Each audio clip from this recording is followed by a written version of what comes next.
I'm really glad. Stroke, he, she. Yeah, I'm really glad that the pop idols, Cliff Richard, Westlife, made it to number 1. Bo Selector. Bo Selector. I went on holiday after Christmas, yeah. And so did our mutual friend, Phil Balker. Yeah, good man. He was in Lanzarote and he told me one of the funny... I don't know if I can tell this on the radio. I'll have to say the C word. I'll just go... It's in a sentence, so I just go, you, see, when it comes, and you'll know that he's saying the terrible word. Just, didn't want to ruin the anecdote. Anyway, they're walking along one evening in Lanzarote, and there's lots of Brits there, apparently, and Phil overhears a sort of married couple arguing. They're having to go home a bit early, and she's saying to him, she went, for Christ's sake, every time we come out drinking, you always shit yourself.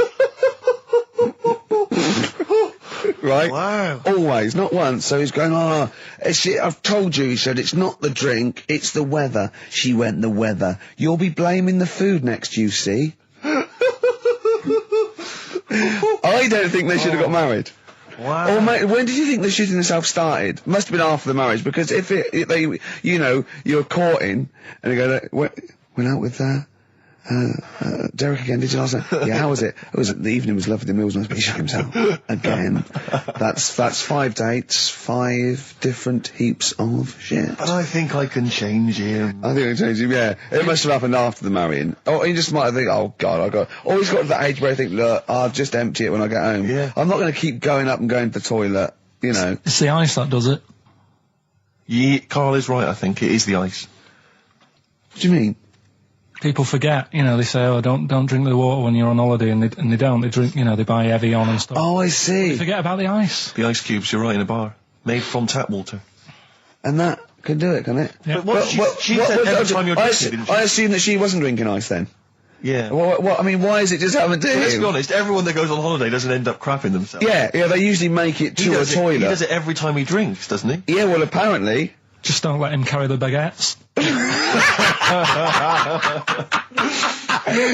He's good, isn't he? Oh, Carl comes out with something. He does now and again, High doesn't five, he? Carl. That was sweet, man. Yeah, nice one. Yeah, respect you. Ladies and gentlemen, will you please welcome to the stage, The Scaffold. Oh, The Scaffold. Do you remember The Scaffold, Carl? You picked the lead singer looks a bit like him. But you know whose brother that is in The Scaffold, don't you? Mike McGear. Do you know whose brother that is? What? Do you remember The The Scaffold? They did, Yeah, we'll drink a drink, to Lily the Pink, the And Pink, didn't the they Pink, do the that Pink, oh, with the the Roses human advert as well? Yeah, thank you very much for the entry, Ian. Do you know whose brother that is? Whose brother? The lead singer? No, the Mike McGear in it. Sort of one of the main men in it. He's one of the songwriters in No, The I don't. Scaffold. Paul McCartney. Is he? Yeah, I didn't realise that. yeah, that's Paul McCartney's brother. Think of that when they go home for Christmas. So I think Lily the Pink was what, about 1970? Yeah. It was number 1, wasn't it? Christmas number 1? Yeah, big number 1, yeah. I don't know if it was Christmas number 1. Two Little Boys was 1969, last... No, it definitely was number 1. Yeah, but I don't know if it The was Scaffold was. Christmas It was, number 1. because I remember I did it in some Really? place, yeah. Yeah. Wow. So they go home at Christmas and Mrs. McCartney goes, all right, boys, how are you, Paul? How are you doing? I'm just starting a new band called Wings. Yeah, oh, yeah, so this is Linda. All right, don't forget, sit down. Mike, what are you doing? Just had number 1. Brilliant, round of applause. How many number 1s do you have, Paul? 19. Still. We know what we like, don't we? We'll drink, the human race. Paul goes, wow, if you want to. The long and winding... Boring. We'll drink, Wow. Linda, do you want to be in The Scaffold? We're probably going to go on tour and stuff. I know you love it. Well, I quite like it. Yeah, we'll drink. You're not going to be in Wings if you're going to play with him. Well, I got to, make a tricky decision. I mean, that's a great song. Everyone's loving it. It's Christmas number 1. What are you doing eating his bacon? Well, I love it. You don't eat bacon. Yeah, but I love the music. He's a great guy. Stop it. What are you doing? Well, I just, I love the music. We'll drink, No, you don't. Yesterday, all my troubles seem so... Thank you very much for that. Entry, Iron. Imagine that, because imagine that even going, well, you've had 19 number 1s. I mean, it can be around time. Yeah, if things stay like this with The Scaffold, I'm going to rule the 70s. Yeah, if things that carry on going like they're going now, The Scaffold, ladies and gentlemen, will you please welcome to the stage, Beck. Oh, nice one. Well, I tell you, I'm going to have to use kind of euphemisms here to tell this story, but when I was at school, I learned, the stronger version, it's not the same word, but it's very similar with one letter changed. I'm going to use twit. Yeah. You know the word I'm thinking of? Yeah. but I'm going to use the word twit to replace it, right? And I went round. Do you think that's right? Yeah, that's what I think of. And so can I say it? Am I allowed to say it? No, it's weird though, because hang on, some people from Cornwall use that like saying twit. So if people listen in Cornwall, Do you know what, a twit is a pregnant goldfish. well, I learned the stronger version of twit. Yeah. Twat. For those that aren't sure. I learned this in school when I was like 10 or whatever, and I didn't know what it meant. I thought it was just a stronger version of twit. Yeah. I thought it was just if you were really annoyed with someone because they were a real twit. Because A is worse than I. Exactly, apparently. So, Carl would be a twit. And, and so I started using this at home because I didn't realise what it meant. I started using this at home. Oh, you twit, you're a twit. And saying it to my dad, you're a twit, but not saying twit. Yeah. And my dad didn't know what it meant either. That's great. I can believe. So he started using it as well, right? So then we'd be driving in the car. He'd be saying to my mum, "You stupid twit." Say this to my mum, "You don't pull over. You're going to bum it, you twat." Saying this. Then I learned at school from Mark Johnson what it really meant. Yeah. Stopped using it. Obviously, finding out it was quite an offensive word. Yeah. I didn't want to bring it up to my dad. I didn't want to sit my dad down and say, "Dad, you know that word we've been saying? Yeah. You know what it means?" So now, to this day, I've never brought it out with him. So we'll be driving. I go home for Christmas, we'll be driving around, he'll be calling my mum that word. Left, right and centre. I think she knows. I think she's just embarrassed. Or she's just upset and she knows what it means. She goes, "Why does he keep calling me this terrible word?" But he's the only one, I think, in our family who doesn't know what it means. No one's got the guts to say. I don't know whether I should tell him this Christmas. What a twat. I know. Cool, we've got some great tunes lined up. We're going to play today our favourite singles. It's of the year. favourite tunes, some of which didn't yeah. quite make it as singles maybe, but tunes of the year, because obviously Christmas very soon and we'll be away for a short time. And, I think next week we'll be doing our favourite Christmas songs of all time. Yeah, I'm worried we're not going to fill 2 hours with that. I mean, how many times can you play Shakin' Stevens before... Fairies Out of New York. Yeah, exactly. I mean, that's the only one, isn't it, really? That's the best one. That's the best Christmas that one's song good, ever. but obviously there's Joni Mitchell's The River. That starts with a kind of Christmassy feel. Beautiful. I don't think if there's anything else. Not a great deal. The so this Waitresses, is... Christmas wrapping. Is that one? Is that Favourite brilliant? of mine. Is that good? Yeah. So this is Christmas. John Lennon. Paul McCartney came out with Simply Having a Wonderful Christmas Time. Christmas time, yeah, exactly. Yeah, but yeah. So John's was Happy Christmas War is over. Yeah. Of course it wasn't, but Hey, but I mean, at least he wanted no, to be. he was dreaming of it. He was dreaming of it. Yeah. I mean, and, bless him. And to show how much he hated John Lennon's war. dead as well. I don't know if anyone's... Yeah, no, they do. aware know of that. That's just another bit of I rock and roll like trivia. John's protest against war. He stayed in bed for a week. Yeah. I've been doing that. I've been protesting against war for ages. Yeah. I'm eating hamburgers. Yeah, absolutely. Against war. Absolutely. I just go into Burger King on the way here. I went into the counter. But of course, that's not. I mean, not product placement there. And there's a number of other burger joints that people may wish to go to if I they often go to choose. McDonald's. Yeah, I often go to exactly. McDonald's. But I went into Burger King because it's close. And I went in there. It's convenient, but then often McDonald's will be convenient. I mean, Convenient. McDonald's is just it convenient. Depends where you are. Just as convenient depending where you are. And I said, could I have a cheeseburger and small fries? Take away, please. And he recognised me. He went, "Oh, I've seen you on telly enough, won't you?" He went, "There's your meal." So I went, "Thanks." He winked and went, "I'll put large fries in." Brilliant. So that's so it's paying off at last. True genius is being rewarded But I'm by just the intrigued to burger know, joints. because I mean, there's been a couple of times where I've been with you, and we've gone in a restaurant and someone's given you a free meal or whatever. I And it's the know. way that it's like you don't ask for it; it's No. just kind of offered. But I don't know what they're expecting in return. Nothing. I mean, do they Nothing. think that you'll go away and you'll always think fondly of Chad, who works in Burger King? I just think they think, oh, I don't know, they make I'm like going to give him a little treat. Yeah, I know. I don't like it, but then I'm always grateful, and I never. Yeah. But the thing is, I'm slightly embarrassed. Did but- anyone around you hear what had happened? No. Because I imagine the resentment, just the whole room No, turning they on didn't. you. I had to go around telling them. Yeah, I went and said, "Excuse me, did you hear that?" He goes, "No." He just gave me the free thing because I'm on the telly. And I went, Yeah. "I don't recognise." I went, "You don't recognise me?" I'm terrified now that that someone could be listening at Burger King HQ. You know, I'm that assuming little this fella- is an unorthodox procedure. and you that know. little fella's got trouble. fired. Well, they know it's Leicester Square now because I just mentioned it, so they know which Burger King it is. Oh my God. I don't know. What was his name? Ralph Littleton. He had a name badge. Yeah. Number 342. Well, I just hope Littleton doesn't get in trouble. So, what are we going to play that could be a first? sad Christmas for him. He's probably keeping his whole family afloat. But it's Springsteen. Well, tunes of the year. I mean, I know people dismiss Springsteen, but as I say, the gig I went to see earlier in the year, I made it. Sturgis couldn't believe we were going to play Springsteen. Brilliant. I just think, leave aside what you think is cool and trendy and the fact that he's older now or Really? whatever else. Really? Just leave all that behind Yeah. and just listen to the tunes because, he remains a great musician. Lonesome Day? Lonesome Day. Me and Carl went out, right? with me and Jane, Carl and Johnny and Gigi, wasn't it? Gigi, Is it important who went? No. Okay. But we're walking down the street. Carl was there, though, and he can back me up on this. We had a curry. We were walking back, and this little funny homeless fella, didn't he? He, I got to tell it before I go, didn't he? Yes. He came up to me, right? And he recognised it. And he came up to me and he went, he said, I've just nicked 5 of your DVDs from HMV. And he shook my hand. He was so happy with it. And I went, right, excellent. He went, all I do is I just swing the bag over the top. Like that when I'm going out, and he had a bag full of DVDs, didn't he? And he was so pleased to tell me that he'd stolen. That great. He said they're going like hotcakes. Yeah, he said they're going up. Of course they are. Yeah, you're nicking them. I know. We get paid for them, though, don't we? So not the stolen ones. Don't we? No. What do you mean? Did you sign them for him? I know you would, you idiot. What? So he just nicked 5. Yeah. Well, Yeah. Did you say he was homeless? Was he? Well, I don't know. Maybe. No. Surely, how would he have seen the show? He'd just walked past Curry's one Dixon's. morning. Yeah, that's any Seen idea. a trailer for it. Thought, interesting. I don't know if he was homeless. I didn't go into his home Sure. life. He shook his hand though, and But off he went. he made Carl look smart. Do you know what I mean? So, how does he sell them? Where does he sell them? Does he go up to people and go, do you want an office DVD? They're not nicked. Yeah. £4. Yeah, exactly. I think he's stolen. No. No. Landed, Mr. Ben Folds. We've landed on XFM 104.9. Ricky Gervais, Steve Merchant, and little Karl Pilkington, and his magical little manky, round, baldy head. He was described as a wacky mank in one of the papers this week. Really? Brilliant. Well, remember we were talking about it last week about he came round to my house and I popped out my Mr. Johnson, Sure. to take a little look at. And his 2 that made the daughters. papers. That made the papers. Wow. What paper? It wasn't front page of the Times. It must have been like the Daily Star or something. Just squeeze Live 8 in Yeah, the second, yeah. on the second page.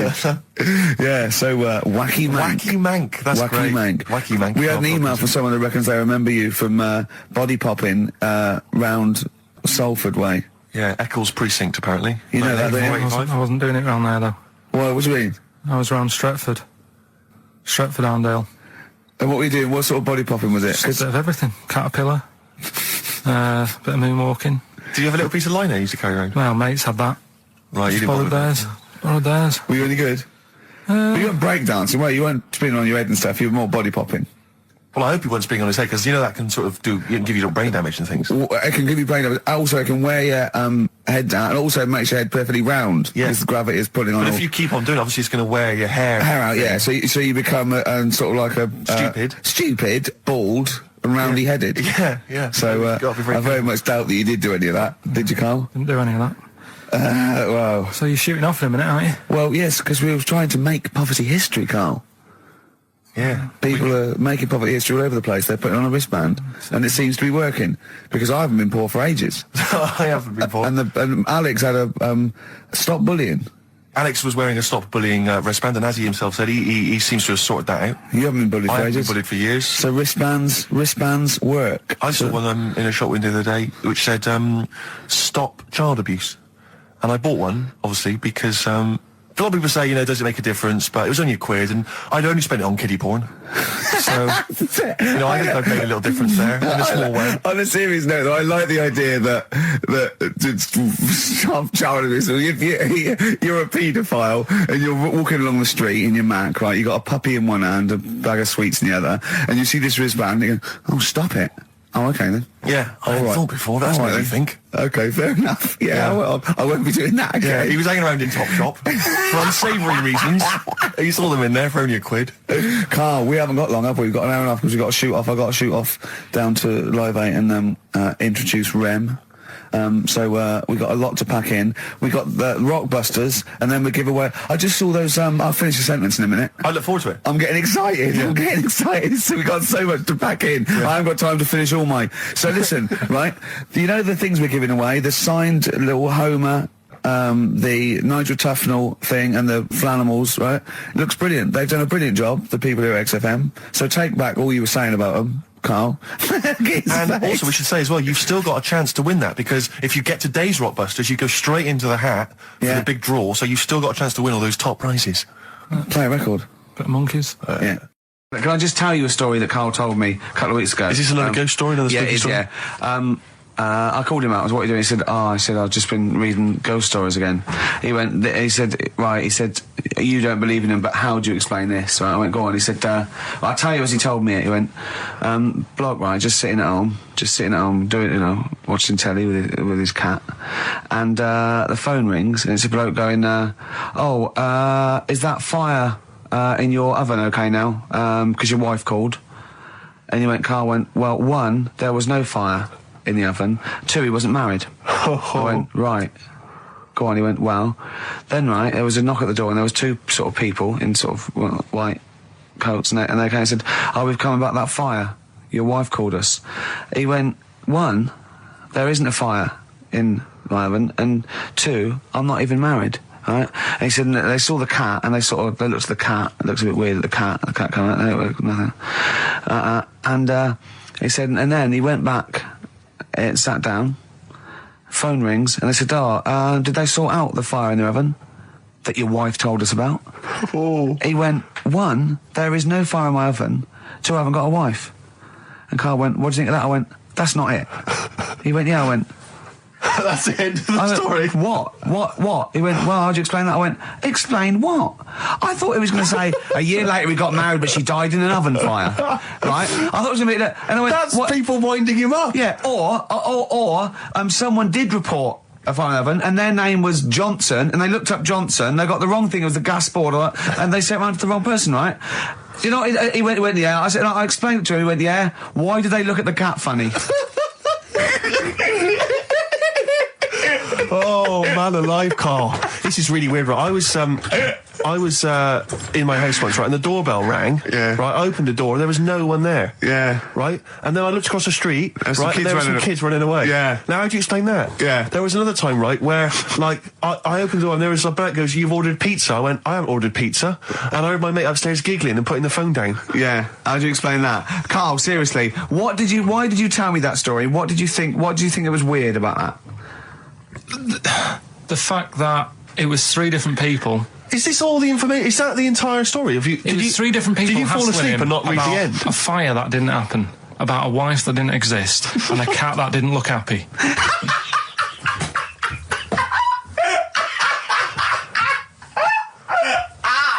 Oh, I'm gonna have a heart attack, Carl. What? I mean, why did they look at the cat funny? Because cats don't like spirits, do they? What? And the other blokes were ghosts? Yeah. Yeah, that's it. So these are kind of beetle about type ghosts. These are ghosts who walk the earth as the undead, just winding people up slightly. That's lovely. That is lovely. seriously, And a cat Carl- that did not look happy. But seriously, why would ghosts wander around just like winding people up? Oh, Maybe something did happen there years ago.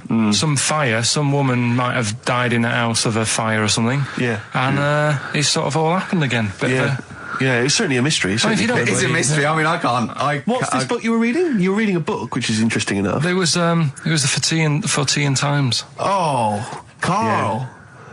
Yeah. Well, I Man don't alive. know what to say. Yeah. Right, okay, Educating Ricky, part 2.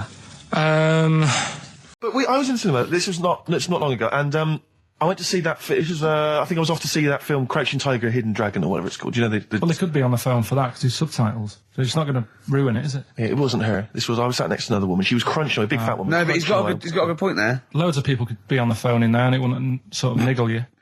Fine. Well, at least we've cleared that one up. Imagine if that was true. Because, well, it's like when you go on the tube and read a paper. There's loads of noise, but you can still concentrate, can't you? He's got you. Do you know what That's I mean? such a great point, isn't it? Right, yeah, because it's so easy to lose yourself in that magic realism world, you know, with all the sound effects and music and surging, exciting noise, and there's a woman clattering on going, yeah, well, I'll probably meet you later, Stange. Should we get some Diamond White in and around by the park? Yeah. Switch off. I do it. Yeah, but we know what you're like. Yeah, you can switch off, Carl. It's like you can turn your ears off.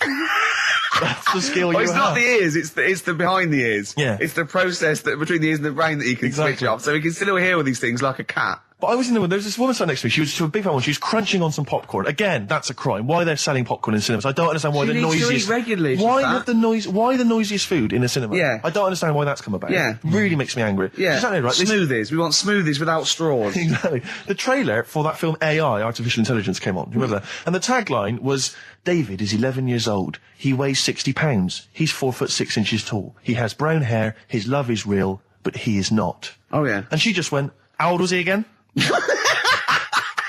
To her boyfriend. Right? Just ruined everything. War film trailer comes on for some Pearl Harbor or something. She goes, yeah, I don't fancy that. Just announcing this, don't fancy that. Too many war films.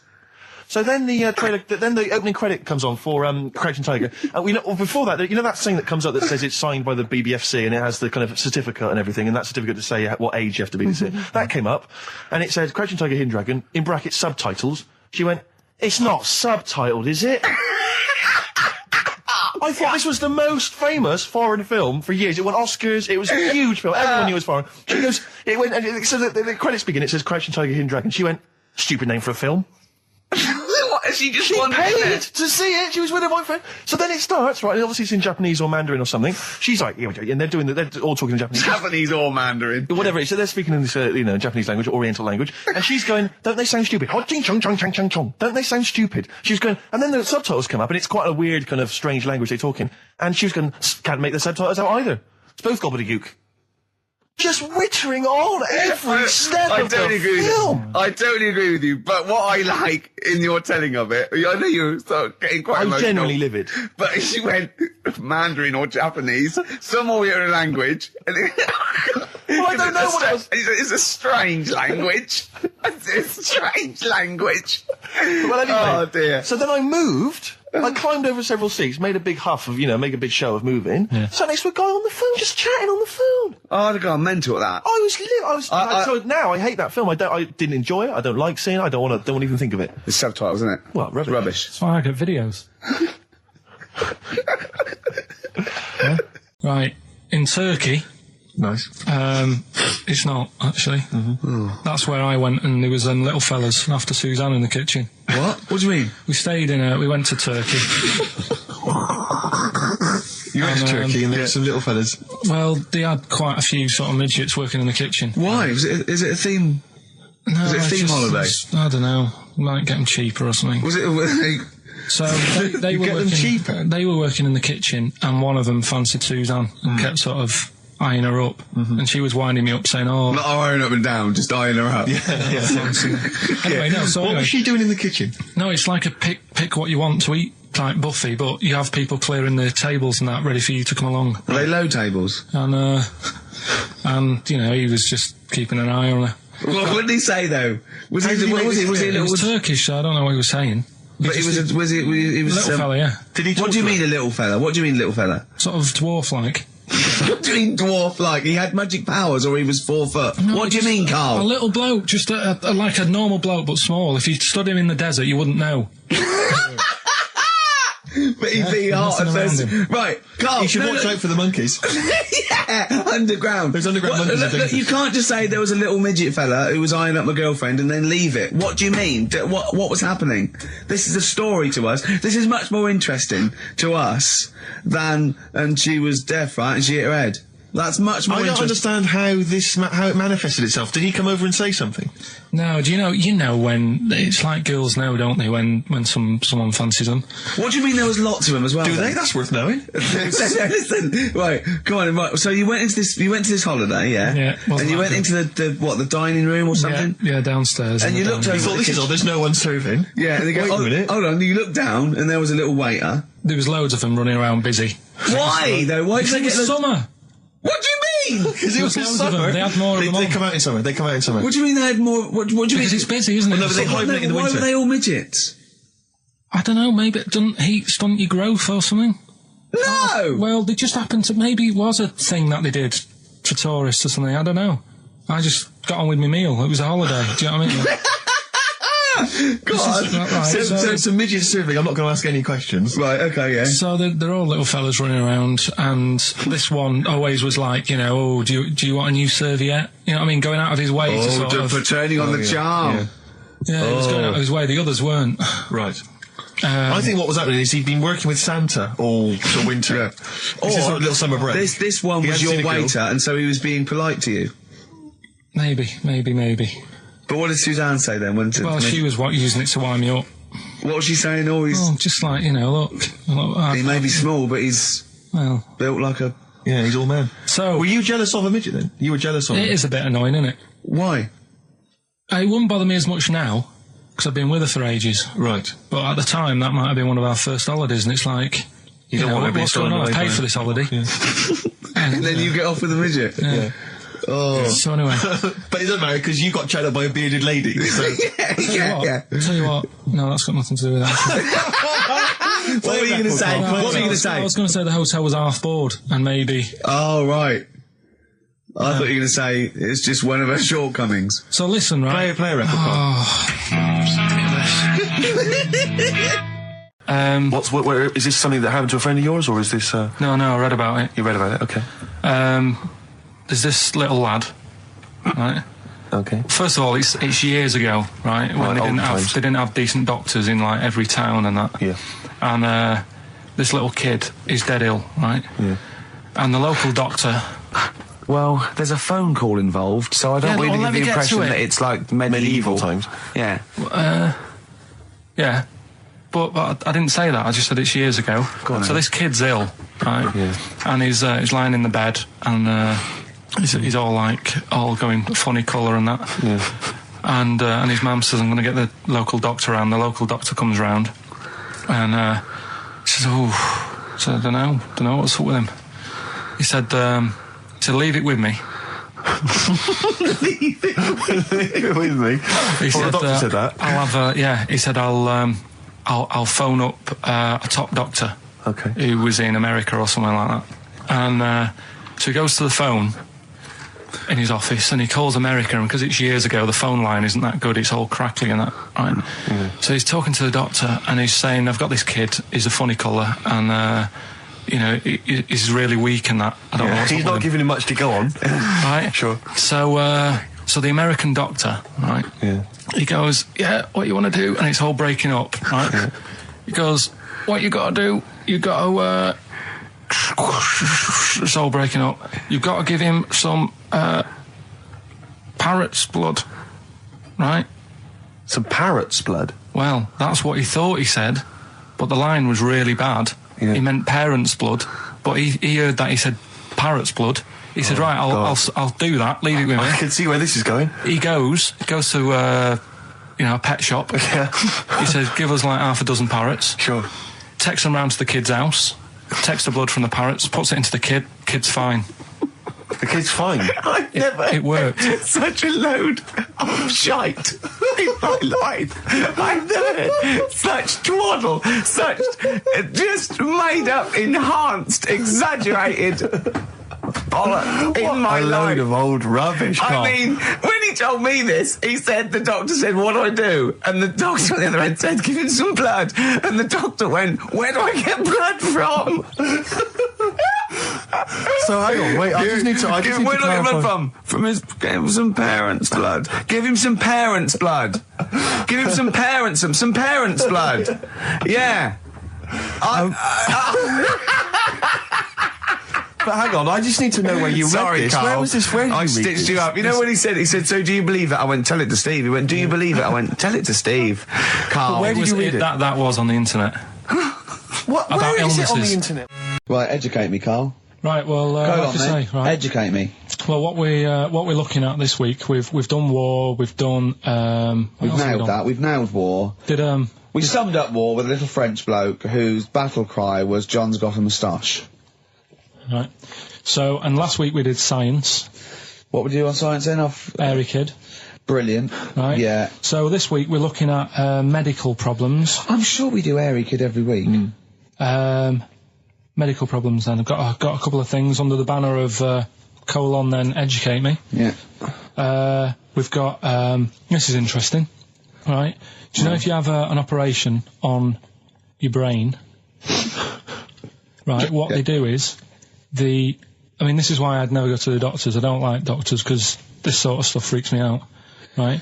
They can operate on your brain, and what they do is they put you to sleep first, cut your brain case open. Your skull, yeah. Your brain case. Yeah, yeah. And then wake you up and operate on you. So you sat there with your head open, Yeah. messing with your brain, and you don't feel anything. Well, there's no nerve endings, is there, in the brain? But still, it's not right, is it? What, do you think they do it for fun? No, They but go on, Reg, wake him up so he all freaks out. Go on, wake him up. is it necessary that you're awake, do you think, or... Well, they need the brain active, don't they? Yeah, but it is when you're asleep, you're having mad dreams. I had a mad dream the other day. Go on. No, I might tell you about it later, but there's no sense to it. But, so your brain's still... Where is this conversation? Yeah, I mean, it'll turn out, I go, no, Carl, I was there, that wasn't a dream. Yeah. No, Yeah. but... So, I mean, if I had an operation... On your brain, heaven forbid. Well, operation anywhere, I'd like to sort of think, well, I'll have an injection, I'll go asleep, but when I wake up, it'll all be sorted. Yeah. Yeah. The fact that... Your brain case is open. And they wake you up and you think, oh, is it all done? And they say, well, have a look in the mirror. And your brain... See, I don't think they do that. I don't think they try and frighten you when you're doing an operation. Yeah, I don't think that you go about your business and they sort of follow you around, dabbling. Yeah. No, but it's almost like they are having a bit of a laugh with you. Right, well, I'd just like to say now that they don't. Anyone who's going in for an operation on their head, do not ever listen to anything Carl says. Why have you got to be awake? Because you'll be bored anyway, you'll be sat there. Well, they give you a telephone directory, look, and they say, look how many Macs are in there. That's the Scottish telephone directory. And, you know, time flies when you're counting that sort of thing.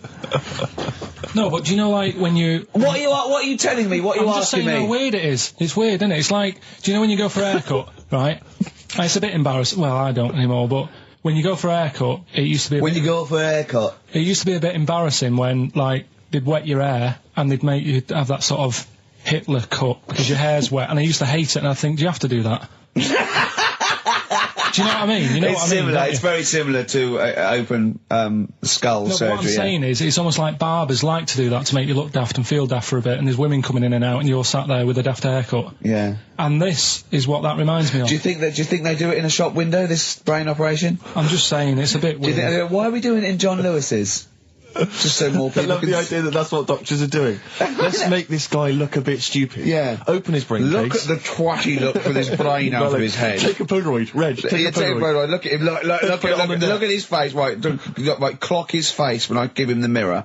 Get this on camera. Put this fake nose and glasses Sorry, on. is that? Did you teach me something then? Was that I educational? taught you that your brain case can be open with your awake, and you just sat there sort of letting them get on with it. Brilliant, I've learnt that. I'll never forget that. Right, it's the film review, Carl. You just tell it from the heart. Tell us what you thought about the film, what you thought the... Can I just ask, is this the first time you'd seen Gladiator? You'd never seen it before? No. Okay. And what were your thoughts? Okay. The film review. Gladiator. It's alright. Nothing great. It's like an old, sort of an old version of Rocky done in the olden days, really. Right. A bloke fighting other people. Sure. How sort of well known is the story? Do you reckon people know the basics? Well, just very quickly, just do the Right, plot. quickly. There's a guy called Max. Maximus, yeah. Yeah. There's Caesar, and there's Caesar's kid, and Max goes to war, sort of wins it, comes back. Caesar says, you're good at what you do. I wish my son was as good as you. So I want you to be in charge when I die. His kid finds out, a bit annoyed about it, kills his dad, because he don't want anyone to hear that he said that he wants him to be in charge. Yeah. So his kid gets in charge and thinks, I'll show you. You're not going to be king, I am. You're going to be a slave or something. And then, next thing you see is... Sorry, can I just stop there? My only thought is the film's 3 hours long, so maybe we shouldn't go through the whole plot, right? We've done the first 10 minutes, but Yeah. go on. So, yeah, he's a slave and then... Yeah, but then, that was an interesting bit that I thought, right? I mean, I was watching this with a girlfriend, she was already annoyed because she wanted to watch Friends on E4. Okay. Yeah. It was a good episode as well this week. Was it? Yeah. Don't tell her that. Okay. Right, so she was annoyed and she said, come on then, put it on. And I got it wrong straight away because it says on the back 149, so I thought that was an hour and 49 minutes. It turned out it was 149. No, I thought it was 1 hour 49. Yeah. But it was 149 minutes. Sure. So it overran anyway. By 40 minutes. Yeah. So anyway, the interesting bit was where he was going across the desert on a horse. And I think to show you how long he'd been going across the desert on his horse, he's showing you a shot of the horse's knees and they were bleeding. And I just wondered whether that's what horses do if they run for a long time. Do you know? I don't. Good. Right, so anyway, so he goes on, he keeps going on like this. He's a slave, and then he has a fight at the end with the Caesar's kid, and he kills him. And that's how it ended. Okay, good. What did you think of it? Just generally, what bits... What do you think was wrong with it? Right, well, I've read up on it, and there's already a fact that is wrong. Right. Caesar's kid, he didn't actually kill his dad. His dad died of a natural death. Right, in real life, you mean? Yeah. Okay. And, what's Caesar's kid's name? Comedian or something? I think it's comedian, yeah. Yeah. That's where the name comes from. When a funny person is called a comedian. He didn't actually get killed in real life by Max. No. He died by his sister poisoning him, and he didn't die. No. Are you saying that this is not a historical document? It's wrong. All over the place. Yeah. Well, next week I'm giving you Braveheart, and that is actually true. That is factually accurate. I can't handle it. It is. It was a little Australian fella that helped him out. Just for people who watched it, you know that the guy, Caesar's kid. Yeah. He died. His sister tried to poison him. That didn't work. Apparently, he was a gay fella, and his boyfriend, who was a wrestler, strangled him. Where did you get this information? On the internet. I thought I'd look it up to see how much of it I actually got right. Yes. And that's what I read. Okay, so out of 10? 5. Really? Yeah. Okay. It's no good. I wouldn't get it out. It's annoying the way it says, like, you know, this film's got to be seen at the cinema, because I saw it at home, and I don't think I missed out on anything. Very good point. I think that's probably the point they're making, but yours is valid too. We'll play a record, and after that, I'm going to ask you about Rasputin, the Mad Monk. Go on, then. When things like that happen, right? Remember the cheeky freak of the week that we were talking about? That illness where people age quicker. The 5-year-old girl that was older than her mum, and he said to you, "What if you ran off like you wouldn't serve her fags and beer?" And you went, "No." He went, "Why not?" And you went, "Because it's a 5-year-old." Yes. Right? He went, "Oh, she's got enough problems. Give her some fags." You remember that, don't you? Sure. Yeah. Right. So another dilemma for you, right? Picture this: you're running a restaurant, right? Door goes, right? Few people, most of them look normal. You notice the woman at the back, crawling on all fours. Top half is woman, right? This is real. Yes. This isn't like a comic or anything. This is on, Yeah, on the internet. I've seen it. They're called dog people, and her legs just come straight down. They're like little twin legs at the back, and so they walk on all fours because it's easier. Dog people, right? Yeah, not dog people. They're human beings with deformed back legs, so they walk. It's easier for them to get around like that because they can't stand up because they can't stabilise, and also it comes straight out of their hips. Right. So you're running a restaurant. It's a busy night. You haven't really got time for any hassle. She comes in. Would you serve her? The premise being what? That he doesn't serve dogs? Because the restaurants don't allow animals in. Right. So it's a dilemma. It's not a dilemma. Right. She's not a dog. She's a human being. Yeah, with I put a plate of meatballs on the floor, and she tucks in, and a little glass of, a little bowl of wine next to it. He turns round. There's the woman older than. Get away from that plant.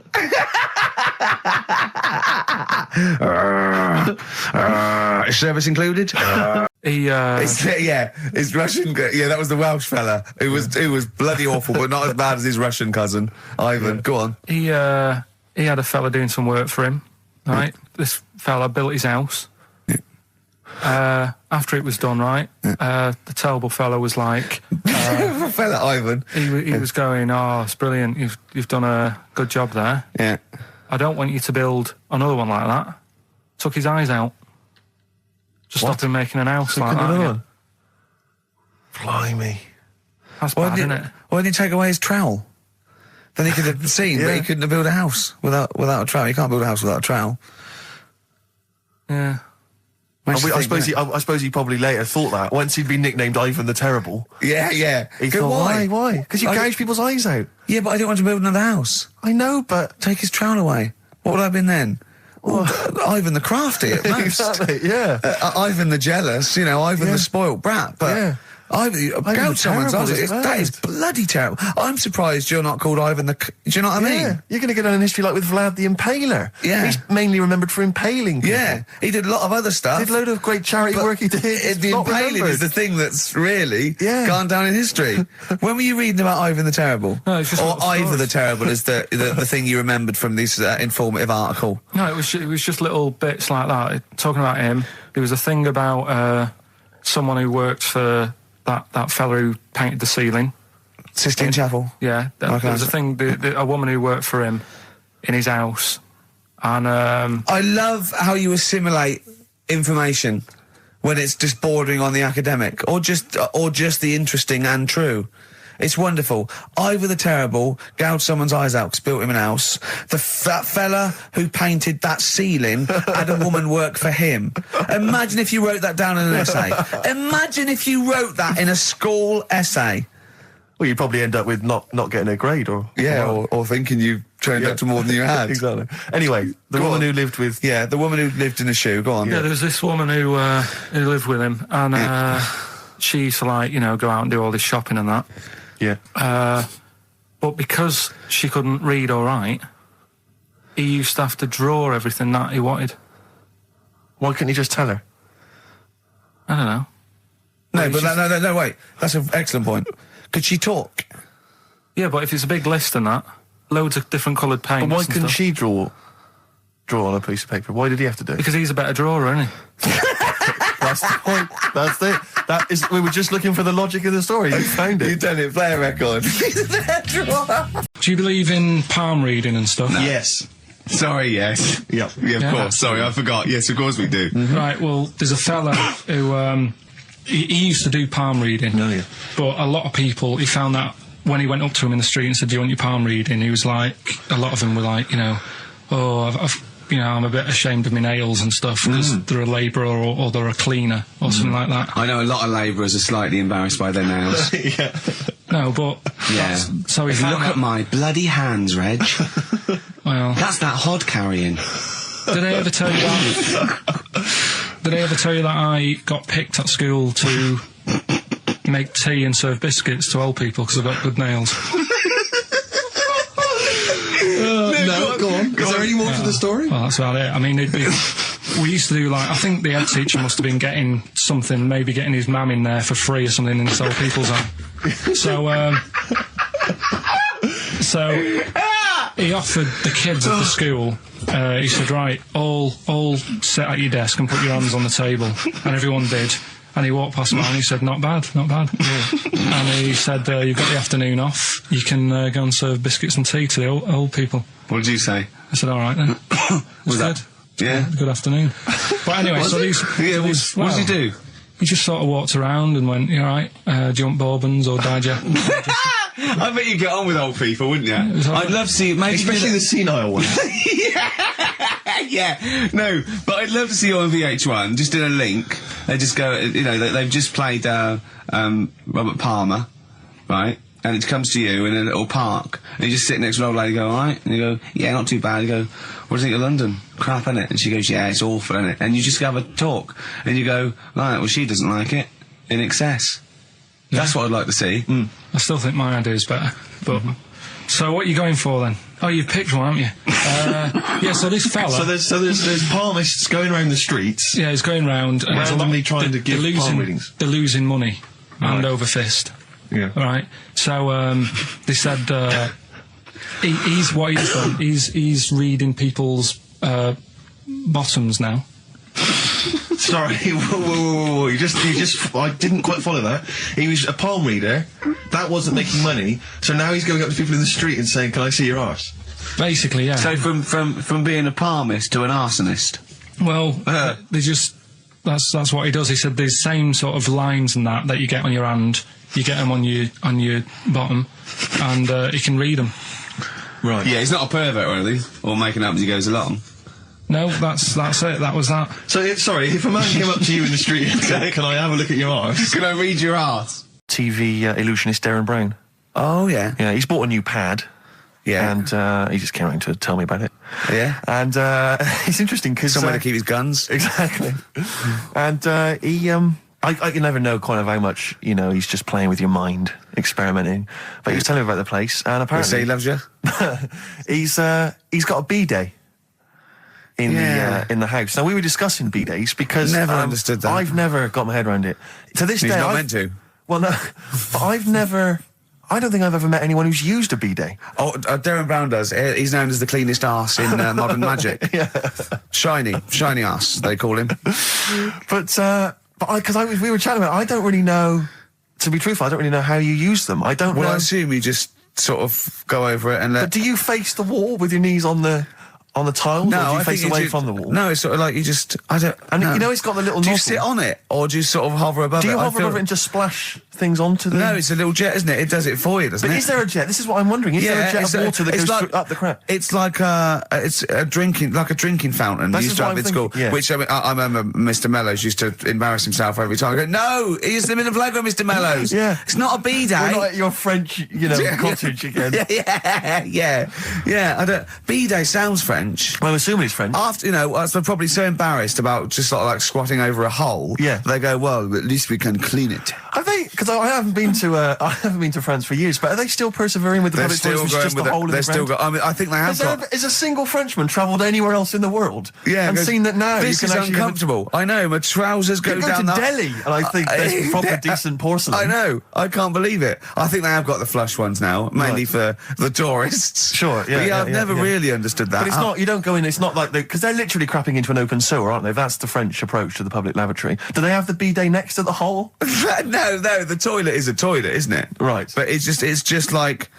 It's sort of like it's like going in the bottom of a shower with a big hole at the bottom. But I don't And know... do you I mean, again, not wishing to get graphic, but do you use the bidet instead of the toilet paper? Is it used in conjunction with, or I mean, instead do you of? know what?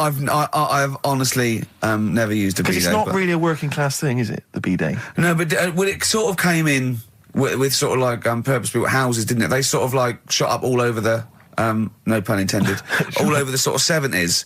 You know what I mean? It was like in salmon pink there was toilet, sink and bidet. Yeah, we won't yeah, be using the bidet. Exactly. Fill it with ice, put some beer in that. Yeah, Because yeah. none of my friends washes their arse. There are people who refuse to touch their, the hole with the hands, and they only use a bidet. So if they're at a party and there's no bidet, Well, Carl doesn't like feeding his bollocks for cancer because he says he doesn't like the texture of them. sure. Well, so I mean, so he'd probably love a bidet if he didn't But have are to there go. kind of upper class women who just waddle into the dining room in sophisticated trousers around their ankles, going, "Where's the bidet? Where's It's the filthy." Where's the bidet? I don't know what We was- use the paper. The what? I think the fish was off. I'm going berserk up there. Get me a bidet. Yeah, why don't you lie on the floor? Or I am climbing into the sink and turning the tap upside down. It's the only way I can do it. Yeah. Bidet. Thoughts on bidets? Have you ever used one? Well, no, you told me all this, but you still haven't got to the bottom of how you use them. No, I mean, I don't know. I You don't know how what- to use it. Do they come? You need to ask Darren Brown. Does it come with like instructions, like a flat pack I kit think or you're supposed something? to know. about- I think you're supposed to. If you've bought a bidet, the assumption is you know how to use it. Imagine someone installing it and going, there you go, there's a bidet. Go, could you show me how to use it? Well, you like this? Well, no, go to the toilet first. Do the whole thing. Otherwise I won't know in I'll context. just sit here in the corner. That's fine. Okay. Do well, you, just, do you read a magazine when you're normally going? Or? My dad always said, all right, steady on. Dad said Christmas morning was for for me. So he used to stay in bed. So he never. That's brilliant. That's a great thing to say, isn't it? Yeah. Christmas morning's for you. Run wild. Do what you want. Just don't bother me. I'm going to Honolulu for 2 weeks. That's great. Dad, it's Christmas. Do I have to do anything? No. So my mum used to get up because she used to like to see my face light up, when I open my presents. And then, to keep the fireworks. and then I'd have to go to my bedroom from about 6 o'clock onwards because my mum and dad were into having big Christmas parties and I wasn't old enough to go. Right. So they'd say, right, you've had your fun there, you go up to your bedroom, stay in there.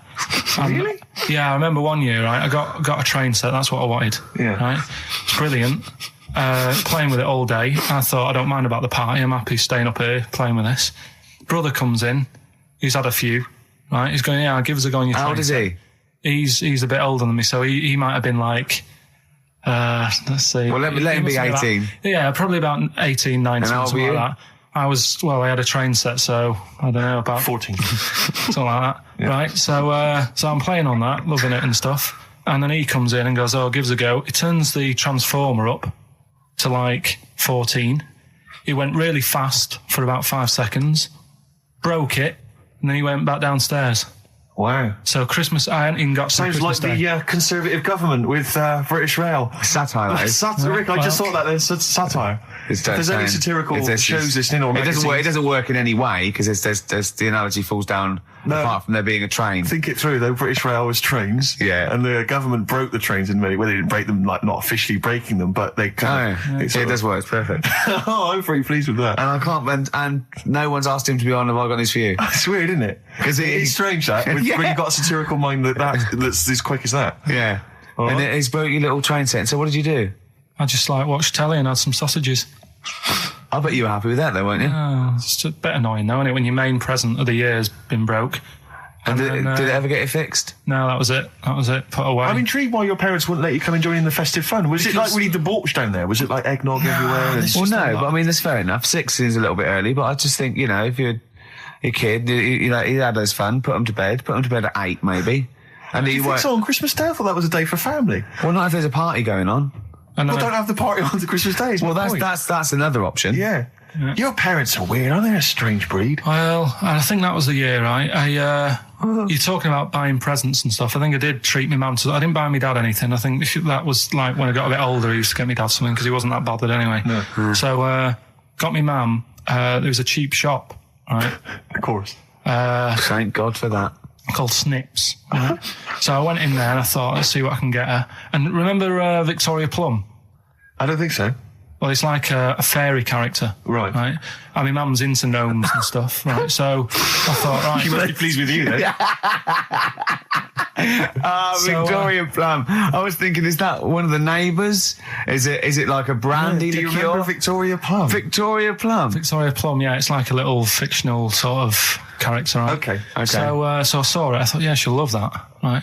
So I did my paper round, saved up for 2 weeks, right? Aw. Got that sorted, went to Snips, bought the Victoria Plum. Next day, I'm in town with her, right? So I think, I know what I'll do. I said, come in here a minute, right? So we go in and we're looking around, and I tested her, right? I went, look at that there, that's all right, innit? And she goes, oh, it's bloody awful. Oh, Carl. Oh, Carl. Oh, God. So then Christmas Day comes. I said, don't bother opening it. She said, no, why? I said, Oh, "Don't." no. Why did you still give it to her? So, well, it was too late. I'd already bought it. Oh, Carl. So she opened it, and I was like, and she said, oh, that's nice. I said, why are you saying that? I said, the other day, she said, it's bloody awful. She said, oh, no, I thought you were pointing at something else. Oh, no. So that's why I don't get anyone anything anymore. The one that we didn't get round to on Educating Ricky was, I'll be no buying one of them. Go on. Are you familiar with the saying white elephant? Something is a white elephant. I don't think so. Hold on. You phoned me last night and said, what does white elephant mean? And I told you. Yeah, I know, but I know where it came from, but I just was wondering what it was about. So how, in what way is Educating Ricky you calling me up and asking me something? Well, do you know how it came about? You've given away some of the secrets of the show there, it would appear. I didn't realise he was phoning you for information. Well, you just asked me what the term white elephant meant in sort of like colloquial. Did he say, why are you interested, Carl? No reason. No, go on. Well, what it is, ages ago when... So what do we understand white elephant to mean? Well, some of the useless that's like a bit of a, something that you wouldn't want around that's just stood there doing nothing. Yeah. I'm looking at you, Carl. So years ago, when people used to use elephants... Years ago, go on. When people used to use elephants? Yeah, Go on. more than they do now. Right. More than what they do now. This doesn't involve a midget, does it? So you know, they'd use them in the workplace and stuff. As factories. Yeah. To move stuff around and that. Yeah, security guards. Yeah. Can't trust them with the buns, though.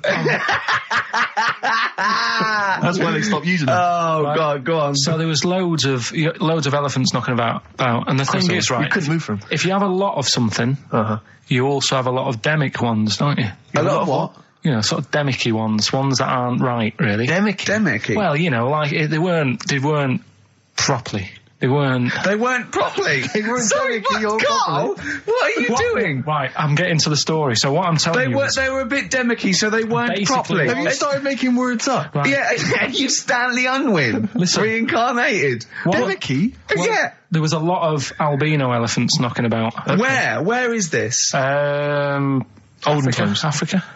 Yes! Should we say Africa? Yeah.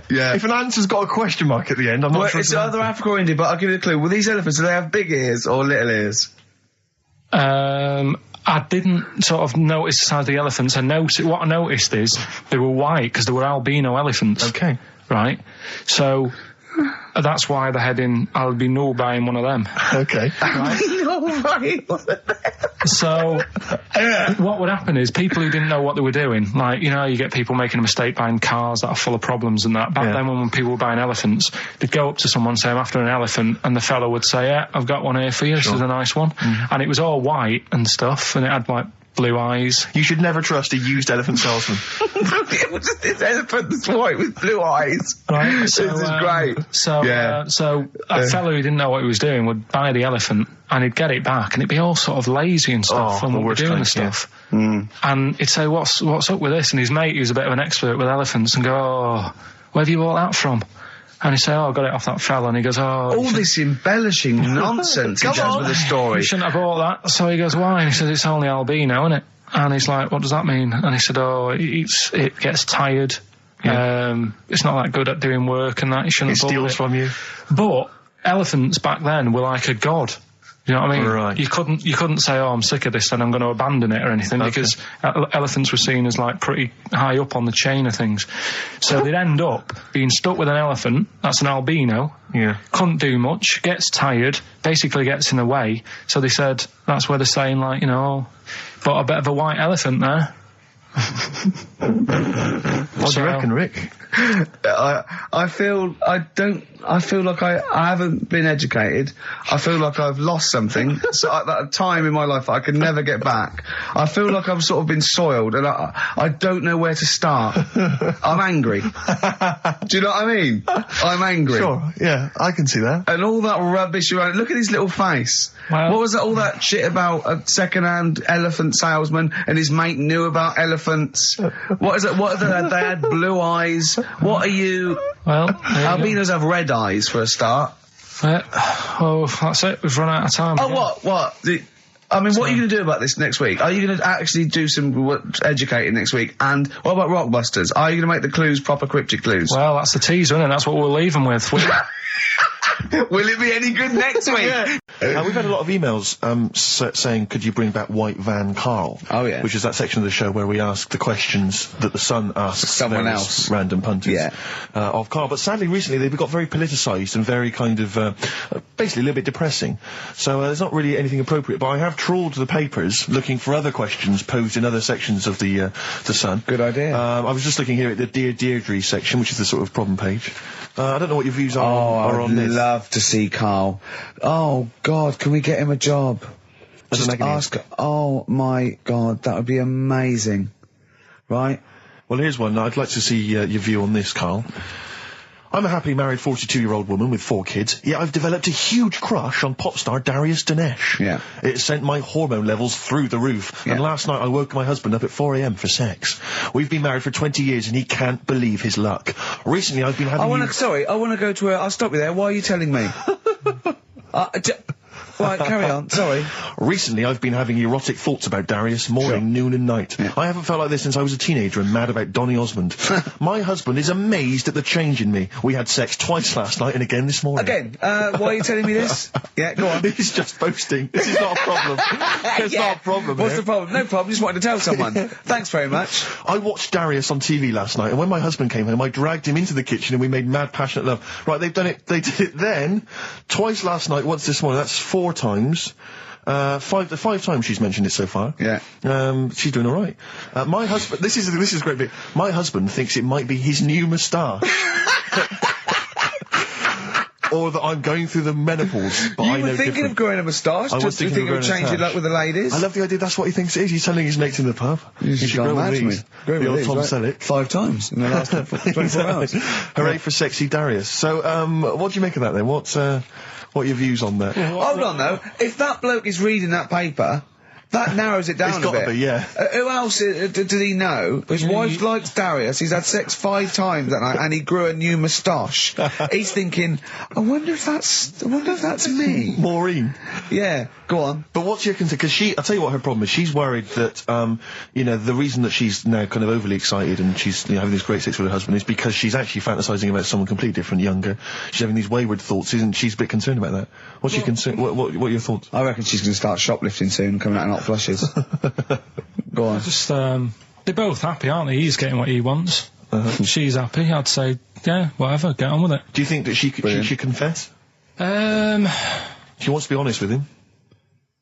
I wouldn't, because not that many fellas like Darius. Right. So, if you're sort of thinking, oh, she'd rather have him than me, I don't What do you think Darius would think of this?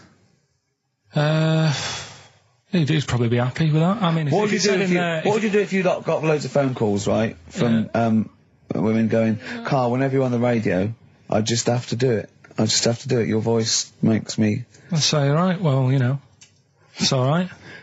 I'd be happy with that. Would you? Yeah. I mean, just in case anyone is doing that. What would you do to sort of like egg them on a little bit to help them out? What do you think? What sexy things would you say? What do you think is your quality? What do you think people would find, pretty horny about you? Is it your sort of mank wine? Do you think that? Just say this, London shit, innit? I think say that, but London, it's not that good, is it? Like I think you've done it there. So that's say something quite sort of sexy though. Say something like, well, I love to love you. Say something I don't sexy. say that. No, say something sexy. Suze answers to me, do you love me? I go, yeah, you're alright. Job done. I know that's true. Yeah. I know that's true. That's brilliant. But because one of the things that Deirdre says is that she's wondering if this marriage is going a little bit stale and needs to be freshened up. They need to give a new spice, a new spin to the marriage. What would you do? What advice would you give to spice up, something that they've been married for quite some time? Get him. I think get Darius, all Darius things. Get David Snedden's new video on the telly. What do you reckon though, Carl? Just treat them. Do you know what I mean? Just surprise them now and again with stuff. That's what I do. It's what you got those condoms, didn't you? That you got 2 for So one. hang on, what? You've never done that? What? You've surprised Suzanne with what? I've like, You stood behind a door and shouted at her when she comes in. Don't drop the jelly! yeah, just the usual stuff. There was some free chocolate delivered to work the other day. I took her a bit of that home. Nice of you, that's really thoughtful. She didn't like dark chocolate, but I said, well, that's a thought.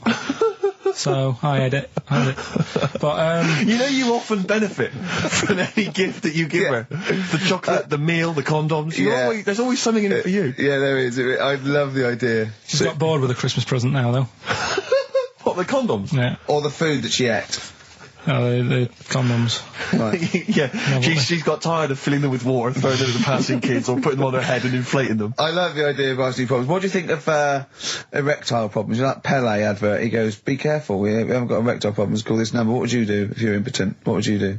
What's the advertising? It's just saying, like, if you can't, I haven't seen that. Yeah. Why have they got him doing it? Wow. Well, he used to be able to keep it up for hours, the ball, and Yeah. What would you do if you... To advertise that? No, if you suddenly couldn't get, what would you do? I don't think it'd bother me now.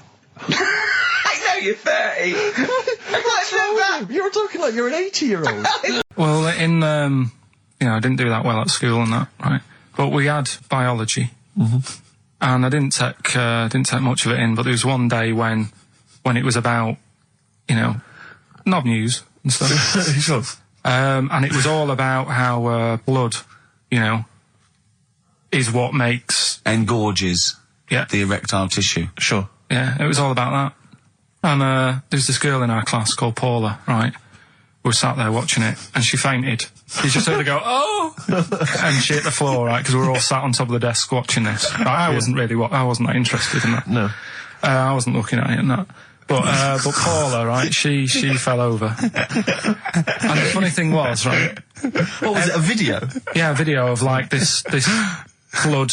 Yeah. Doing the business to this fella's member, Sure. right? And she fell over, like, and everyone's like, "Oh, what's up with her?" And the teacher was trying to like wake her up and give her water and that.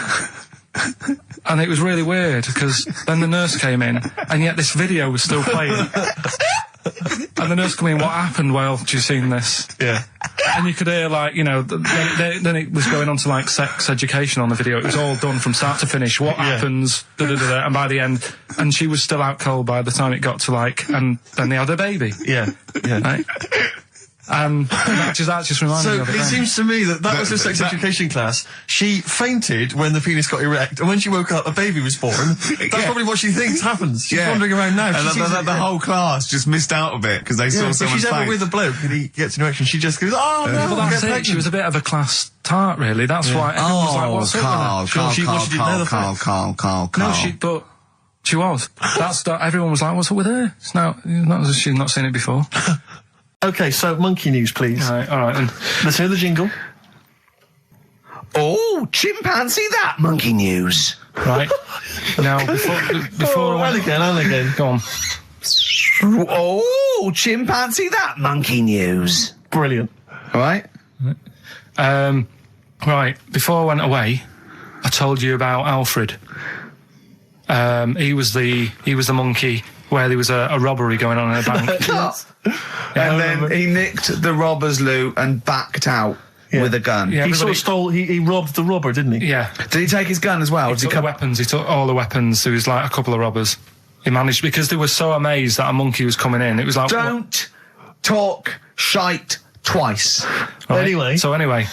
Got a follow up to that. Okay. Now, what was that monkey's name? Alfred. That was Alfred. Because a lot of people wanted to know, well, what did he do? Did he go off and have a holiday? Did he? No. Right, so the follow up is, what happened is the monkey had the guns, had the cash, which was $250,000. Sure. Right. It went back to the zoo. Right. All right, Carl, you're talking shit. Ricky, I get angry with you when you won't let him finish his monkey news. Right. Can't we just get out the official Imagine thing? if people were interrupting Trevor McDonald. It wouldn't happen. I want to make sure I don't get anything wrong. No, of course not. Check the internet. So the monkey goes back to the zoo, right, where all the zookeepers come out and go, get him. He's got the guns. Yeah. He hands out a couple of guns to his mates. What? His monkey mates? His monkey mates, so they've all got a couple of guns each. Oh, Carl, Steve, I can't, mate. I cannot stand it. Honestly, I want to scream. Please, I really get annoyed with you. They tried to do him a deal. They said, how about if... I'm going. Tell him that. I'm not going. No, I can't. Step out for a minute. Okay, we'll just do it. Look, don't listen. Step out, and I'll paraphrase what I hear for you when you come back in. Step out now, please. I need to hear the end of this. This is monkey news. This is important stuff. Right. Ricky now has left the room. He cannot bear to hear, which is surprising to me. Right. So anyway, they've got the money, and they say to the zookeepers, "How about we give you some cash?" Yes. And they go, Sorry, hang on. Sorry, the zookeeper said that to the monkeys. "Yeah." Right. No. The monkeys who have got the £250,000, Right. say to the zookeepers, "We'll sort you some money out if you let us go." Sorry, the monkeys say to the zookeepers, "We'll give you some money." Yeah. You don't see any problem with that? Right, listen. Okay. It's nearly finished. Right, I'm listening out there. This is ridiculous. Go. What do you mean the monkeys say? What do you mean the monkeys say to the zookeeper? They were probably holding the money out, like kind of going, "Look, we'll do your deal." Right, okay, come on. And what happened is, I think they were happy with that. I think they left, and that was that. They wanted to get out of the zoo because they didn't like it in there. There's the thing. Right, I don't... Just have a look. Right, Carl, think. Right, how did they get out in the first place, this one? Just let Steve have a... So why did he go... So he went and robbed... He thought... what, he knew there was going to be a robbery that day, did he?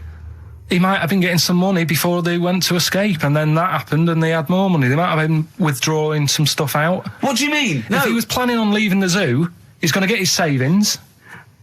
What are you talking about? What have you read there, Steve? I've got a feeling this is a review of one of the Planet of the Apes films.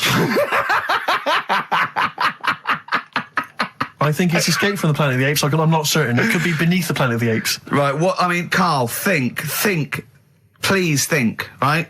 So this monkey, right, he leaves the zoo, right? So he leaves the zoo, which he can do, presumably what, they leave him the keys or what? They're chatting to him, they might as well. He goes to a bank, what's he thinking of doing? Sees a robbery, probably by chance. He probably wasn't tipped off, was he? Or has he got one of those police scanners? Probably got one of those police scanners. Well, I think he was going to the bank to get a mortgage to build I think he wanted an extension, didn't he, on his cage? Think of that. And so I love the fact that he hands out the guns and they do a deal. It's honestly, you've got the best mind working on radio today. It's incredible.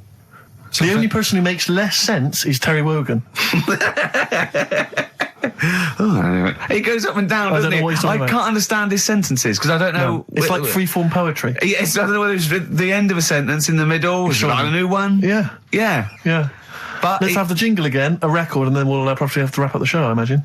That was chimpanzee that monkey news. Well, Mr. Stipe, I am not Kenneth, but I can tell you the frequency was 104.9. Okay. Right? So, it's annoying that, because my girlfriend said to me, just make a note of the time and they'll stop having a go at you. Yeah. And I kind of thought, it's alright. Didn't listen. I don't think it matters anyway in this one. We're looking at the saying, right? So it's giving someone a cold shoulder, right? And what it is, right? Ages ago, there wasn't enough houses for people. Right. Because there wasn't much money being made. You know, there weren't big businesses. People weren't earning good money like they are now. So there wasn't as many houses, right? So what you ended up getting is like, the rich people having a nice place to live. Oh. And the poor people were like wandering about, looking for places to live and that. And what they ended up doing is they had like, people would go around to the mate's house and say, look, I haven't got anywhere to live. It's a bit cold. Can you let me stay? Right?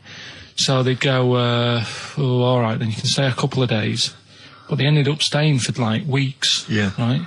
So, to sort of get rid of them, what they'd end up doing, they'd be making the dinner, and they'd be making a lovely dinner, like a bit of meat, nice warm meat, and nice veg, gravy. And this happened every time, did it? This is where the saying came from. This is what happened, Rick. This is happened every time. It was in that vague book. The book of vague sayings and stuff. Right, So they'd be making a nice meal, but what they did, they looked after all the family. But the person who won't go home, they just give them some, like, sort of a cut-off of cold meat. Right. So they'd say, you're giving them the cold shoulder. Meaning... Right. Okay, that's rubbish. Okay, absolute... Carl, why would that necessarily work? Yeah. Why do they always, in every situation when you want to get rid of a lodger, still feed him every day, but make the meat lukewarm. So they always leave then. Yeah. Oh, this food's lukewarm. I'm going to become homeless and they again, go, wandering the hold streets. on, are you giving me the cold shoulder? Yes. Do you want me to leave? Yes, just say leaving. No, I like to do it cryptically. That way, in years to come, someone will have a little saying about it. Well, anyway, that was our bacon in the morning. If you've had enough of meat, we'll leave that. Well, Bacon in the morning! Oh, bacon in the morning if you've had enough of me! come back. What are the others? Just tease us again with the others. We'll come back to those. He's a bit of a nuisance, and we'll have a big fire tomorrow. Nice, looking forward to that. Right then, so we've got we'll have a big fire tomorrow. Yeah, go on. Is that the one you want? Let's go for it. Right, I think this was like round the 1700s. Bluffing. And Just bluffing. Who was the king then? Don't know. Go on. But it's about the word bonfire, right? Bonfire. Bonfire. Yeah. Do you know where it comes from? No, go on. No. right, what happened is it's got nothing to do with Guy Fawkes and that, which is what I thought when I saw it. It's got nothing to do with that. But ages ago, at 1700s, right, didn't have enough houses, like I mentioned. Okay. Yeah. So if that happens, you get people living on the streets. You get diseases, people aren't cleaning properly. So you get more deaths. All right? Yeah. So think about it. You've got all these dead bodies lying around. They're running out of space because there's like, I don't know why they're running out of space, but they haven't got much. I don't know why really. I was going to say they should have just buried them, but there's probably more land back then than now. He doesn't need anyone else in the room to have a dialogue with himself. Yeah, we could leave and we'd come back and you go, I've sorted it. Yeah. But anyway, for some reason, They presumably, if it's going to be they burnt them, it's presumably to do that it also kills the parasite or whatever's carrying the parasite on them, as opposed to burying them and not killing the disease. well, yeah. So that. There you go. You've worked it out. They piled them up and they turned it into a celebration because there was a lot of fed up people at that time. Is it going to be the word Bond, meaning good? No. I'll tell you in a minute. Go on. So you've got all these people who are like going around and like, oh, you know, so and so died the other day, and you know, nearly every week someone they knew was dying. So you can imagine like just constant like being depressed. So and they've got all these bodies lying everywhere. It's like, oh God, what are we going to do? So they said, we're all too fed up at the moment. Said, let's make this a better world. This was 1701 by the time they got together. So they said, what we need to do is have a big party. So they said, yeah. Good thinking. See what you're thinking. So they go, right, well, we'll put all the bodies in a big pile. And they're all diseased and that. So they set fire to the bodies. And they said, let's have this as a celebration to remember them by. And, you know, we'll have a drink and that and have a chat. We'll have this big fire going. And it came from bone fire. Ah, right. So Bone fire. it was all the bones. Bonfire is bone fire. Yeah. Excellent. Yeah? That's interesting. So that's how it came about. Yeah, in the 1700s. Yeah. That was. No, probably. I reckon it was 1600. Probably earlier. I reckon it was the plague. I reckon it came from. But interesting stuff. Interesting Yeah, so stuff. that's Did you celebrate Bonfire Night? Is that a big celebration for you? Do you like the fireworks? I'm sick of fireworks. I just think they're rubbish.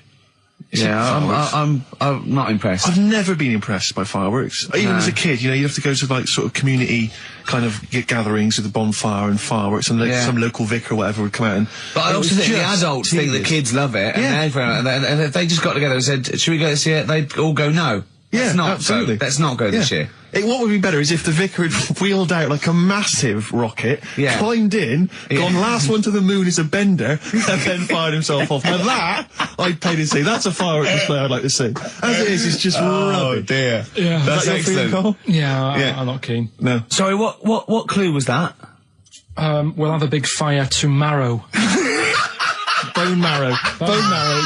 The SIBO, the bitter end on XFM 104.9. I'm Ricky Gervais. With me is both Stephen Merchant and Karl, the K-Man, Pilkington. Oh. So you've already got that. That's safe. It's only 4 minutes past. You've had placebo and you've got us three. So You're definitely going home with that. yeah, whatever that's happens. safe. That's on its way to the hospice. Exactly. You've banked that. Yeah.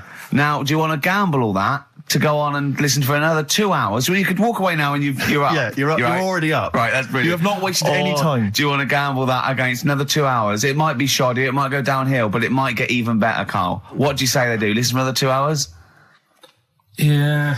See, we shouldn't have done that. We shouldn't have asked Carl, because a lot of them now are already taking what they've got. And what they've got is great, Rick. What they've got is lovely. Yeah. They're loving that. They're going to enjoy that. We have got monkey news. We've got cheap as chimps. That's not the same thing. How many A lot of radio people stations do. have got two ape-related simian features? Rick, can I point out now, a lot of people are making that mistake. A lot of people are thinking that monkey news is exactly the same as cheap as chimps. It's not. Let's keep that clear. It's not. It's in the same ballpark, but it's not the same. There are apes, they're involved. They're involved. Yeah. We've also got some great music. Yeah. We've got an amusing sketch about a fly. Oh, he's looking forward to that. Oh, and Mystique are dropping in. Let's hope the Mystique ladies are coming in. Singing their Yeah, music I for us. want to kick off with a song that is, you've got like half a dozen posing songs that when you're sort of like between 40 and 18, they were the ones you'd put on to get ready to go out, or just pose around, or be that pop star, or think you're on stage, or whatever, or in the video. Yeah. And embarrassingly, I dug this out, and I remembered I used to post this like a mother when I was about 14, right? This is Street Life by Roxy Music. You used to do... Mine was Oops Upside Your Head. Yeah. It was just me on the floor in my bedroom. One day there'll be other people in this imaginary pose. yeah. Elbows going everywhere, Yeah. knocking over vases. Yeah. But then I remember later it was Black Lace's Superman, which is something similar. Do you remember that? That was brilliant. Wow. Spray, ski, da-ding, da-ding. If you've out there in Radioland got any funny jokes, then call in. Email them in, because we need some. Street Life, Roxy Music off the Stranded album. That's what I used to jump around to. What would you have been wearing while you were listening to that? Well, probably Brutus Gold jeans. Classy. Or Green Flash pumps. Sure. Any socks? I would have had socks, yeah. Yeah. I'd have probably been wearing the shirt my mum got me from Tesco's, which was again a Brutus shirt, and it had women in bikinis eating bananas on a chaise longue. Of course it did. So, Lots of small ones, or just one big one? lots of little small ones. Yeah, so so that was that. A trilby? I didn't wear a Did you trilby. have a no. toy with a trilby? I remember when I went on holiday about that time, and I was about 14. But my older brother had this leather jacket, and I was on the beach. Just in my shorts and that, and I went to get an ice cream or something. I said, "Can I borrow your jacket?" And I put his jacket on, and I was frozen on the beach, thinking they are all looking at me because I look so good. And I also had a straw Stetson, and I really thought, yeah, I'm turning into quite a man. Yes, I'm quite a catch. Yeah. Just thinking, they're going, they're looking, going, who's that dude? Is he American? Has he just come from some sort of rodeo? Wait a minute, I'm in a bikini and I like bananas. I could be the woman for him. Oh dear. What was that? Didn't you have a t-shirt or jacket or something you wore to university that was pretty classy? Didn't it have like some foul language on it or something? What was that? Yeah, I'd when I was 18, right? The Christmas or the birthday before I went to university, got 2 sweatshirts, one black, one red, had bullshit on them. Just on the bow. Right. And the red one, all my clothes, the first wash, everything was pink. All my white shirts and my white socks, of course, because I just put it in, I didn't know. Yeah. So that I was a man at university with all pink clothes except for a rather nice red sweatshirt with bullshit on it. Again, turning into quite a man. Quite the man. Was that pre or post the time you washed your clothes by getting in the bath? And that was that was the second year when I was had to go in digs at our Halls residence. So I had a bath, and you had to sort of like pay for a bath, So I thought 2 birds with 1 stone. I got in the bath with all my white shirts, because I was going through sort of, wearing a white shirt and tie, that sort of, David Sylvian sort of frying for everything. And, Daz. And I just wriggled around in it. Oh, God. I washed myself. It's quite a good exfoliant. I didn't do it again because it was sort of not good for the skin, Daz. Quite sore, is it, around the sort of the groins regions? Yeah. So there you go. Roxy Music and Street Life. I've only had one upheld, one serious slap on the wrist for something I said. But, what was he say? Can you repeat it? Well, I can, I was talking about, and it was a true story. I was talking about this little old man who his daughter was taking him to home because he used to fry up bacon and rub it round to get the dog to lick them. Right. And you got a complaint? Yeah. And that was it. That's why you got a complaint. Yeah. What's up with that? Well, he said it on Songs of Praise. They said it was in poor taste, I suppose. What other complaints? The biggest complaint ever on TV, the most complaints ever for anything on TV, was the showing of The Last Temptation of Christ. Yeah. Do you know the second? Yeah, the second was I think Anne Robinson putting the Welsh into room 101. What? Because she didn't like him and that? Yeah, she just said, well, they're going in the, She said it slightly more eloquently than that. Yeah. I can the people or the place. I don't know. I think it was the place and therefore the people. Yeah. What do you mean, yeah? No, well, you know, my mum and dad have sort of moved from Manchester. They've retired now in Wales. Oh, yeah. And it is... Look at his face, turning his nose up. No, but it is pretty depressing. Do you know what I mean? It's just one of them places that... it's like you go back in time and that when you go there. I mean, maybe the major cities there, maybe Cardiff is all right. What, even coming from Manchester, it's like going back in time? It's like one of them places, it feels like every day is Sunday. Do you know what I mean? It's just depressing and grey and slate Lots of everywhere. vickers walking around going, I'm late. Well, yeah, it is the sort of attitude they have, right? This is true because my mum and dad live there and that, right? And they love it. It's all right. It's an healthy place to go when you get older and that. But this is why they don't move on in Wales. Well, I'd just like to make another... No. Sorry to any Welsh people listening. We're not saying you don't move on. Carl is. No, but... Sorry about the little Chinese shoes again. The thing as well. is, it's good that in a way that they do that and they don't want to be like, you know, rushing about everywhere because the way London isn't that great either, is it? Because it's totally opposite here, right? Yeah. So I'm not having a go. It is a bit dull. I think even people who live there will agree with me. Okay. Right? But, like, one of the shops that my mum and dad use, right, it's only a little sort of villagey type shop, can't be bothered staying open for hours and hours, right?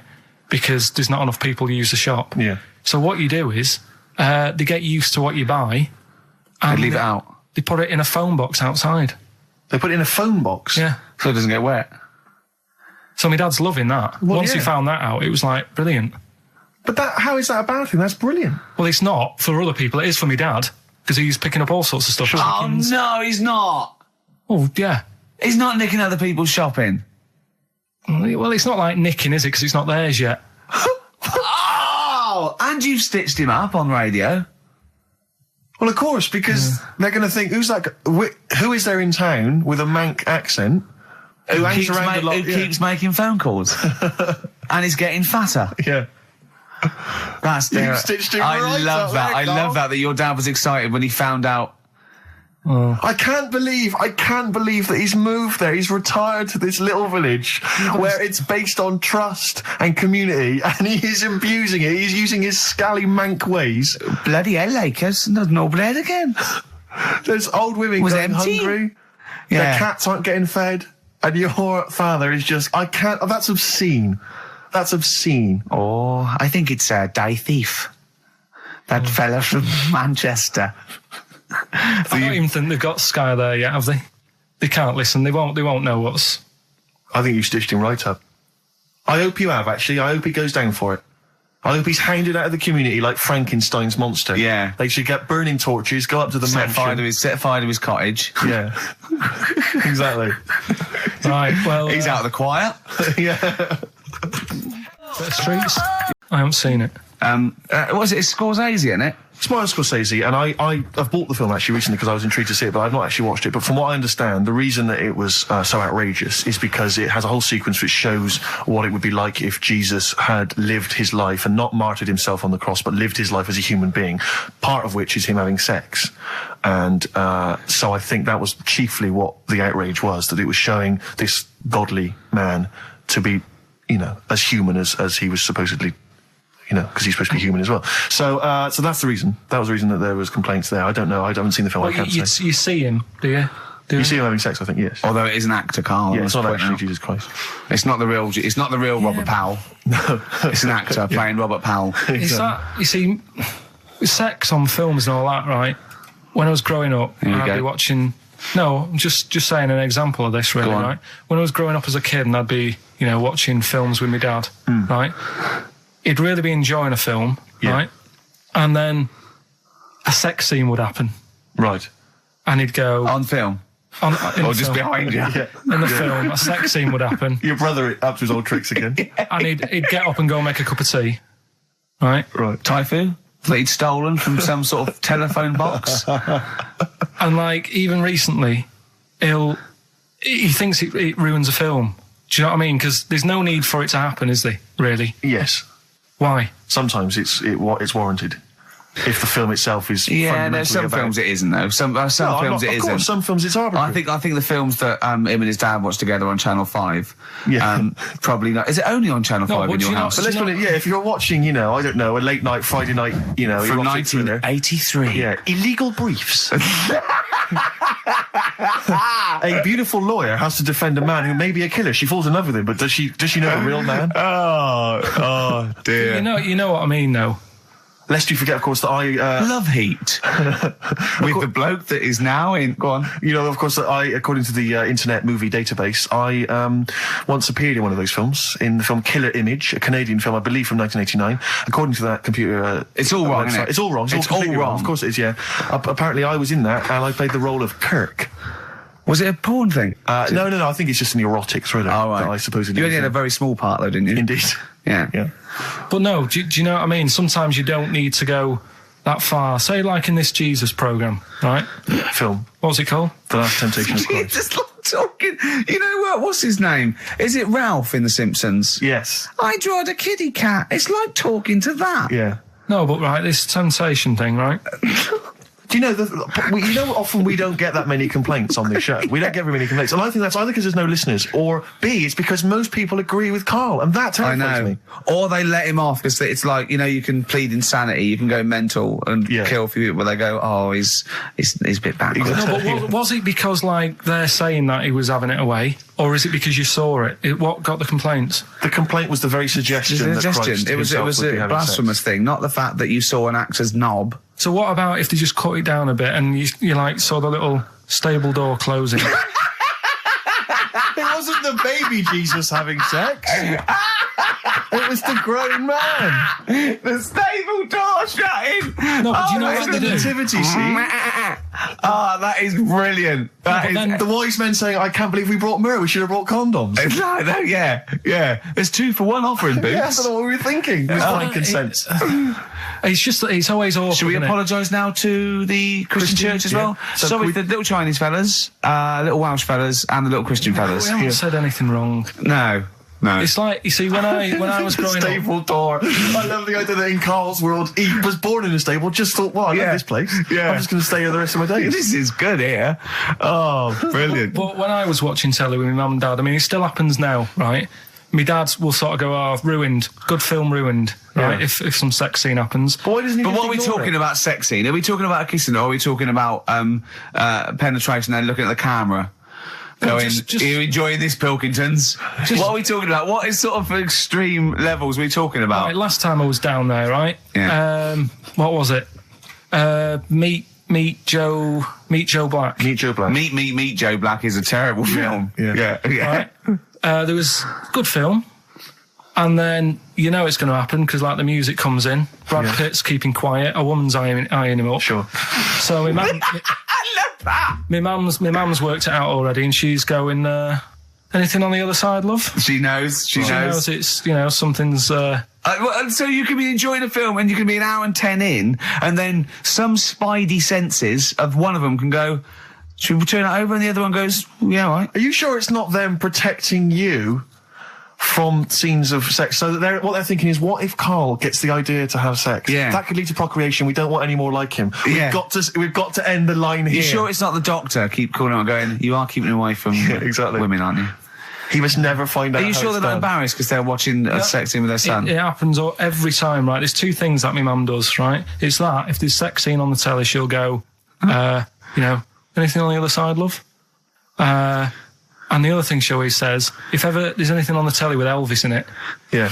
she goes, oh, I like him, right? And we all know, we sat there, we know what she's going to say next. Yeah. So you don't even bother saying why, right? And she goes, he likes fat, ugly people. He what? He liked fat, ugly people. He didn't always go for, like, the good-looking fans in the crowd. What Elvis did? Yeah. Right. That was always the thing. And I'm sorry, no, hold on. I don't know what we're doing now with our lives, Steve. Wait a minute, right. So your mum says 2 things, right? She either says... Is there anything else on the is other there side? anything- Or, I like Elvis. There's a pause because you know what she's going to say next. She says, he liked fat, ugly people. How often does this occur? Well, because they've got, like, Sky, there's a lot of those channels on. They're like the music channels. So Elvis always comes on. There's either an Elvis film, there's like, you know, a classic hit by him on. And she'll go, I like Elvis, he likes fat, ugly people. And what do you mean he liked fat, ugly people? Is she a fat, ugly person? Because there's that special Vegas show, isn't he, where he's dancing about, right? And he's got loads of scarves around his neck. Towels. Yeah. And, like, he always hands them down to the fat, ugly ones. Right. And I always say it's because they're the fat, you know, they've got a sweaty face because they can't, you know what I mean? I don't know what world they live in. I don't know how we've gone to this subject. What sort of world are you got when you're watching his face? And what do you mean fat, ugly ones? You mean they're in the front, they're sweating a lot because they're a bit chubby? So she thinks, you know, is giving them a towel because it's But he's like, really going, wipe your face, you're putting me off, you fat cow. Stop sweating near me. There's another one. What? So, hairy Chinese kids. Yeah. Jesus. We haven't slagged off hairy Chinese kids. We slagged off Chinese. We didn't slag anyone off. We just said they really haven't got a town as such, and they wear shoes. What do we say? Yeah, little wooden shoes. And what did the I just don't know how we got onto Elvis and big fat ugly women. I don't know I don't know how we sidestepped from the Last Temptation of Christ. Did you see that fat Girls and Feeders Go program? on a minute. Turns out Chris Moores is a bit of a prick. See you next week. Yeah. Oh, chimpanzee that monkey news. Okay, monkey-related news from Karl Pilkington. Right. Do you know the monkey that went into space? Yeah. Yep. It happened in 1958. Right. Now you know that. Yeah. Yes. What did he do next? What he did the do monkey do next? Yeah. One appearance on Celebrity Squares and it was like forgotten. Right. Yeah, cut a novelty record. Yeah, just like Rick Waller. I'll tell you what happened. He got back and all that. Got that. Heroes welcome. NASA sort of said, you know, you did a good job. And that's where a lot of people think, you know, it all ended. Sure. Yeah. But NASA were like, well, hang on a minute. We spent a lot of time, we've trained him up and stuff. So he's like, you know, he's saying, sure, you know, I've learned a lot, I've still got it all, I've kept it all, I know what to do. So they said, right, we'll use you. So he turned into like a bit of a trainer at NASA. We want to send you out on the top of an organ. yeah. Put on this little bellhop outfit. Could you smoke fags? Yeah. I'll have a go. So they were getting in new monkeys. You know, the main man at NASA was saying, can you teach these the same? He's going, of course I can. Do you know what I mean? I remember it all, I know what's going on, I'll tell them what buttons to press, what to do in emergencies, that sort of thing. It was technically sort of employed by the army. Right, Because can I just fit in here? I don't know the story, Carl, and I might embarrass myself here. You've got an army of people out there that will probably send me an equally deranged email from a different website, but I'm pretty sure when they sent the monkey into space, it was to monitor his physiology. He didn't press any buttons or learn to dock or take off. It was just the effects of weightlessness and space on basically a primate. I'm pretty sure he was tied in with electrodes to his head. So, well, yeah, I'm pretty sure. Okay, I could be proved. But even if that were the case, and he had learned to press one or two very basic buttons. Definitely not. Definitely But not. even if it were the case, I'm pretty certain they wouldn't have brought him back to train up Neil Armstrong. Right, definitely. Go on. Him going, Neil, what are you going to say when you come out there? Yeah. I was thinking of just saying, I'm on the moon. Hello, it's made of cheese. Don't say that. Don't What say about? I've noticed that you got little legs, Yeah. right? But mankind stepped forward. Well, how could I put that? I was just going to say, I'm on the moon, it's great to be here, wish you were here. I've got to think so. Hi, better than that. Mum. Yeah, go on. Anyway, basically he got back. They sorted him out with a nice pension. He was happy. Because of, like, the rank that he got, he was like, you know, he had loads of medals and stuff. He said, right, we'll make him a colonel. He got that. Like I say, he got a pension. That was the end. He died in 1969. He was buried with his wife. He passed away. His wife. I'm sure it just goes on to a different website about something completely different. And Yeah, it's you're just talking like- about Buzz Aldrin. Yeah. His page is missing. Oh dear. So, Well, Carl, if someone could call in, did they train Leica the dog to sort of like, you know, dock and He never re-entry? made it back, did he, like? we'll They find didn't out. bother. We'll find They out didn't next week. even bother. They didn't bother to bring him They back. just sent him up there, and they didn't have technology to bring him back. And they just went, yeah, that's there. That's brilliant. Well, I can do that. Yeah. Amazing. Really? Yeah. What do you think of that, Carl? Rubbish, isn't it? Sort of brought it down a bit. But But the little monkey made a colonel. Hero. Big hero. What was he in? What craft was he in? Sputnik. just hang on a minute. He was in Jupiter AM Yeah. Let me see that piece of paper. Let me Yeah, put it I down. can guarantee there's nothing there about his training other than let's hope he's not sick on the control panel when we shoot him up at 400 Gs. Oh dear. I love the fact that you think that this monkey was a high... Do you know what I mean? Do you, when you think of these things that are less in the monkey's face, do you think of the Planet of the Apes? Like they're sort of talking sort of chimps and gorillas and they're in tunics on horseback with snub-nosed rifles. What do you think of? Just a little monkey getting on with it. He knows his job, he knows what he's got to do, he gets on with it. Look, he's pressed the button. Watch him press the button. This takes me back. Do you remember 1965, I think it was? We're going to use him to train other DJs. That's it then. Goodbye. Thanks. Cheers. Cheers. Okay, monkey news? Do you want a bit? Yes, please. Play the jingle. This rush is weird. Oh, chimpanzee that monkey news. Right. Right, they were filming a documentary, right, this telly company. Yeah. Doing a documentary. Who? Which one? Which one? Which one? Don't know. No, right, what was the documentary about? About monkeys. Yeah. Where was it? Where was it? Africa. Right, when was this? I haven't got a date. Okay. Recently, though, since the advent of television, obviously. Yeah. Yeah. Actually, a bit of extra monkey news if you want it. Okay, always. Do you know the, Monkey news extra. Go on. do you know the Halfords ads? Halford's ads? I don't think so, no. What happens? Halfords, they've you know, they sell nuts and bolts and stuff. Right. They were using monkeys in the ads. Okay. Um, Yeah. And what happened? Packet. Don't they sell bikes, Halford's? Well, mainly. Bicycles and motorbike stuff in that. Okay, so they're using monkeys in the advert. What happened? I can't handle it. What? I can't do this. Look at What? him. Look at him. Well, it's time for White Van Man, which is where we ask Carl the questions that the Sun asks someone else. Exactly.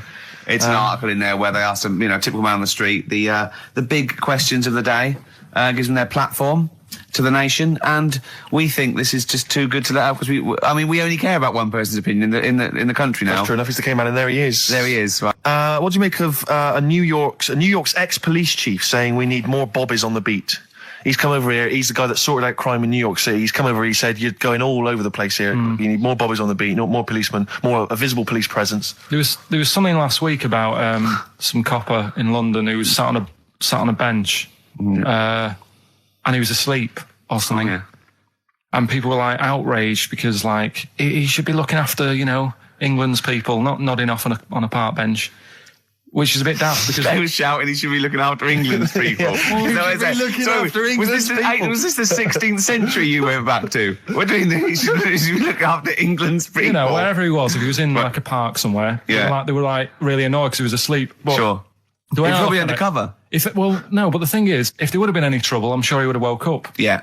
If there was any if someone needed help and they screamed, he would have woke up. So I don't know why they were having a go at him. Yeah. And he might not have been there at all. So, it was, so Yeah. he probably have his radio turned on, didn't he? Yeah. Listening to Heart. So you're not concerned then that there's not the crime's going I up? think there's enough. I see quite a lot of them whizzing around. Okay. You're happy then? Yeah. As long as you're happy, Carl. So you don't think it's too much crime? No. Just the right amount of crime? Yeah. What about the fact that new gambling laws give Blackpool the green light to become a British Las Vegas? What do you make of that? Are you a gambler? Little bit when I go on holiday, like going in the arcade and having a little flutter. Sure. What's your favourite? I have a go on the fruit machines. Yeah. There's a good one called The Simpsons. Right. Is that your favourite? Yeah, it's quite good. Is that a tie-in with the TV show The Simpsons? Yeah. Okay. Will they make Blackpool the next Vegas? I don't think so. No, nor Can't do see I. it happening. No. You been to Blackpool? Yeah. What was it? Was anything? It's a bit rank. Is it? It is a bit rough. Needs a lot of work doing on it. Yeah. No, that won't happen. Okay. And you're not worried about this encouraging gambling, generally? Gambling's not a vice you're concerned about? If you're a gambler, you're a gambler. Do you know what I mean? If Blackpool isn't done up, they'll go somewhere else to have a flutter. Sure. So it's not going to make any difference. Okay. No. Well, it's time. Whoa. Go on. That time, isn't it? Yeah. Play the jingle. Yeah. White Van Man, Carl. Brilliant. Recorded at great expense, that jingle. Yeah. This is where we just hijack an idea from The Sun, which is White Van Man, where The Sun asks, in this instance, a cabbie by the look of it. Oh no, a fruit and veg shop owner. Ours is slightly different because the son sort of like pick on a perfectly normal member of the public. Exactly. So that's where we've got the upper twist. hand. Yeah. And they ask him about the the hot potatoes. This week, Carl, my first question to you, well, your thoughts, please, on the criticism of the BBC over their coverage of the Queen Mum's death.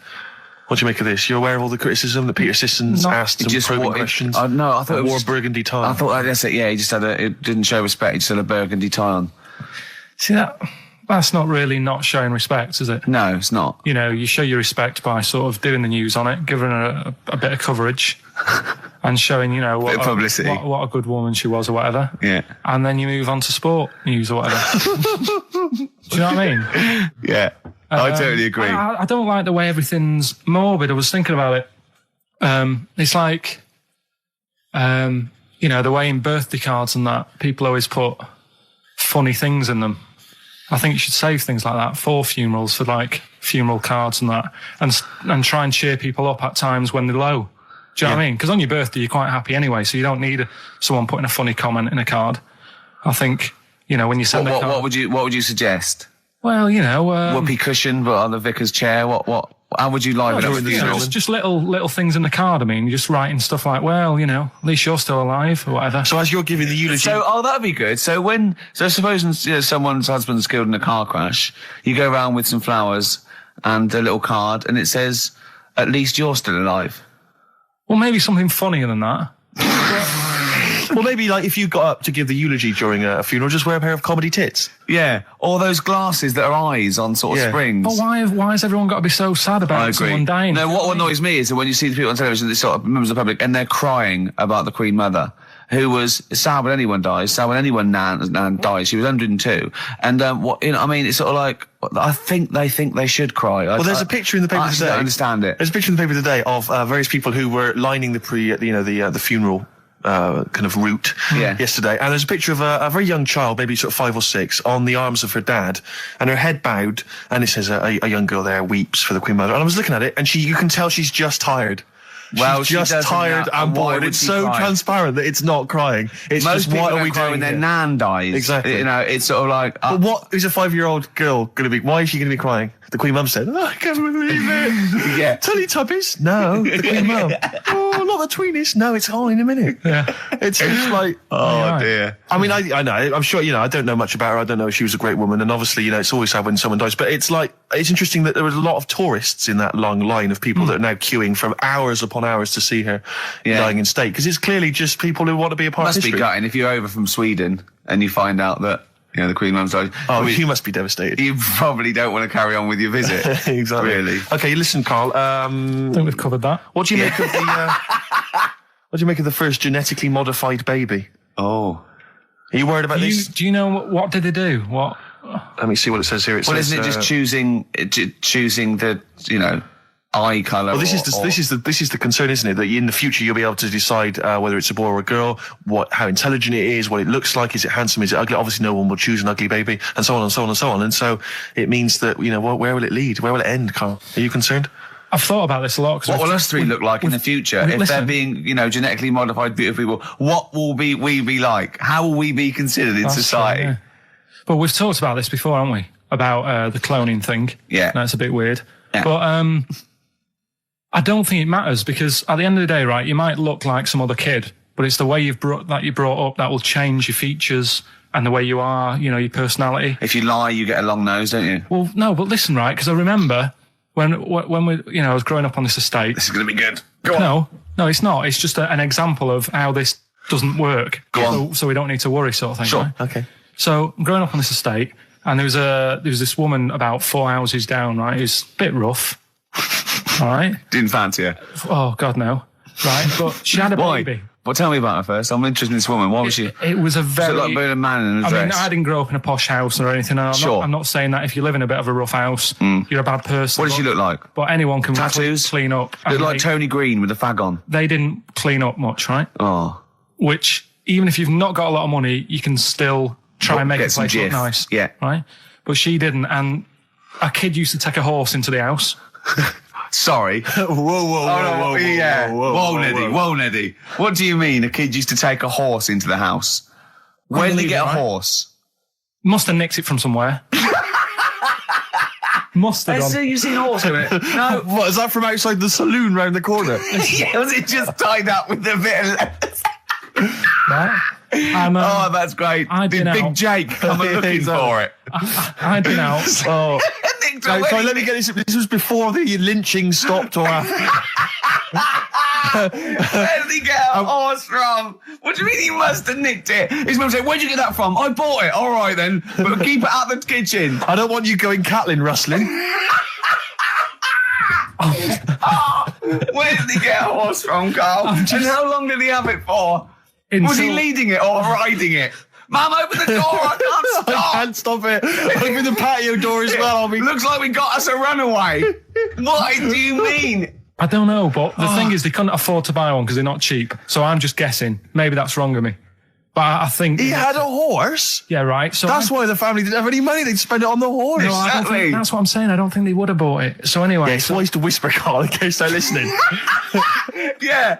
And They could be in the room next door. It's not buying it, it's keeping it as well. Oh. So I was like in the car with my dad coming into the avenue, and you used to have to drive down it to turn round and, and you know, sort of go back to our house. You had the traditional method of transport. Yeah. And the horse was in the lounge, Reading a paper. just like walking around. Oh, God!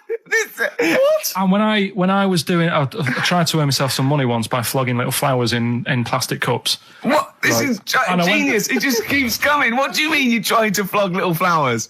What do you mean? Wait.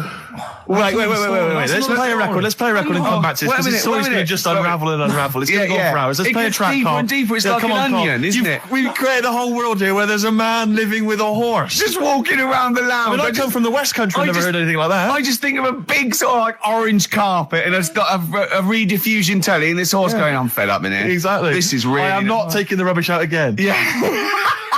Right, play a record. Let's have Velvet Underground. We've got that lined up. Oh, yeah, the God. classic from the first album. I'm waiting for the man. Let's come back to the horse in a second. Little flowers in pots. What do you mean? Well, that bootleg's going under the name of Nothing, Miss Jackson, I think, by Meats and Poultry. So there you go. I do love these bootleg things because they're so pointless, but they're so enjoyable. Yeah, it's great. It's fun to do. Yeah, exactly. they're really good they're fun. great. But not as much fun as White Van, Carl. White Van Carl, absolutely. Do you want to explain the premise? Well, we take the Sun asks someone else and asks Carl. It's simple as that. That's it. The Sun have just taken a normal person. We flipped it. We're going to ask Carl the same questions about the week's news. Yeah, just basically your opinions, Carl, as ever. What do you make of, well, obviously the big news, David Beckham's broken foot? Is this a big concern for you? No, I mean, he's sad. You know, it's sadder for him more than anyone because, you know, to like be in the World Cup is like the main thing for him, isn't it? Yeah. But he's still a young lad, and I don't think he'll give up. I reckon he'll still turn up. He'll be all right, and yeah, good luck to the lad. You know, I like David. I'm not going to slag him off. Wise words. He says that like he knows him, like he's popping round for drinks later. Yeah, like we tried to stitch you up. Go on. But obviously yesterday, was it yesterday? I think maybe Thursday. The Sun printed a big picture of David's foot and encouraged everyone to touch it at midday, because hoping that this would somehow, if we all thought and prayed together, somehow that would help his foot heal. Do you believe in that? No. Any belief in that? No, you're going down the old like Yoragella route, aren't you? Sure. I know it's stupid. Yeah. I'm sure. I mean, it's nice effort and everything. It sort of cheers everyone up.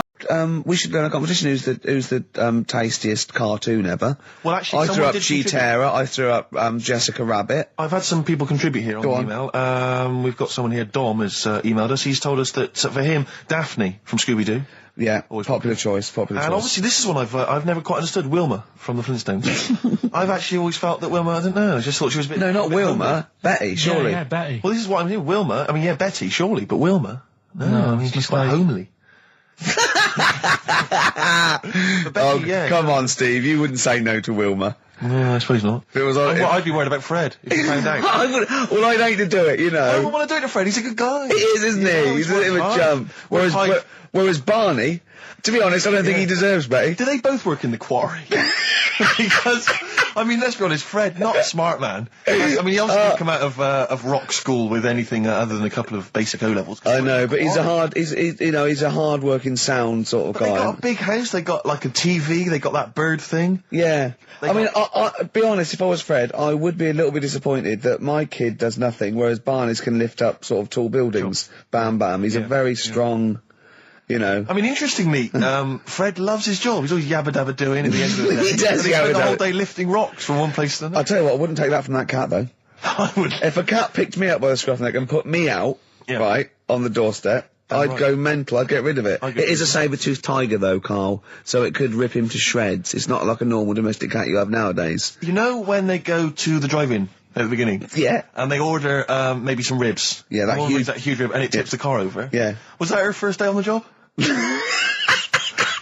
Because I've never been ordered before. Yeah, I always thought she'd have realised. Yeah, we're out of pig. We've got brontosaurus rib. Exactly. He goes, won't that knock the car over? No, it won't. I don't know. Rick, can I tell you now? That was an accident waiting to happen. It was really, wasn't it? Yeah. And it did. Oh dear. Mind you, I went to Texas once, and I had some ribs, and it was like the Flintstones. It was huge, and not only did it look too much like an animal that I couldn't actually eat it. I don't know who could eat it. I mean, seriously, it was 2 foot long. Yeah. And all the it was like half a rib cage. And incredible. Oh, it was the premiere. Did you see the coverage? It was a premiere of Lord of the Rings Part 3. I can't be bothered. I mean, man alive, I'm sick of Lord of the Rings. I watched the first one, and I was actually I've never been into all that sort of stuff. Never liked Gollum and Dungeons and Dragons and gatekeepers and weird magic and Harry Potter makes. I want to punch his face in. I know what you mean. But I mean, it's sort of like, Well, Lord of the Rings, when I was at school, if you were into that sort of thing, you were a nerdlinger. They would beat you up, they'd shout heckle abuse, all that sort of thing. You know, I wasn't a fan. I actually don't know anyone who admitted they were into that nonsense. It was shameful. It was embarrassing. Now, the whole world's gone crazy for it. Even the tough guys, the hard nuts, the streetwise kids, they're loving it. Can't wait for the third one. I see people raving about it. It's Jonathan Ross, all these people going, it's the best thing I've ever seen. It's 3 hours and 10 minutes of trolls and goblins and magic spells and large feet and magic rings. I'm loving all that crap. What's wrong with you people? I will smite you with my sword. It's just interminable. The orcs and the Norks. I saw some people playing this game. They had a big manual and a dice, and they're in a pub, and they're all fat with beards, right? And he threw a dice, and he looked down, he went, and he said something like, outside them, 3 miles to Mumra. And they went, oh, well done. I know. I want to go and say, what is this game? Yeah. What? It's absolutely extraordinary. Well, they showed some coverage of the Lord of the Rings premiere on TV, and there were people dressed up as some of the characters. Yeah. There was a girl chatting saying, well, I just think Gollum's hilarious. What? People talking about telling me Gollum's hilarious in this new film. How is he funny, my precious? Oh, my precious. What's funny about this? I'm losing it. I'm genuinely... Is he like Yoda? I don't know what the joke is. I'm missing it all. And when the walking trees started talking... Oh man, I love it. Gollum's the little one that looks a bit like Gandhi. Yeah, exactly. The computer animated Gandhi. Yeah. Yeah. Is that all right? Yeah. I think that's how he's described in the book. We went to Jonathan Ross's house for his birthday. I didn't. No, me and Jane, and we went there, right, and there was lots of people there, and Darren Brown was there. Jonathan got Darren Brown to do it, and it was incredible. He did all these tricks, right? I mean, incredible. It was just amazing. And he did one with a bloke who was there, a friend of Jonathan's, I think his name was Ray, and he got him to give the pack. He said, count the cards. And he counted out 52 cards. Yeah? He went, think of any card in that pack. He didn't touch it yet. He's counted 52. They were in his hand. He said, think of any card. He said, what was it? He said, 3 of spades or something. He went, find it in the pack. Couldn't find it. He said, count the cards. There was 51. Right? And he couldn't find the card. And he had no idea. And we forgot about it. He went, oh, it's gone wrong. And he forgot about it. And he kept, he was going, I wonder where that card is. And he kept looking at it. Right? I found out that about a week ago, Ray went into hospital with appendicitis. Yeah? And the surgeon, as we said, there was something crumpled up. There was a thing, and it was the card. It was the card that was in his thing causing appendicitis. And when he came out of surgery, there was a card from Darren Brown saying, was that your card? That's amazing, don't you think? I mean, that's like incredible. Thing and then a crab went, I know what it is. It's a 5 of spades. It's another wind-up. Yeah, but I know you guys are laughing about the height thing, and for those that have only just tuned in, I am 6'7" tall, which is tall, and that's big, and I pride myself on it in a way. You know, I've worked hard, I've not smoked, I ate well, you know. Yeah. It's an accomplishment, but obviously I didn't have much involvement in it. And it's a curse because mainly the problem is that you can't get stuff. You can't get clothes, you can't get shoes, you know. Yeah. It's size 14 feet. Yeah, but it is genuine, and I don't know. I mean, it costs a lot to buy a pair of size 14 shoes, and I mean, if you were genuinely poor, I don't know how you'd afford to be tall because the clothing costs more, everything costs more. I've seen this in comics that you'd actually go to school in a barrel. Wearing a barrel. With just braces, it'd just be a barrel and you'd have sort of flip-flops. And you'd take a mule with you. They all had a mule, didn't they, the but poor people always think you'll be in a pub or something, and people just think they can talk to you about it. They just think, hey, you lanky, it's just like, because it's like they But that really annoys you, doesn't it? Well, it annoys me because it's like they think I should be proud of it. Like, well, exactly, but they don't think that this is not a disadvantage, this is not a disability, is it? You're taller than most people. It might get a disability. No, if you were 8'3", it'd be slightly debilitating, you would, but... Disabilitating? What? Disabilitating? Yeah. No, you're a medical man, aren't you? But, no, the point is, it's a disabilitating because when you go on public transport, like if you're on a coach... yeah. The only place I can sit on a coach is that seat... On the driver's lap. Either on the driver's lap or that seat at the very end, you know, which sits into the I. Yeah. That's the only place I can sit. Well, you stand up, some sort of kids at the back waving at drivers. You could drive it from the back. Here he comes, watch it. Were you a tall baby? Oh, Mr. and Mrs. Merchant, you've given birth to a basketball player. Look at his dribble already. Were you a tall baby? Babies aren't tall. Oh, at what point did you suddenly, like, Jesus, nothing fits me? Well, it didn't happen overnight, Carl. Let's do a little graph. How tall were you at 5? Oh, I don't know. 3 foot? 3 foot. How tall were you at 12? 6 foot? 6. Were you really? I don't know, do I? How do I remember? I don't remember this. Well, when did teachers start calling you freak boy and Really, lanky? they didn't. It wasn't Didn't they? so much. It was no. You went to a funny school. I went bowling with him once, so I'd never been bowling before, and he'd been once before, and he went, let's go to this bowl. We went to a bowling alley, right? And you have to wear these special shoes. Now, they're sort of like pointed things anyway, and they're multicoloured, sort of red and green. They look pretty weird. And the woman said to me, oh, what size? I said, oh, 8. She went, yeah. So what size are you? He went, 14. She went, 14. He went, you probably haven't got them. She goes, yeah, I think we have got one pair. And she put them on the table, and it was like Krusty the Clown. And I just started laughing. They looked so long, and he had to run round this bowling alley in these freaky clown shoes. But they don't look freaky clown like when I'm wearing them, because the rest of me is in proportion to it. It looked like a little wall bracket. One of the worst things that happened to me was when I was like, I don't know, when I was about 16 or something, we went to, it's a fire there's a fire alarm going off. There's a fire alarm going off. And the fire light's going off. Yeah. Should we not just maybe we play a record and go and check that out? Wrap it up if you want. Oh, no, not wrap it up. Play a record, I'm gonna go. No, it's gone off, Rick, it's gone off. Oh! Well, they might have burnt down! Yeah, I think we'd know about it. The flames licking around our ankles would be a clue. God. I'm gonna go and investigate. You shouldn't ignore a fire alarm, did you? Blimey. We're entertaining the nation. Oh, look at him, he's scared of fire! What do you mean? I'm going for nobody has been that lucky before. Right, it's a story about this kid who was born, right? Was he? Yeah, he was popped out, like, and the dad and the mum saw the baby, and he was like, oh, that's a good-looking little kid. Sure. And they were proud and that. And then like they're surprised that it's a good-looking little kid. It's theirs. Yeah. Like it could have been a frog, and they'd have gone, "Oh, he's got your eyes." And then the doctor goes, "Yeah, it is, but look at that." What? He said, "It's a boy and hasn't got a knob." I love the doctor saying that. I love this GP. Right. Oh, this midwife saying that. Oh, we love little boy. Yeah, but no knob, baby. Mr. and Mrs. I mean, think. Right. No, but I'm speeding it up a bit. All right, come on. So the baby's right, so the baby's like that, and the doctor says that, and the woman's like, oh, it's our first as well, and stuff, right? She's really gutted. What's the second going to be like? So, no head. So just a knob. Doctor says, you know. We'll call it Carl. All right, go on. Right, go on. So the doctor says, well, I'll leave it with you for a bit, get used to the idea, right? As opposed to throwing it away. So he wanders off. Yeah. He comes back with a smile on his face. Right? Found the knob. So the mum and dad are like, what are you smiling about? He said, you're not going to believe this. Baby's just been born. It's got 2. Right? You can have one of them. And they did a little operation. Where did you get this information from? That's in a book. What book? Is it the a same as the joke book that you carry round with you? No. With the woman with 3 legs, the juggler with 9 arms, and the bloke who found shagging a chicken under a rock. Is it in that book? Weird though, isn't it? Well, it's not true. It is true. What, in the same hospital, there was a baby born without a knob. Luckily, Karl. It happened.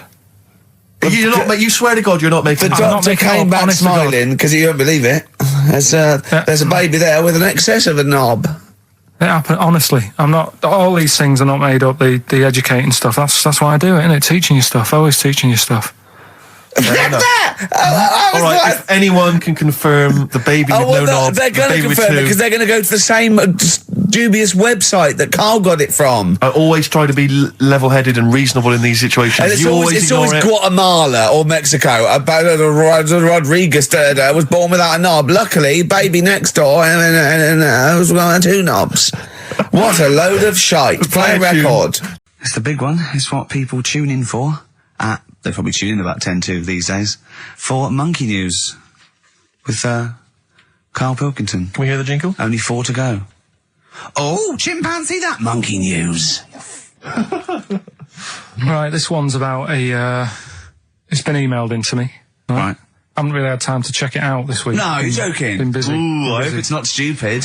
Goes back to 1908, and the person's saying it's a good story and that, and they're surprised I haven't picked up on it yet. Right. The Olympics, right? In 1908 in London. Apparently it was meant to happen in Italy, but it was cancelled. Don't know why. Right, and it happened in London. Anyway, 400 metres. Right, it was meant to. There was a fella who was going to do the run, right, and the favourite to win it was this Bulgarian guy, right? Who was like a newcomer. Okay, these are a few things it cannot be. 1, he injures himself, so a monkey steps in and wins. 2, he does a drugs test. It turns out that he is a monkey. So if it's either of those, right, I'm gonna go mad. So anyway, so the fella, right, this favourite, everyone's putting the money on him, thinking, yeah, he's going to do it. Is he hairy? Is this bloke hairy? So anyway, so the race happens, Yeah. and everybody's lined up, ready to run. And, everyone's saying, yeah, he's going to win, he's going to win. Then suddenly, a bit of murmuring going on, people going, oh, what's going on here? Right. He's eating a banana. And there's a fella in the lane next to him, Yeah. right, he's going up, who's that? He doesn't look familiar. Oh, Christ, Karl. You go. Right, doesn't look familiar. Who's he? Weird. What's going on? What's going on? What's going on? Yeah, what is it? What is it? Or who is it? I mean, not what is it? So they go in. So they say, well, he might not be that any good. Do you know what I mean? He might not be good. He might. It's Just a bit short, isn't he? Doesn't matter. He's only 3'6", and he's hunched over on his knuckles. So I didn't realise it was fancy dress. yeah. So But I don't think he's gonna be any good. No. So the race Oh, he's starts. put his finger up his arse. That's weird for runners to do that before a race. It's weird, isn't it? Yeah. Race starts. Yeah. The fella that no one recognises wins it. People go, what's gone on here? Yeah, sure. Do you know what I mean? We had our money on the favourite. What's gone on? Who is this guy? Yeah. Anyway, he stood up there, right? He's looking well happy. Yeah. He's lifting the trophy and everything. Right. Long arms. That trophy's higher than... So anyway, He's only 3 foot, but the trophy's 9 foot in the air with those long arms. I'm suspicious. Go on. They had the picture in the paper the next day. Sure. And everyone's going, yeah, he was fast and everything, but quite hairy for a run. Oh, I'll tell you Come what, on, Karl. come on. Quite It's hairy for a runner, because ridiculous. normally they shave themselves, don't they, to make them faster. And No. that. How did he manage it? It's really hairy and that. So anyway, he wins the stuff, he walks away with a cup. The people who are in charge of the running, or like the Olympic Committee, look further into it. Turns out it was a chimp. Right, keep talking. No, don't keep talking. Why encourage him? Shut up. This is Monkey News. If you can't handle the news... It's news from 1909, and I haven't heard about a chimp winning the Olympics. Be quiet. What happened there, then? 400 metres, right? Now the Don't thing is, talk shit. the annoying Please, thing was, Ricky. it took so long for the Olympic Committee, right, to find out that it was a monkey. It was going manic. It went into loads of races. It was picking up loads of like. Oh, shut up! He Right? became a celebrity. It was doing endorsements on TV. Don't talk shit. It said he managed to win the Right. same race 4 years later in Athens because How did he get to But it's a joke. They're winding you up, Karl. weird. It's not weird. It's isn't right. I do not believe it. Well, that's okay. There's only 3 of them to go then.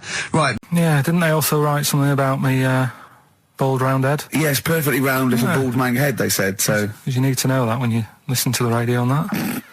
Really matters what my hair's doing. Your hair, have you given it a little polish? Because you look like a cue ball at the moment, and you've had a shave in it. I've never seen such a round head. It actually looks like a plate with ears. Yeah, well, for those that have never seen Carl, I actually, if you remember, I think he looks a little bit like Mr. Spoon from Button Moon. He does! If you've never seen that show, that's And also, he looks like, you know when they say, they find with a little 4-foot human, and it's actually 500,000 years old, and they give it a name, and it's the first, Australopithecus into, right? He looks like one of them as well. Perfectly round little, he is the missing link. He looks half human, half monkey. Because he's got a slight slouch as well. So Yeah, it's I know, like yeah. those pictures where you see it going from an ape to a man. I He's one know. of those in the middle. Yeah, and of course his monkey hands, his hairy little wrist to those skinny little things that he can get oranges out of holes with. And it's unbelievable. Why are you so all shaved and polished and everything? Got a wedding. What? Got to go to a wedding today, so thought I'd, clean myself up a bit.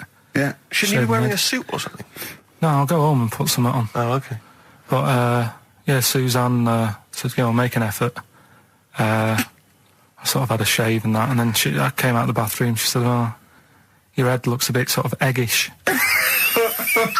She's right. Yes. Well, do you know about his worm problem as a kid? Go on. Right. What I can remember is he had worms as a kid. Not sure how you get him. He never answered me. He was getting a bit touchy about it. Right. This is like the second time I met him. And I think he was a bit annoyed that Ricky told me about his problem. What Yes. now? Now, straight away, you not being there, instinctively, what do you think went on with this story about worms? My suspicion is rather like when you told a group of people that Robin had once suckled milk from a cow's udder. Yeah. Did he mention that as well? Yeah. Yeah. My suspicion is that, like the cow story, the worm story is not true. But And why would he get so sort of uppity about it? Well, Because it's not true. imagine if that wasn't the first time he'd done it. Imagine if he did that every single time he was with somebody for the first time and Robin was just met them. He will tell that story to anyone. But they do say there's no smoke without fire. Oh, Robin! I also told him that the way Robin cured these worms was because the doctor told his mother, right, to hold a piece of ham or cheese near Robin's anus so the worms would come out for the food, and he believed it. I Tell you why, though. I said to Robin used to sit on spam to try and get the worms out, and he believed it. But Steve, right, do you remember that story about 3 or 4 years ago where there was some bloke in the army? He went away to somewhere, Vietnam or whatever. He was messing about in the woods. Messing about in the woods? Shouldn't he have been fighting? Whatever. Yeah. Right, and he walked through some lake, and I think he'd cut his toe or something on something, and some worm of some sort crawled in the gash. Yeah. And it was in his body, and the doctor said, we've got to get this out of your body. So what they did was, they said, right, the thinnest part or something of your body that things can crawl through is on the top of your head. So they wrapped Where the skull is. So they wrapped some bacon. No,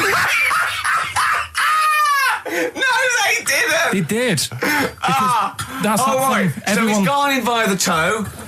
So what we do is, I'll tell you what, that worm's probably heading straight for the head. We'll put a bit of bacon on it. The thinnest part of the body is the skull. Of course it's not the thinnest part of the body. It's where your brain case is, isn't it? It's the skull. There was a reason for it. And it was like they stuck some bacon on his head. And As ever, the vital piece of information, i.e. the reason, Carl seems to have forgotten. because the worm was in his body, and they said everyone likes the smell of bacon.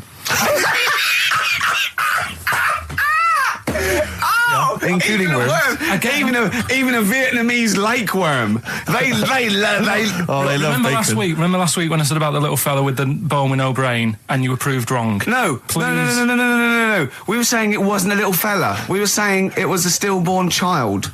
It wasn't a little You're fella. changing it now. You weren't having any of it last Right, week. hang on a minute. I'm getting confused. There was a Vietnamese snake that went inside of a soldier. A little, like, maggot or some sort that you have to get out of your body because it causes problems. Yes, and so in order to get it out of the It was a body, mop. they strapped bacon to his head. Yeah. That is great. This doctor. And did that work? I think so. They had a picture of him smiling.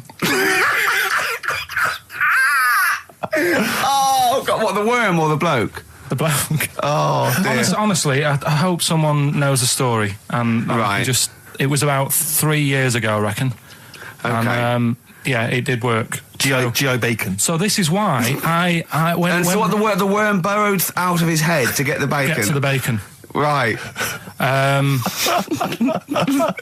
That's great. So this is why when Robin was telling his story, I was a little bit disappointed if it wasn't true. Right. Because in a way, You know Robin's never been to Vietnam. No, but what do you really think that Robin, well, as Robin said at the time, Carl, why would I sit on ham then tell Ricky Gervais? It's a very good point. because if he was a kid, you do daft things like that as a kid.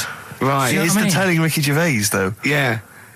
And then, bless him. Okay. And then anyway, Robin left, and I tried to chase him, but he got away. He knows. And then we had a few pints, and then Carl embarked on some of the greatest stories ever told. Can you tell the story about your dad?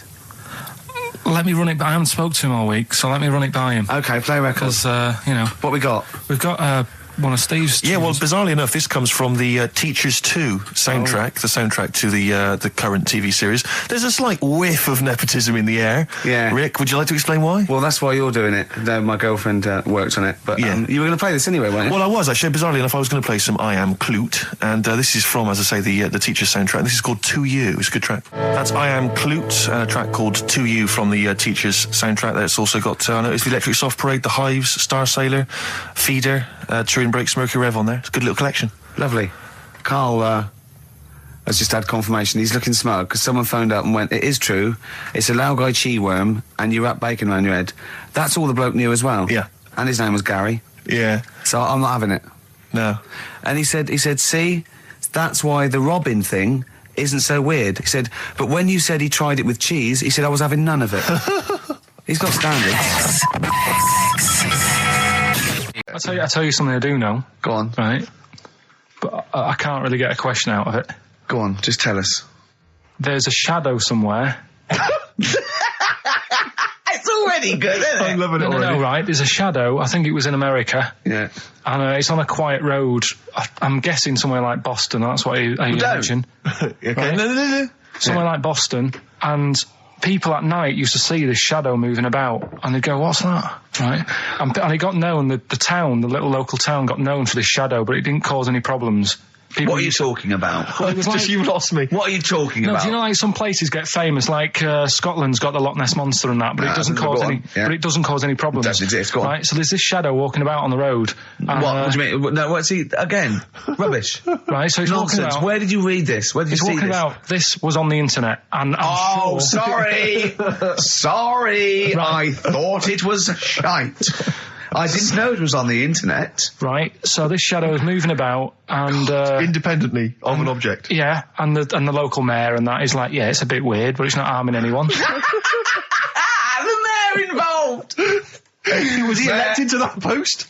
Hey, Mayor, we got a problem down here. Seems like a shadow. Well, it's not causing any. No, it's Is just it causing any problems? Yeah, go on. But that's the thing. It was left for years, and then it did start causing problems. I see, that's it. If you leave these shadows to go unchecked, Rick, they go crazy. Yeah. You let them run amok in the Yeah. city. Yeah. You've got to stand What did around it do? on What did it roaming do? shadows. What did the shadow do? It was pushing people off the bikes. It was what? It was pushing people off the bikes. Oh, I'll find out more for that next week. Right, that'll tease oh, them. you're a maniac. We'll do more on that. We haven't had time for educating. Please never have children. Right, listen. You're Just promise me now you'll never have kids. Like when you're born, you're a little baby, wrinkly and stuff. When you get older, you sort of morph into a baby again. And you go through the same phases. So when you're young, you buy singles. You get old, you got nothing to do all day. You got all your pension money. What will I buy? Cliff Richard's on the telly. Here's my video, buy me song. You see, that started off as quite a sensible point, because I actually think they do it. But what was all that alien stuff about when you're born, you go wrinkly and you go wrinkly again? So What else have we got? There's an elephant in India with sore feet. why? There's an elephant in India with sore feet. Now I'm interested. Why? Tap dancing. Why? I didn't write that He's much trying down to about it. break Roy Castle's record. He's still going. Go on. What is it? What is it? Think. It's an elephant, and it was really old. It was about 76. Right. And it had sore feet because it's old, and They don't make stair and lifts the that roads big, do they? roads are bad and that. Yeah, go so they said, "What are we going to do?" And the town was like, oh, you know, we're used to seeing it around. It's part of the thing, you know, we don't want it to have sore feet. Yeah. So they got some slippers made for it. And it had like a picture of the elephant looking happy wearing some slippers. I love him! I love Carl, his world! Think of it, where did you see this picture? That was on the internet. Right. That's a lesson, though, for any elephants listening. You know, don't wear stilettos to work every day, because it can do your feet in. So that But it's don't elephants have really bad memories? no, they're great really good memories. memories. Oh, do they? Yeah. Oh, well, that's good then. No, I just thought they'd forget where they put them. I thought there was something about elephants having bad memories and that. It goes on, where's my slippers? Yeah. I'm sure I left them by the text. So, So, sorry, there's an elephant walking around wearing slippers. yeah, that's in What kind India. of slippers? Those sort of old man ones with the sort of checkered well, round design. ones, I imagine. Yeah. Big round ones. Oh, They're monkeys! oh Christ. No, Right. okay. Right, Carl. She's a girl and I'm a man. Good, that, innit? On Very good. XFM, 104.9, Ricky Gervais, Steve Merchant, Karl Pilkington. As Yeah. ever, Rick, there's always someone who steps in to defend Carl. Okay, what is the defence? What is the defence? Here's an email from Scott Coomer. He says, Carl is actually right. I've got an A-level in statistics and probability. It doesn't matter how long they have and how many monkeys you have. You cannot guarantee they would type the complete works of Shakespeare. Infinity makes it probably they would get it right, but not definite. Well, yeah. Yeah, that's what I was saying. No, you weren't saying, Carl. You don't understand it. Infinity sort of sorts it out. That if they do anything, they'll nearly do everything, won't they? No, I mean they'll give it a good shot. and that. No, that's not the point. But the I'd point be is this. surprised if they did one page right. Right, listen. It's not to do with consciousness. It's not to do with them aiming. They are It's- just bashing away It's at the like keyboard. it's like they're used to show that there isn't consciousness. They chose the chimpanzee because it can type, presumably, hit the keyboard. It's because they hadn't come across you at the time. Yeah. It's to take out thought out of it. It's to take out reason and trying, right? It's just random. They're saying that if you typed enough things, if the computer was left typing everything, if you left it for an infinite amount of time, and they chose Shakespeare because there is meaning behind it, and it's difficult to get it exactly right, to show you that Infinity would come up with it's not just Shakespeare, it's every novel. It's everything. Fairly eloquent there from Gervais. A quick riposte, please, from Karl Pilkington. No, I'm just saying what I don't understand. If it hasn't read it, then how does it know where it's going? Listen, right, listen, right, Can I just explain to people, right? Some people have said, oh, why are you cruel to Carl? He drives me mental with things like that. As I say, this discussion began because we were talking about a quote that Noel Gallagher supposedly gave. Now, I don't want to misquote Gallagher, but the gist of it was that he said, had I written Wonderwall or whatever, instead of the Beatles writing Strawberry Fields or whatever, I'd be the one that was considered the great songwriter and it wouldn't be the Beatles. You know, it's just the fact that they came first that meant that they get all the credit as being the greatest band I in the don't know world. where to start with that statement either. I mean, that's Gallagher's thing, and he's, you know, well, whatever. We know what we think of that. What was your point, Carl? You agreed with him, didn't you? Yeah, I reckon. Right? Do you know we've talked about putting a baby in a room before and it'll know what colour it is and stuff? If you got a room that's painted red, right? But forget that because that's going to confuse Hear him out. Hear him out. Hear him Listen out. to me. Say if they did some new TV show, right? Like what's that film with Jim Carrey in where The Truman Show. The Truman Show, right? So they make up a little room, and some woman has some kids, and you say, right, let's put the kids in this room, and they don't know what's going on outside. They don't know anything about like EastEnders and that. It's like their little world, right? They don't know anything that's gone on. How could a child survive without EastEnders? Right, listen. So you sat in the room, right, and then when they're all asleep, right, Wait for this bit. someone Have you heard this? Yeah, bit? wait for this bit. They're all in a room. Yeah. They're asleep. Yeah. someone pops in, puts a guitar next to the bed, right, nips off out again. They wake up in the morning. And one of them goes, what's this? They don't even know it's a guitar because they've never seen one, right? They're talking English, though. Yeah. We just left guitar out of the vocabulary. Right, so There's plenty more to come. one of them will pick it up and they'll go, I don't know what it is, and they'll start strumming. They'll go, that sounds good, doesn't it? Give them a few weeks, they could come up with Hey Jude.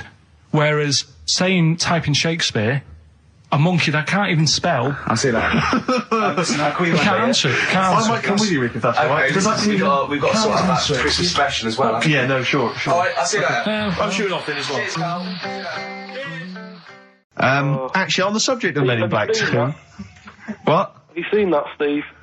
No, I haven't, Carl. Tell me about You it. should see it. Go on. Why? Because there's this thing in it. Go on. What, a stupid, bald Mancunian tosser? No, weirder than that. There isn't anything weirder than that. Big eyes, it was gangly. Keep talking. And, you've got to see it, because you wouldn't believe how the likeness and that. You've got to get the film out tonight. Right. It's not as weird, it had a normal voice, right? He's done you and he's not even here! I'll tell you what, mate, it ain't worth coming in next week. Oh, stay on the line, Carl. Play a record, Claire. Kings of Leon, Molly's Chambers. What do you think of that, Carl? Alright. There's a surprise. Oh, Another I'll tell you what, insightful remark. Steve is not a fan now. Not only does he know you've been slagging him off behind his back. No, I wasn't slagging Steve. If you get it out on DVD tonight, you'll know I'm not slagging you off. It could be your brother. I love the fact that it makes it worse, but he's thinking you're going to go, oh, he wasn't slagging me off. It does look like me. I do think I'm an alien. I love the fact that you hope Steve will go, he's got a point. It's a spitting image. Yeah. I am, seriously, Carl, I'm really angry. I'm so angry with you at the moment. You haven't seen it yet? No, I know, because I know what it's going to be, and I'm Why? fuming. I'll tell you why I'm angry, because he doesn't do it in jest. No, but what do you think it's going to look like? What do you think this thing's going to look like? Going to look ludicrous. It's not going to look anything like me, but No, he's going to honestly, pretend it does.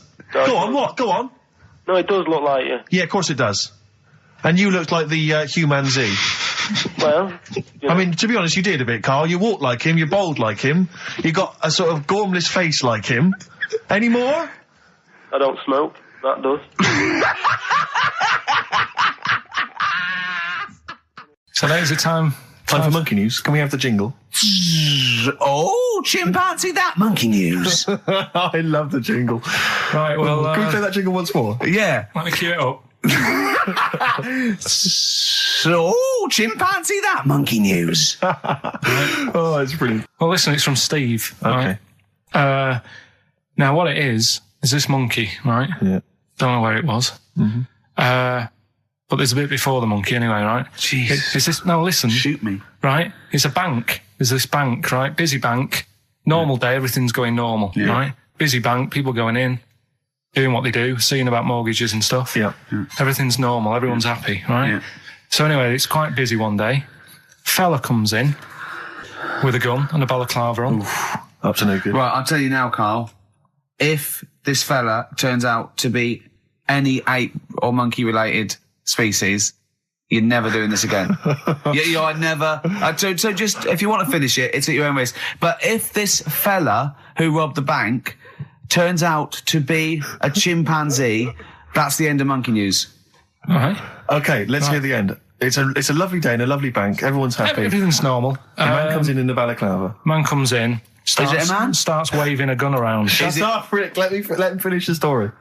Starts waving a gun around. Yeah. Right. Up to no good. So everyone's thinking, oh God, wish you didn't come in here. It's not going to be a good day. How tall is the man? Shut up. Let's hear it. Everything, oh God. And he's telling everyone to get down on the floor. Yep. In what? In English? In English? Yeah. In English? So? Yeah. So everyone's panicking. Everyone's getting on the floor thinking, this is it. This is, it's all over. Yeah. Just when you think, it's all bad news. Yeah. It's all bad news. Doors swing open. Little monkey wanders in. God, it's worse. Shut up, Rick. Little monkey wanders in, right? The robber's like, what's going on here? He's telling it to get down on the floor. I don't think he was taking any notice. No, right? it was just busy asking for coffee. It runs in. I don't know if it was going to withdraw or deposit or whatever. It wanders in, right? Goes up to the robber. Where did it come from? Shut up. Will you let him finish the story and then ask questions? That's only fair. Okay. Wanders in. Runs up to the fella with the gun, takes the gun and the bag of money off him. Everyone's like, yay, we've been saved. Then the monkey starts backing out with the gun and the money. Shut up. Sit down and I'm having this. And Here's the end of the story. It does a runner with the money and the gun. No one's seen it since. You are an idiot. I mean, you have said some stupid things in your time. What are you talking about? It's a story that happened. No! What are you talking about? What do you mean it backed out? It came in. Was it an accomplice? Was it an opportunist monkey robbery? What are you talking? Think, Carl. Think. I know it's mad. That's the idea of Monkey News. We're telling people how monkeys are pretty, they're mental. They're up to no good. What do you think? They've never seen the monkey since. What, did he have a getaway car waiting? Did he swing his way to freedom? Where was this? There's no details. Don't talk rubbish. Well, Steve emailed it in. He's got it off the net. And the funny thing is, can I see it? Have you got the information there? Yeah, the funny thing is, it wasn't just him who sent it. I had that a couple of times. So a few people obviously read the story and said, that'll be good for Monkey News. It doesn't say anymore. It doesn't say if he went off to Spain. It doesn't say, if he's on Crime Watch. Yeah. It doesn't say any of that. It's just saying that's what he did. That's the story. And that's what Monkey News is about. I've heard that they're making a movie version with Phil Collins. So I look forward to that, and Judy Waters. So that's this week's Monkey News. If you've got any, if anything's happening don't bother. in your town. That's the end. No, that is the end. That's the end of Monkey News. No more Monkey News. This is bit of Queen. It says it here in this email, Rick. It's got to be true. Right. So that seems well. Oh, chimpanzee that Monkey News. Right. Now, before and again. Go on. Oh, chimpanzee that Monkey News. Brilliant. All right. Right. Before I went away, I told you about Alfred. He was the monkey where there was a robbery going on in a bank.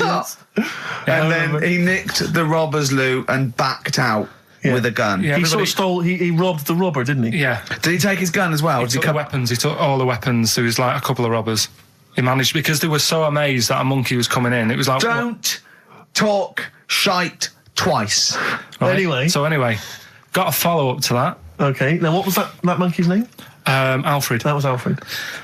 So anyway, because a lot of people wanted to know, well, what did he do? Did he go off and have a holiday? Did he? No. Right, so the follow up is, what happened is the monkey had the guns, had the cash, which was $250,000. Sure. Right.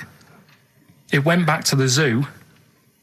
Right. All right, Carl, you're talking shit. Ricky, I get angry with you when you won't let him finish his Monkey News. Right. Can we just get out the official Imagine thing? if people were interrupting Trevor McDonald.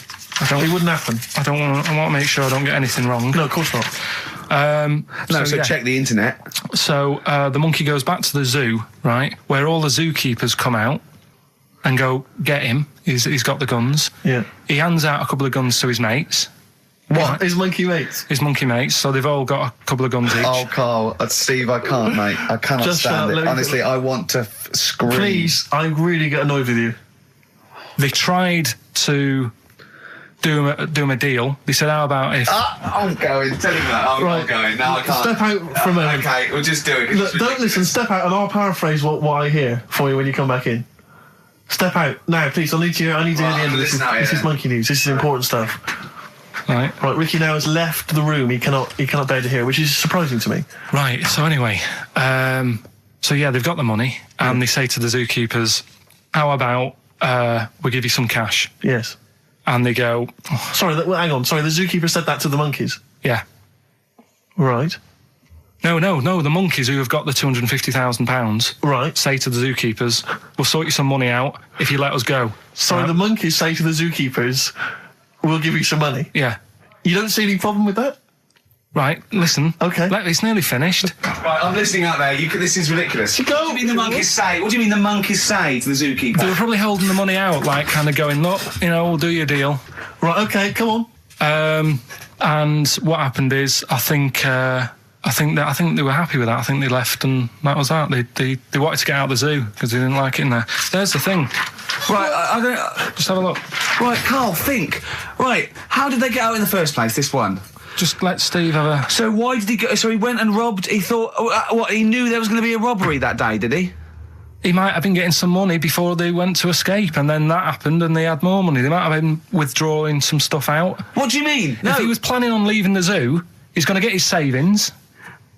What are you talking about? Oh, educating Ricky's getting smarter. A couple of things happened in the week that I read about. Okay. Keeping up on what's going on in that. Sure. Yeah.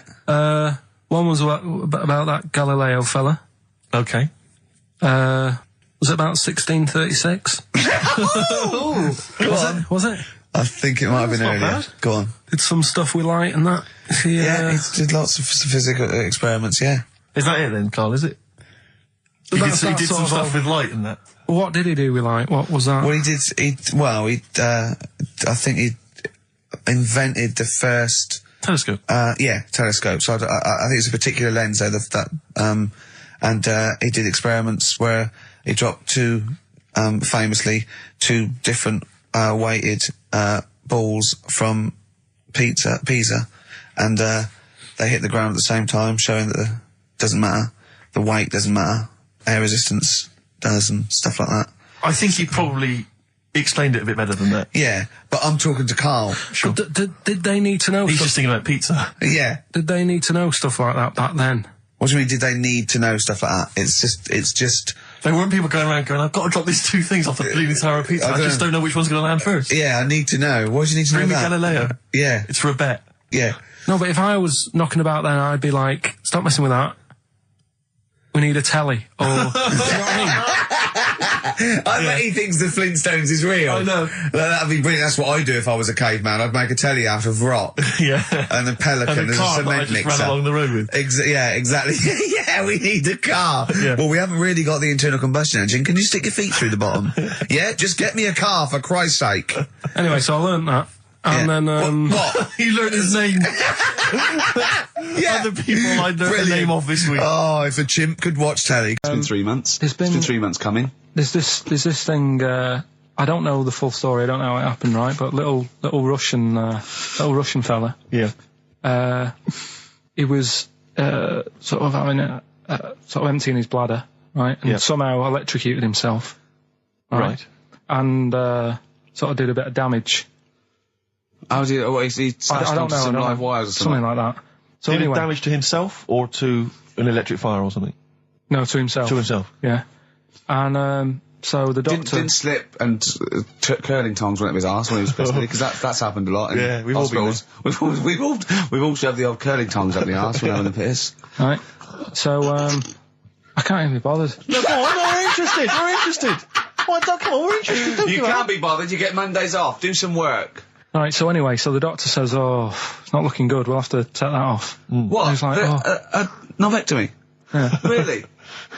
But the funny thing is, right, Nothing funny about that. they've done, you're doing me head in. Just tell the story. It's doing me head in. Oh, you can chill out on Monday. I've only got 15 minutes, but I'm going to talk to you every Saturday. I'm going to get the money's worth out of this, because you get Mondays off, and I can't bear the fact someone getting away with something like that, because it's terrible. So you're going to stick this out, or you're going to have to work Mondays. So take it on the chin, right? Okay. Just finish the story. Yes. I command you. Just do it. Anyway, so they said, he said, you know, will you be able to sort me a little knob out? A prosthetic Now, cock, yeah. Yeah. But they put him out Yeah. for the operation. Yeah. He woke up, Yeah. right, and he's thinking, oh, thank God that's over and done with. Yeah. They've only grown it on his arm. What are you talking about? You twat. Shut the you're an idiot. What do you mean they've grown it on his arm? Apparently, like, that's the way they do it. Oh, yeah, but to then put it on, that wasn't a mistake. It wasn't doctor going, does it go there? Some bloke I didn't do a degree. Are you a real doctor? Yeah, yeah. But why put it there? Because it's got to grow, it's got a graft there, so they can control it. To skin tissue. On your arm. Well, But they're On going to your remove back it or- from the arm itself. What do you mean on the back? on your back. Somewhere, well, we can't wear a t-shirt. Yeah, but you could That's have a ridiculous. He's in hospital. But this way you can still have a little tug, can't he? But they'll leave it there for quite a bit. It's not, do you know what I mean? It's not going to be like, oh, it's just there for a few days. Yeah. It's there for a bit. That's not good, is it? So he's got a cock on his arm. Yeah, what's up with that? What do you mean, what's up with that? Well, I mean, he could say it's a thumb or something, couldn't he? Yeah. But they remove it. Be good And for attach hitching. it down wouldn't below later. If you had a knob instead of a thumb and you went hitchhiking, just tickle it, and they can see it like a mile down the road, couldn't they? Boasting. Yeah, if I'd lost my knob, I'd go, I'm not going to have all that stuff. Just whack a pair of tits on me. Do you know what I mean? I think, just forget it. But why not just put it where it should be straight away instead of messing about? Where should it be straight away? You know. On the forehead. Listen, are we doing a competition? Let's play a tune. Come on, Carl, you can't be bothered. Right, okay, we're going to scrap this and you're going to work Mondays again. All right then. One more fact from this book for you, Carl. Apparently, officially, the Second World War is not over. It's not actually over because there's never been an official treaty signed between Germany and Russia. So it's still going on. Interesting or not? Not as good as the monkey one and the woman who eats dirt. And the Peter the Great and that. Sure. But, yeah, it is over, isn't it? Isn't it, though? That's what I mean about you annoying me with stuff that you go, oh, that's interesting. I don't think that is interesting. Okay. There was, what was it I learnt? What was it I learned? Think of that as a question. Well, we're all trying to figure that out. Yeah, go on. Leonardo, DiCaprio? the painter. Da Vinci. He could write with one hand, draw with the other at the same time. Right. Yeah, that's good. It's all right. That's interesting, isn't it? Yeah, it's all right. Well, if you have an interesting fact for Karl Pilkington that you think he might be intrigued by, email ricky.gervais@xfm.co.uk. What have we got coming up? What have we got coming up? More education stuff. Some good tunes and that. Yeah. The one that I was reading, the world record with the fellow who's pulling a train with his teeth. Does that make any difference that he's done it with his teeth? What do you mean? Well, what difference does it make? Well, isn't it? It's quite hard to pull a train with your teeth, I imagine. Well, it's pretty hard to pull a train. All I'm saying is it because he couldn't beat the fella who's pulling it with his hands? Well, this is my point. I think there was one bloke with a record for the running backwards 100 metres was sort of like 11.5 seconds. And I was thinking, turn around, you'd probably have a really good go at that. Do you know what I mean? Yeah. It's sort of like doing a marathon with a milk bottle on your head. Take the milk bottle off and see how fast you can go, you twat. But you can just tweak it, like the fella who has done the pegs on the face, right? Yeah. His name's Gary Stretch Turner, right? Right. So you're sort of cheating already if he's got a stretchy head, right? but you are, right, you are one of the most stupid humans I've ever met. Well, get me in the book. Yeah. Right? Well, listen. So Gary Stretch Turner, right? His record is 153 pegs. Yeah. He did it again, and he only got 150 on. So he hasn't broke his own record. Right. But what I'm saying is, if he tweaked it a bit more, would that make a new record? What? Well, if he said, I've got 150 pegs on, but at the same time as eating a burger. I see what you mean, yeah. He'd be the world record breaker for pegs and eating burgers at the same time. Yeah, just change it a bit. If you know you're not going to make it, just do something else. I'm assuming the rules are set at the beginning, Carl. That's it. That's where they say, right, you're just going to do the pegs thing. You're not going to introduce burgers halfway through, are you? Definitely not. And then they have a go. I was on one leg, not interested. How many pegs? 150. Can I just ask very briefly, I was quite interested by the family had to move because they lived on Butthole Road. Yeah, I quite like that one. I don't know if I've told you before, Rick, where I used to live. I'm not going to tell you the name of the street that I used to live on, not on air, because my parents still live there and I don't want, you know. But I'm going to write it for you now. This is the genuine name of the street I used to live on. Just imagine when you're at school. Yeah. And like in class, for instance, in French, you've got to say, you've got to answer where you live. Yeah. J'habite, wherever. Yeah. That's the name. This is actually the name of the street we lived on. No, it's not. I swear to God. That is... I could phone my father now and he could confirm that for you. No, I swear because he doesn't want to God. And I'd say that... But listen, do you know what worries me? It's the apostrophe S. I know. Because that's blatant. Yes. Amazing, isn't it? That is incredible. But imagine how embarrassing that was. So if I look that up in the Bristol... You will find that in the Bristol A to Z. I swear to God. That is really... Why have you never told me that before? I can't believe I haven't. That's I'm incredible. still embarrassed now. Do you know, whenever I have to phone up, if I have to give that address, I always spell it instantly. Really? Like, somehow that'll hide it, that'll disguise the name. But I can't get over that. Anyway, if you perhaps live in Tits Avenue, Yeah. you know, or Wanklin Drive. Wanklin Drive, just get in touch. Okay. The film review. Gladiator. It's all right. Nothing great. It's like an old, sort of an old version of Rocky done in the olden days, really. Right. A bloke fighting other people. Sure. How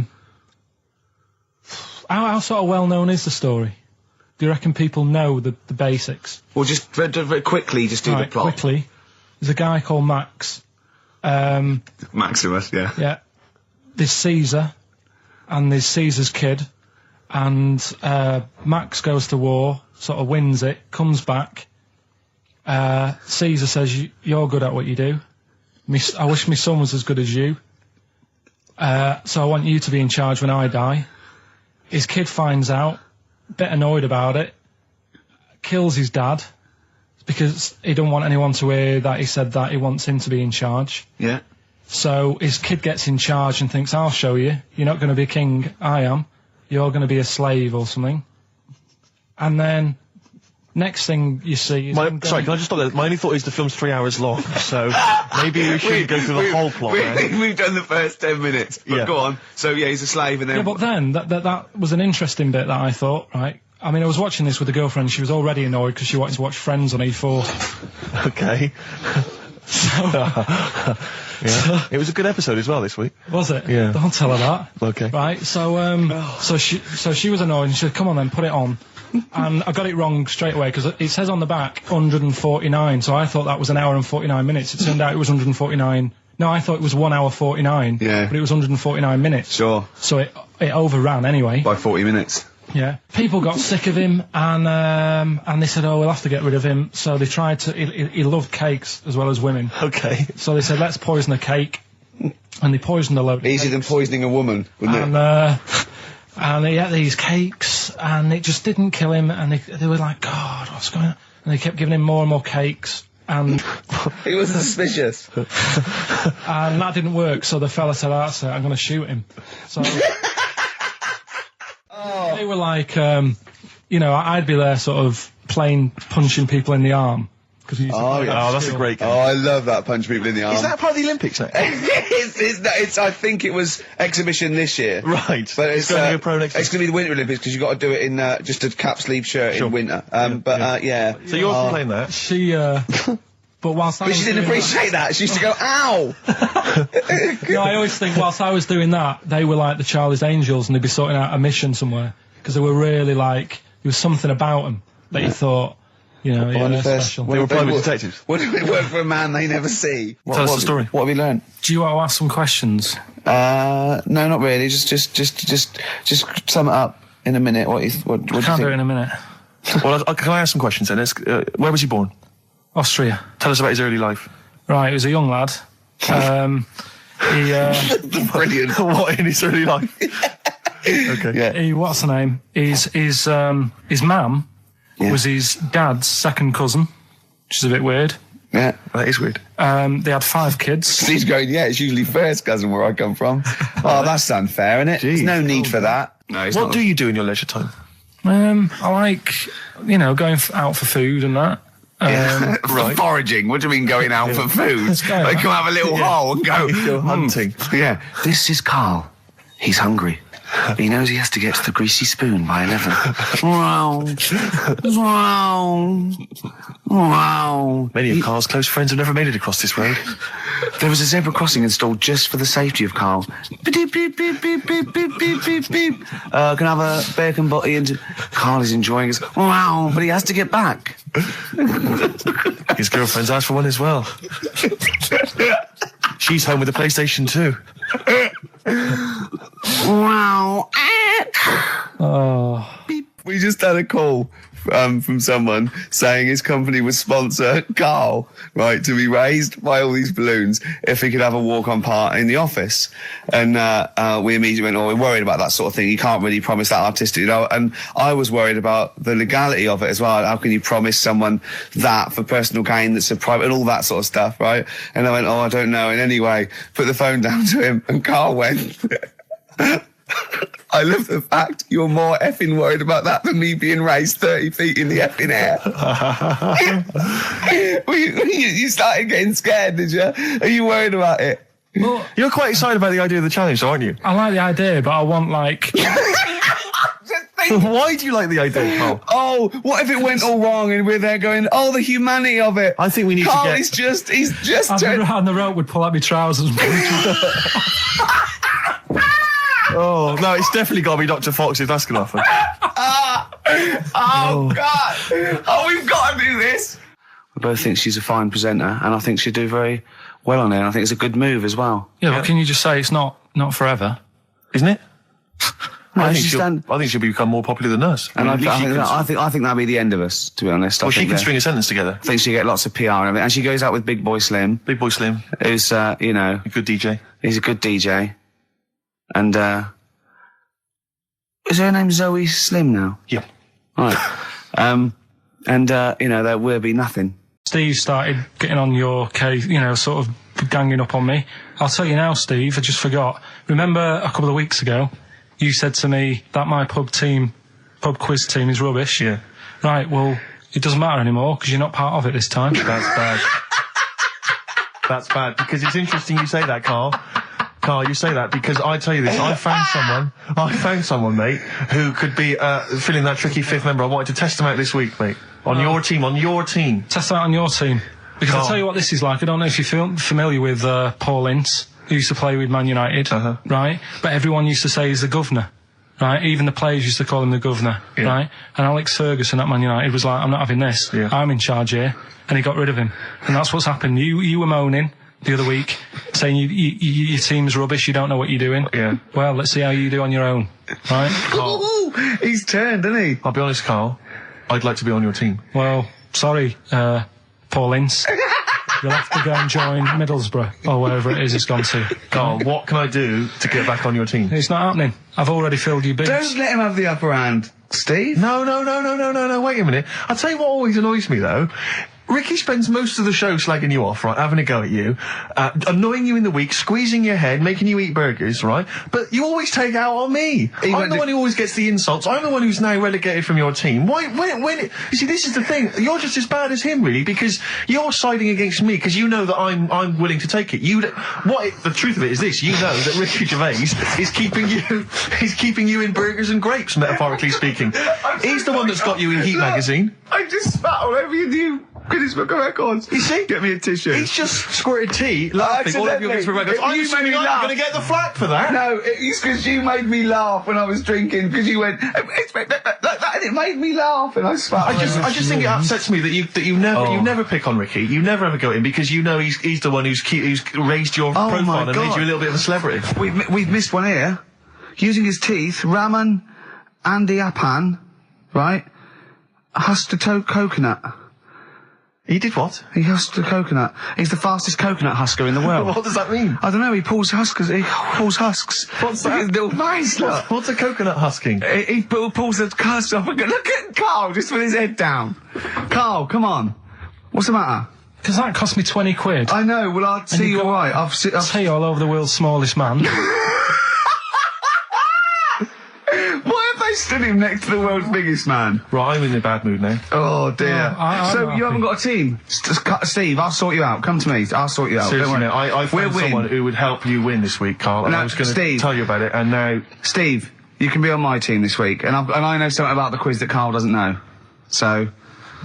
I'll tell you, I just think that it's so ungrateful. So Whatever. ungrateful. Right, Songs of Phrase, just give it a couple more plays. Just Yeah. email in, we'll pick a winner soon. Ricky.gervais@xfm.co.uk. Well, this is rubbish this week. No one knows it because it's rubbish. Steve was right. There's 6 songs there, so if you know what they are, just That's the end of that, I think. That's the end of Songs of Phase. email in. I think. We've got none there. No. Out of Time by Blur. Luckily, we're not out of time. Got another hour and 25 to go. So it's not over yet on XFM 104.9. I'm Ricky Gervais, with me Steve Merchant and Karl Pilkington. We've had quite a lot of emails, as ever, Rick. I should just say, because you know we're very lazy. It's a much listened to show. We're very lazy people, and we rarely reply or read out the emails, but we do. I never read the emails. Absolutely so never I read rely, if I haven't replied to them, or my mail, well, Steve opens my mail and reads my emails. So if I haven't replied, it's just because he hasn't passed it on to me. Yeah. Okay. But I haven't passed it on to you because I know you'll never reply. Sure. You know, I'm just cutting out that. But I just want to say thanks for the emails. We do read some of them, and we do appreciate the fact people send in jokes. I appreciate it. I love it.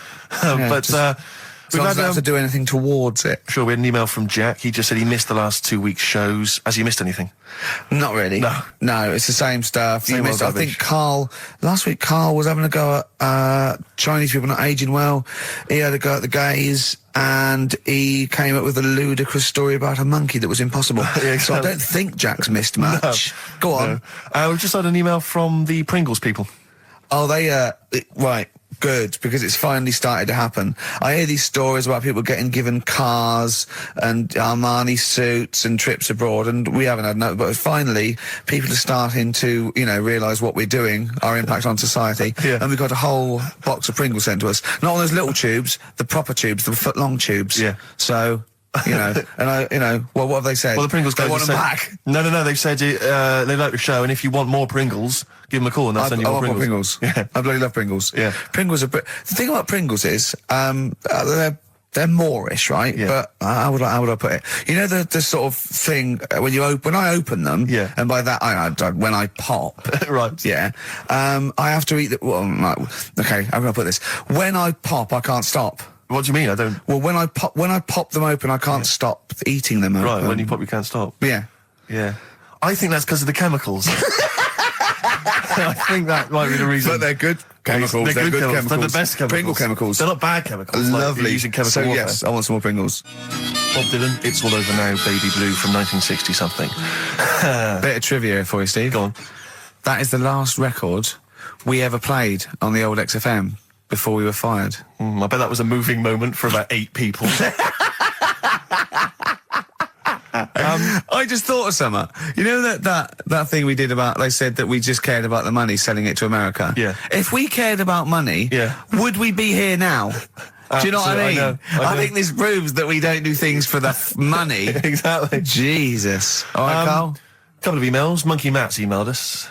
Who? Monkey Matt. Oh, Matty, yeah, go on. Yeah. He says... How's the Monster? He's all right. He says, Karl has missed a cracking headline from The Sport. Hide-and-seek champion found dead in cupboard. I hope it's real. I don't know if it is. I doubt it. Feeder. Do you know what? I'm annoyed at now, right? We've got another ad break coming up. How many ad breaks have we had in this show? I know. Karl, how many ad breaks have we had in this show? It's about 3 an hour, 3 or 4 an hour. 3 or 4 an hour, so about 3 minutes. So, 20 minutes. 20 minutes is wasted on shite. I mean, apart from the stuff we talk about. Well, it's funny you should say that, because someone said to me last week that they felt that there were more adverts now on the show than there used to be. Are there more adverts Rick, in the show? I think, just checking some of the emails, I think that's because people are requesting them. They find them more entertaining than what we're giving them. But can't we sort this out? Don't go on about it. No, can't we though? Why can't we have less? Why have we got so many? Is it what happens, doesn't it? Well, no, you can't listen to radio after every record. It's bad enough trying to keep them listening with the rubbish we come out with. Yeah, we've got Rockbusters here, let's get them back. Don't steam our son. Please, lads. Thrills on XFM 104.9. I'm Ricky Gervais, with me Steve Merchant and Karl Pilkington. Yeah. Little Karl Pilkington, little baldy mank whinging little twat. How are you? Yeah, all right, yeah. What are you doing? Happy? Feeling a bit happier today? You look as full of spunk, as they say in America. Yeah, I'm all right. Just a bit of a miserable day, though, isn't it? Yeah. A bit miserable. Yeah. Walking in today, right? Do you know I walked through, like, the sort of the gay district of London and that? Right. You don't walk, you mince, don't you? I'm just walking through on the way to work, and I'm always interested in their little shops and stuff that they have, right? Loads of their little shops. That's don't be ashamed of. If you want to go in and buy something, go in and buy something. I'm just having a look at, looking in the windows and stuff. Little postcard just near the entrance. Yeah. That's meant to tease people in, to make people go, that sounds good, I'll nip in. Right? Little postcard. Free butt plugs with every sale. That's great. How did we get from 5p off milk to free butt plugs with every sale? Wow. What's society come to? Well, it's because we're liberated, Rick. Yeah. You know, it's an open What society. did you buy to get them? You didn't buy... I didn't. But what's the purpose? What, of the poster or of butt plugs? Butt plugs, because I really honestly You don't. shove them up your arse, don't you? Whoa, slow down, bum. Shove them up your bum. Yeah. But when is that? Just like when you're doing whatever, doing stuff around the house, or I think it's not to keep things out. Is it like you would use a plug in the sink to keep, the water in the sink? Oh, if you're not gay. Get that? Oh, yeah. No, I know what you mean, yeah. I don't know. No I mean, entry. What is it? I mean, I don't understand what I that's don't know. I assume it either feels good or are they... well, I've got to be careful here. Or are they sort of like breaking it in? Right, yeah. Do you know what I mean? Like it's like a shoehorn. Sure. or Yeah. It's like when you stick paper in your shoes if they're a bit tight. Or those people who sort of like put little bits of wood in their lips, and then as soon they've got big plates in their lips. Yeah. Same with the butt plug. It means you can, you're ready for anything. I don't know, do I? And look at Carl's face. Well, if you know what butt plugs are used for, then why not get in touch? Ricky.Gervais at XFM.co.uk. What do you think? If there's any... I can't believe we're already on this subject. I know. How is it? It's 1 and we're I was gonna say then, if there's any people who use butt plugs, and I was thinking that Carl would have said, well, they're not up yet. Yeah. Because they go out late. no, but But what is it? We're award-winning people. We've written a TV Not on show. It's radio, highly though. respected. Not on radio. We're rubbish on radio. I know, but We've what- got nothing to lose. I always say to you, Steve, that I like educating people and that. Now, the way I see it is I didn't know what they were. Let's when I phone to use go. it- Someone might know about butt plugs. All right, we'll get. No, some get them of on. Get them on. Ask them. that. No, because they might say something dodgy. Oh! Yeah, whereas, what have we just been doing? Just take a chance. Take a chance and tell them not to swear. Well, you tell them. Okay. Right, Steve. I haven't got my headphones on. Hello, who's that? Hold on. Who, sorry? Nicholas. Nicholas, hello, mate. You're not going to swear, are you? No, I'm not going to Keep it clean. Yeah. Keep them keen. What were you calling about? I'm phoning about your plugs. About, not my plugs, but sure, plugs in general. What, do you know much about them? No, Are you a plug I'm user yourself? No, I'm just thinking if maybe you've got some gay friends and you're spending the night at their place, you might want to use one. Right. What, you mean experiment with them, or? No, so you can make sure they're not going to do anything while you're asleep.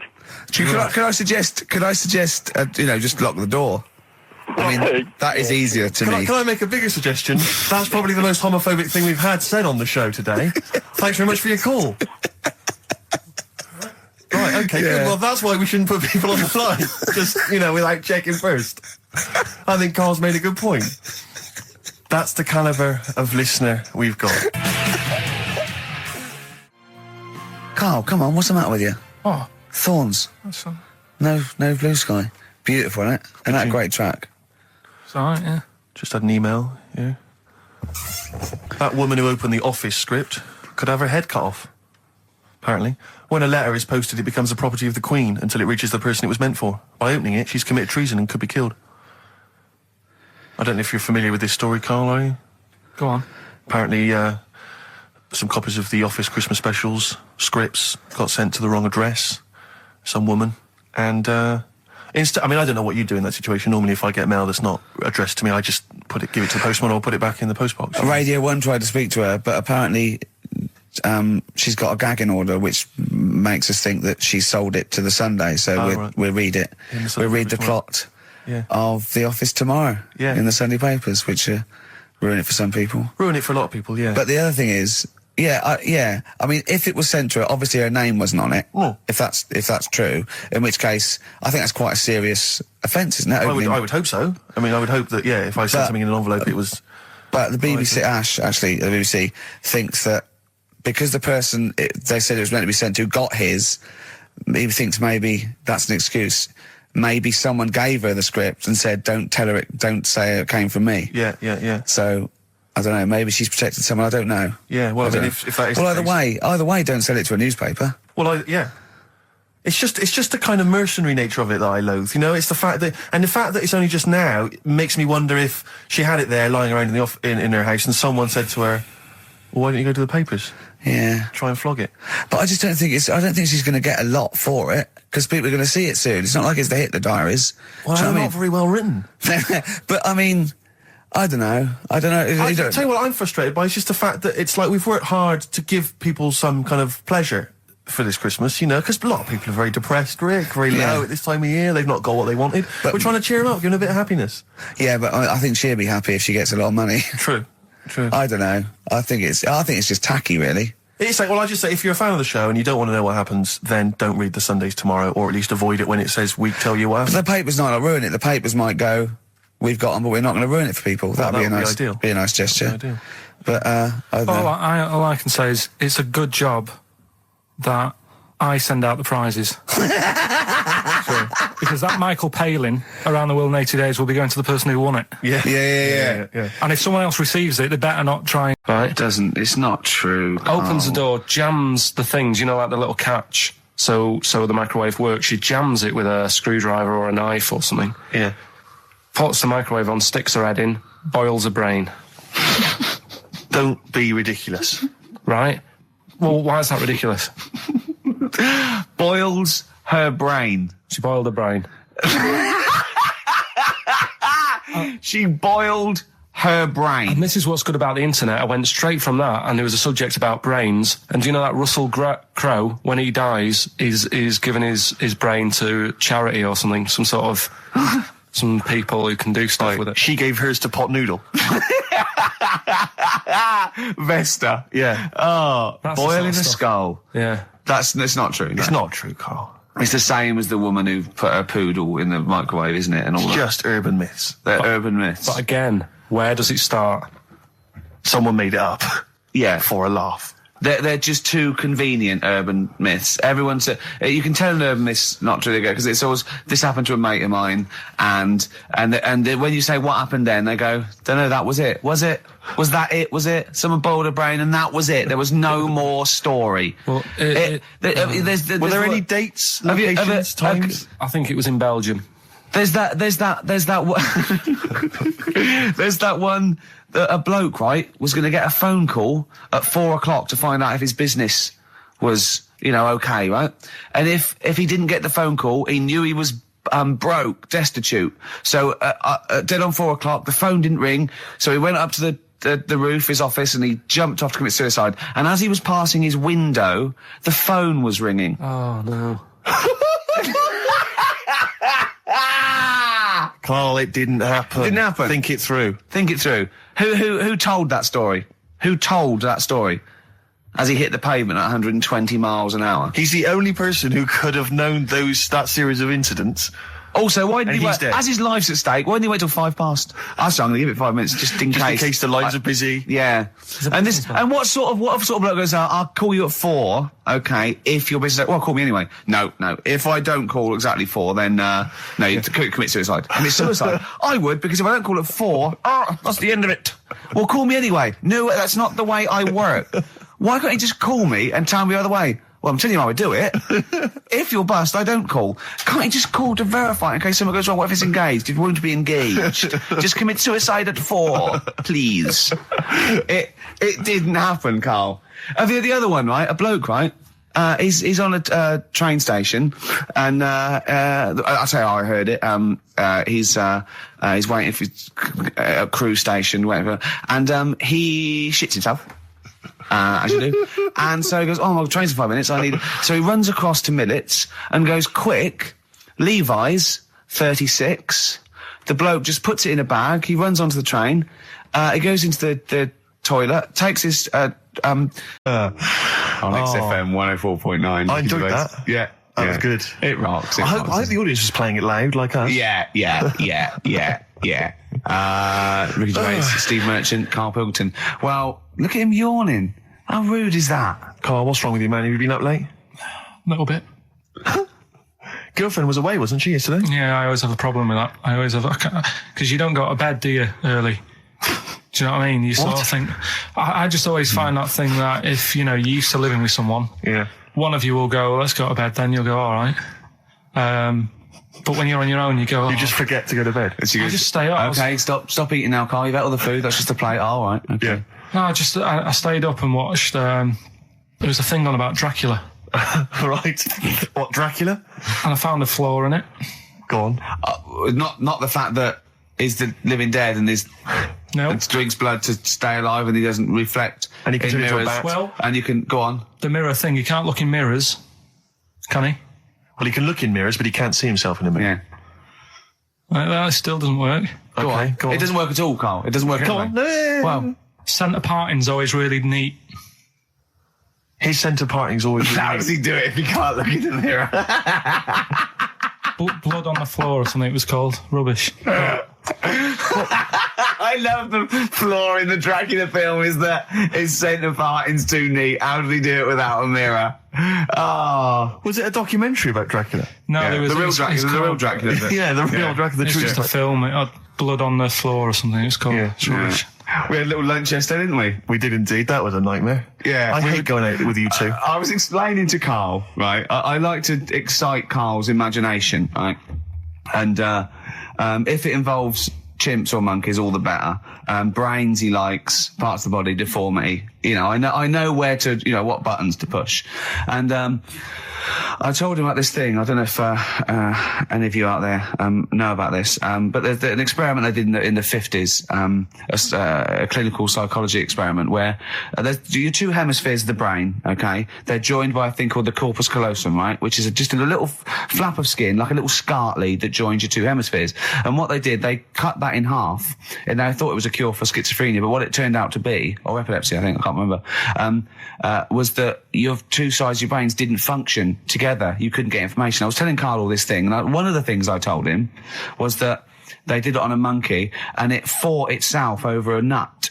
Like its right arm was connected, by its left lobe of the brain, and it was fighting over itself. And Carl went, instead of like thinking this is amazing experiment, he went, would it have been happy if you'd given it two nuts? Yeah, I know. Well, you started off by explaining it. I remember you mentioned, because I was watching the two of you as you were describing it to me, you said, of course, one side of the brain deals with symbolism. And as you said the word symbolism, I noticed Carl drift away from looking at you, pick up his mobile phone and start pressing buttons randomly. And I thought it was the word symbolism that got him. And I noticed it took you just a moment longer. And I think the first thing you said was, when did I lose you? Yeah, I knew I'd lost him. It's extraordinary. And he doesn't even try I to think I said disguise it. nomenclature at one point as well. Right, yeah. And I knew I was dicing with death there. Yeah. But Yeah. but I told you tried to look it up, didn't you, on the web? You didn't find anything about Yeah, it, did the you? spelling of it's what is it again? What's the word? Corpus callosum. Yeah, so I couldn't do it. No, don't bother. Don't bother. Give up. Don't bother. Give up. So if anyone knows any interesting facts about that, But yours hasn't been cut in half, has it, Carl? That would, again, might explain something. I'll tell you what we will be talking about later. I don't know if you're sort of aware of them, Steve. Go on. Bonobos. Oh, I don't know much about bonobos, I told no. him about he was looking for stuff. I said put in bonobo. He was having no luck with chimp, and they're a form of chimpanzee, but they're even closer to us, evolutionarily speaking. They've got their social groups are more like ours. They're more intelligent, and he was loving it, weren't you? So Just the look of 'em. is it human bonobo Carl? Is that how it works on the evolutionary no, ladder? chimp, Carl. Yeah. Yeah. Talking about 'em. So we're talking about bonobos. You're excited about that? Yeah, That's yeah. coming up in Monkey News? No, I think it's a bit of a monkey bonus. Placebo, Bitter End on XFM 104.9. This is pre-recorded. We recorded this a couple of weeks ago, before Christmas. Hope you had a great Christmas. If you didn't, not our fault, really, is it? Nothing to do with us. Would have thought we'd have. We're well over time because we've got plenty of cash now, thanks to a lot of you who probably bought the Office DVD. Yeah. Probably got And if that you in haven't stock. yet, and you've maybe got vouchers or money, still available. Still there in the shops. Still available. You can still make it the best-selling DVD of all time. Please. Please do. Yeah. Please do. I'll tell you what you want to hear, though, before you make your mind up. I'll tell you what, if you like this next clip, go and buy the Office DVD. I think you will. It's a brilliant clip. It's the one where we talk about, well, it's self-explanatory. Yeah. We went, it was a great day, wasn't it? Brilliant round of golf. Absolutely brilliant. Such a beautiful place in Stoke Poges. It's like a really posh place. And are you a good golf player?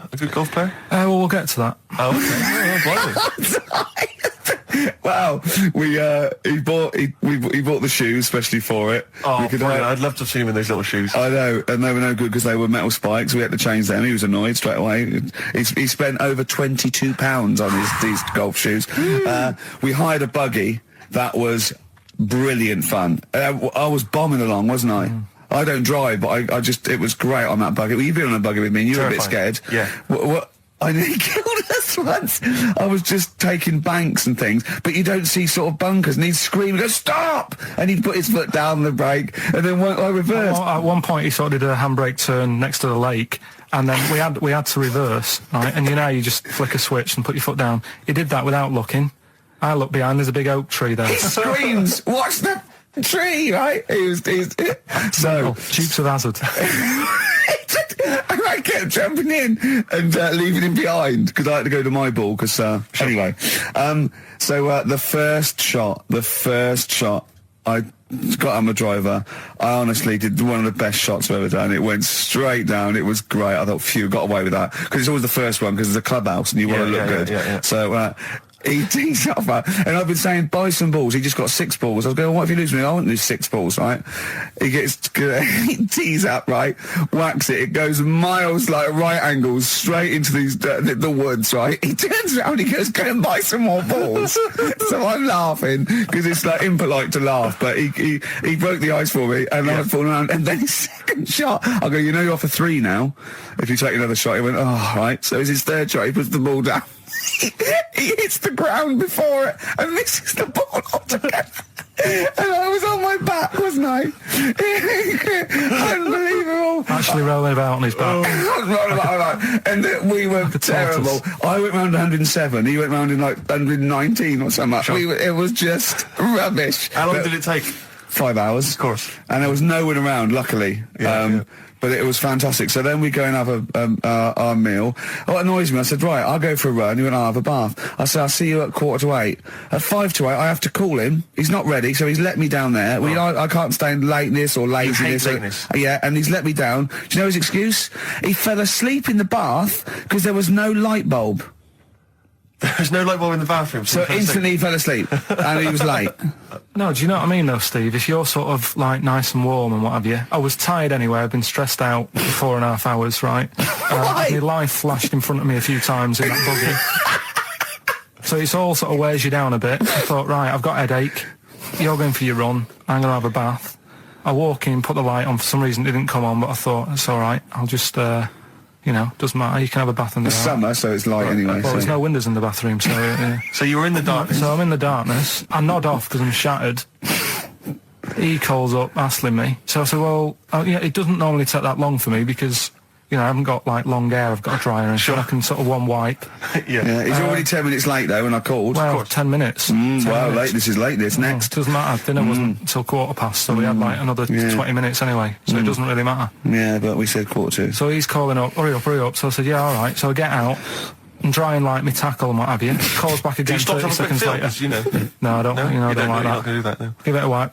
30 seconds later, come on. So I end up going downstairs to the meal area, naked, with a wet shirt on and wet socks. I've got headache as it is. Meant to be a relaxing weekend. But anyway, so we have our meal, which is really nice. And then we're sitting in the bar. I'm having a cigar by the fire. Yeah. Like, we're having a rather nice Pinot Grigio. Yeah. He's there going, I've got headache. Is this 1955 that you live in? I know. Yeah. It's so right. And we are knackered because, you know, he's not used to work. I've seen him moaning, falling asleep. He's not used to it at all. And you've been on your feet for over half an hour. Yeah, right. So, we didn't even walk around the golf course. We had a buggy. Yeah. It wasn't even exercise. And now it's Karl's bit. It's the re-education of Karl. He's like Liza Doolittle. And now he's coming to, or Lawnmower Man, if you've seen that film. More like Lawnmower Man, if you've seen the film. You know what I mean. And his homework was to just study quotes, really, on happiness and stuff and general well-being. He's not a big happiness quote fan, are you, Karl? Not really. So what have you done? You've come up with something, haven't you? Right, yeah, I told you, right? Because a lot of these are just things you say every day. They're nothing special. So what I'm doing... Well, you say them every day. Well, the sort of things you come out with and you don't even think about it, do you know what I mean? Yeah. They're on the TV all the time. People on the radio are saying these sort of little quotes. Sure. And... what I've done is, remember that programme on Channel 4, Faking It? Yeah. Where they got some, like, posh kid to be on a door and all that. What I've done, I've, Imagine if that was the pitch for the show. Dear Channel 4, you're just going to get a posh kid on a door or something? Yeah, Yours come sincerely, in, Carl. come in. Yeah, TV producer. yeah, go on. So, what I've done, this little book of quotes, happiness quotes, I've picked 2 that are real, Okay. and I've made one up, right? And we've got a guess. And you've got to guess which then, one it is. go on. Well, I'll tell you what, Rick, why don't we, when we've heard them, we won't confer. No. You'll write down yours, Yeah. A, B or C, and I'll Yeah. write down mine and we'll Sure. see how it Okay, works. Carl, off you go. Right, and just because I'm looking at this book, it doesn't mean I'm actually reading. No, I know. Don't no, worry, I know. we're clever. No, we Why know, are we know. We on can't there? see. Yeah, Like, yeah. call my bluff. Yeah, go on Okay. then. Nothing is worth more than this day. Okay. Yeah, Yeah? All right. yeah. The way I see it,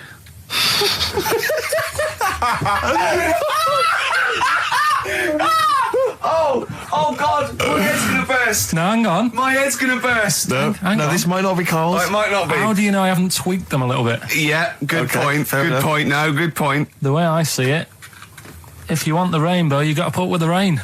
Yeah, okay. All right? All right, yeah. Okay, hang on. It's not- yeah. Come on. Cat food, Cat food, come on. it stinks a bit. But if you don't put up with the smell, the little kitten will die. Steve, I don't know what to say. I don't know what to say. Imagine this in faking it. Imagine their faces when he says that, and they're going, "Oh my God." Oh. Carl, play a song, mate. We'll have to confer on this one. Right, Blair. Well, that's just amazing, Carl. Just read them again. Two were real, one was fake. Go on in. Right. First one. Nothing is worth more than this day. Excellent. Next one. What does that mean?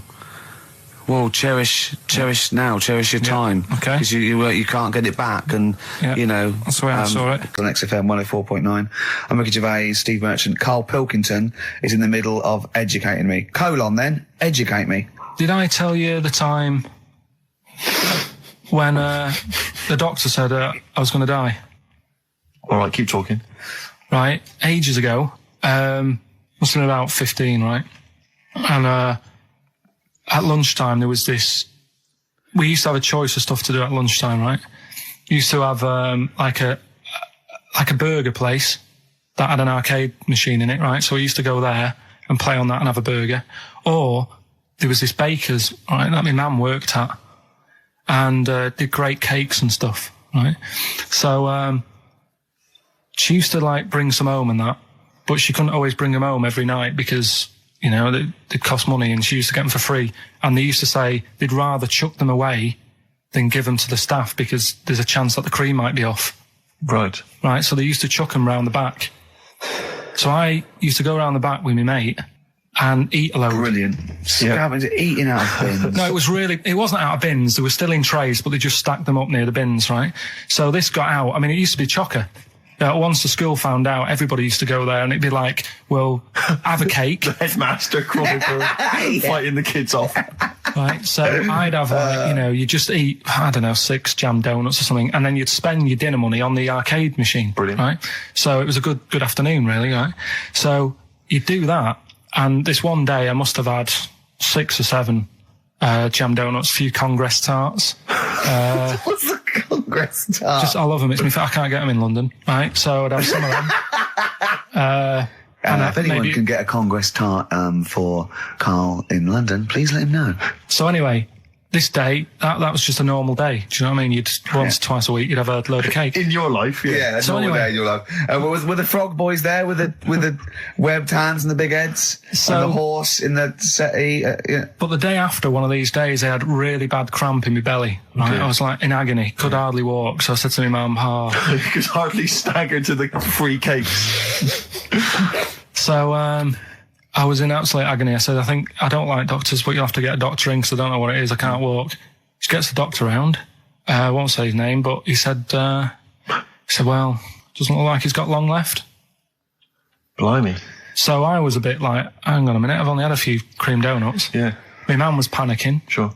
He went. My dad came in from work. She said, "Oh, something's really bad with Karl. I think it's serious. You know, the doctor said he ain't got long left." So he said, "What?" He said that and just left. So she said, "Yeah." He said, "I'll have to call him then." So he called him up, said, "What's all this about? You know, Karl hasn't got long left. How long's he got?" So he goes, "Oh, I was only messing. He's just had some bad cream." Can you believe that? Well, the thing is, I like the fact your mum didn't ask any questions. I know. She didn't But go she into doesn't. detail. No, Can you explain more, doctor? No, I got a shoe off. But she doesn't. She doesn't like talking. you know, I don't want to diss you or your family, but I imagine if I was there, I'd have known the doctor was joking. That's all I'm saying. I mean, I sound very arrogant there, but I imagine he went, "What's he been doing? Yeah, I had about 6 cream cones." "Oh, right. Oh, wow. He hasn't got long to live then. I'll see you later." That's what I think the doctor did. Yeah. I just like the idea your mum just let him go. Yeah. Terrified, thinking, well, Yeah. I'm not going to probe him. He's that's it then. Dad comes in. "Hi, honey, I'm home. Anything happened?" The doctor said Carl's going to die and then left. Did he? I'll call him. But anyway, that's why these sort of things fascinate me. So we'll move on to this next one, right, which is brilliant. Go on then. Dead short story. So, right, old woman, about 70 years old. She's normally fit and healthy and stuff. Nothing wrong with her. She's having a good life. And one day, she goes for a check to the doctor's, just to check herself out, 'cause she's getting on a bit. Yeah. He says, "Take your clothes off and that." So she does, and checks her out, says, "Yeah, you're looking good, you're looking good." Turn round. He said, "Oh, God." He says, "You got a tumour on your buttock." Right? So she goes, "Oh, well, can you do anything to sort it out?" So they go, yeah, we could book you in for an operation. It's best if we remove this. Books are in for an operation. Operation day comes, strip her down and that. They're all stood round, the doctors. Start to operate. It only turns out it's a pork chop that she sat on 5 years earlier and it had stuck to her buttock. Right, Carl. I can forward you. Serious. Right, okay, Carl, I'm telling you now, I'm leaving. I'm never doing this show again. No, I'm serious. Honestly. You're talking, I've never had such, what do you mean? You couldn't believe it? No, when I read it, I said, I've got to tell Ricky This that. woman had a pork chop stuck to her arse for 5 years, you mental case. Of course she didn't. That is a blinding record. Do you know what I mean, Keith? It should go to the winner. Yeah, exactly. That is a very good point. So, Be warned. Don't open things that weren't addressed to you. Yeah. I did Pandora's that time, though, didn't I? box. There's some sort of lesson there. Yeah. What happened? All the evils of the world, wasn't it? Pretty much. What? Yeah. Oh, don't try and explain brilliant. it to Carl. No, Pandora's box. Go on. Well, told not to open it, opened it, released all the evils that are in the world now. But did the person say if you open it, loads of evil will come It's out? not true. It's not true. It didn't really happen. It's not like evolution. It's not the truth. But you remember that? Yeah, you won't listen to some of my stuff. Like goldfish and stuff. No, it's not that we don't listen to it. It's that you would pass off how all the evils in the world got here. Because on Anna Nova it would be, Pandora opens box. Outcast. Hey Ya on XFM 104.9. I'm Ricky Gervais. With me, Steve Merchant. And over there, Karl Pilkington. Now we've got a new feature. Well, I don't know if it should become a feature every week, Rick. I'm not sure it's got legs for that. No. But maybe in the absence of Rockbusters. Basically, I was looking through the pigeonhole, and we got a lot of stuff sent to us, a lot of junk, stuff we don't really want. Yeah. And a lot of people, for some reason, they send Begging letters. Begging letters, a lot of that. We get sent a lot of CDs by people, bands, artists who have not yet been signed. Maybe they've knocked something together in their bedroom. They got a band. And they just, for some reason, they want our feedback. They want us to sort of give them some thoughts on what they think, where they're going wrong, stuff like that. And I just thought, I was having a clear out, and I thought, why not just give them a little chance, Yeah. Just throw them a bone, Rick. Honest critique. Honest critique of some of the artists that sent us stuff. Okay, go on These are then. bands that have not been, they've not got a record contract. This is exciting. Okay, name the 3 bands Well, I'll first. tell you, no, we'll go through them individually, and I'll hear a little snatch, and then I'll get your opinions, both from you, Rick. I know you've been in the music business, you've got a good general knowledge of music, you've got good taste. Big time, and big also time. Karl Pilkington's views as well. Yeah. We know what to think of them. So this Go on. first band is called Kellerton Road. I'm sure they're very excited. As I said their name then, they probably can't believe it. They're phoning each other now, they're getting so excited. All friends are phoning them now. Yeah, Turn your exactly. phone off. They for can't people in believe this that. band. You don't want to... Yeah. Well, okay, then Kellerton Road. Kellerton Road, play a track from them. So that's Kellerton Road. I think that's a track called Secretly. And looking on the back here, there's 6 of them in the band. They all pretty much look the same. They got the long hair, the usual sort of look. What do you make of them, Rick? All right. Yeah, quite like Yeah, that? good, yeah. I mean, bit generic. The chorus is a little bit simplistic, but I like good production, good, Yeah. good Reminds you of musicianship. something maybe like the Thrills, that sort of thing. Yeah. I mean, yeah, good. Jukebox or junk box? What's a junk box? It's just, I'm just trying to make it sound snappy. Jukebox or junk box? Don't, because you haven't got it. Don't ever stick to what you're good at. Okay. What, being sexy? Just sort of watching Doctor Who and stuff. You like that, don't you? Yeah, I love it. Okay, then, right, what's the next one? So, well, let's just ask Karl Pilkington's opinion. Karl, what were your thoughts? Yeah, it's all right. Yeah? Yeah. That's it, is it? Yep. Is that why you're no longer right for the enemy? Go on. So what's this next one you've got for us? I just got to make the little outfit. You and your merry men. She's got me like 2 yards of green felt. Sure, yeah. And yeah. I've just got to find and a tailor. tree house.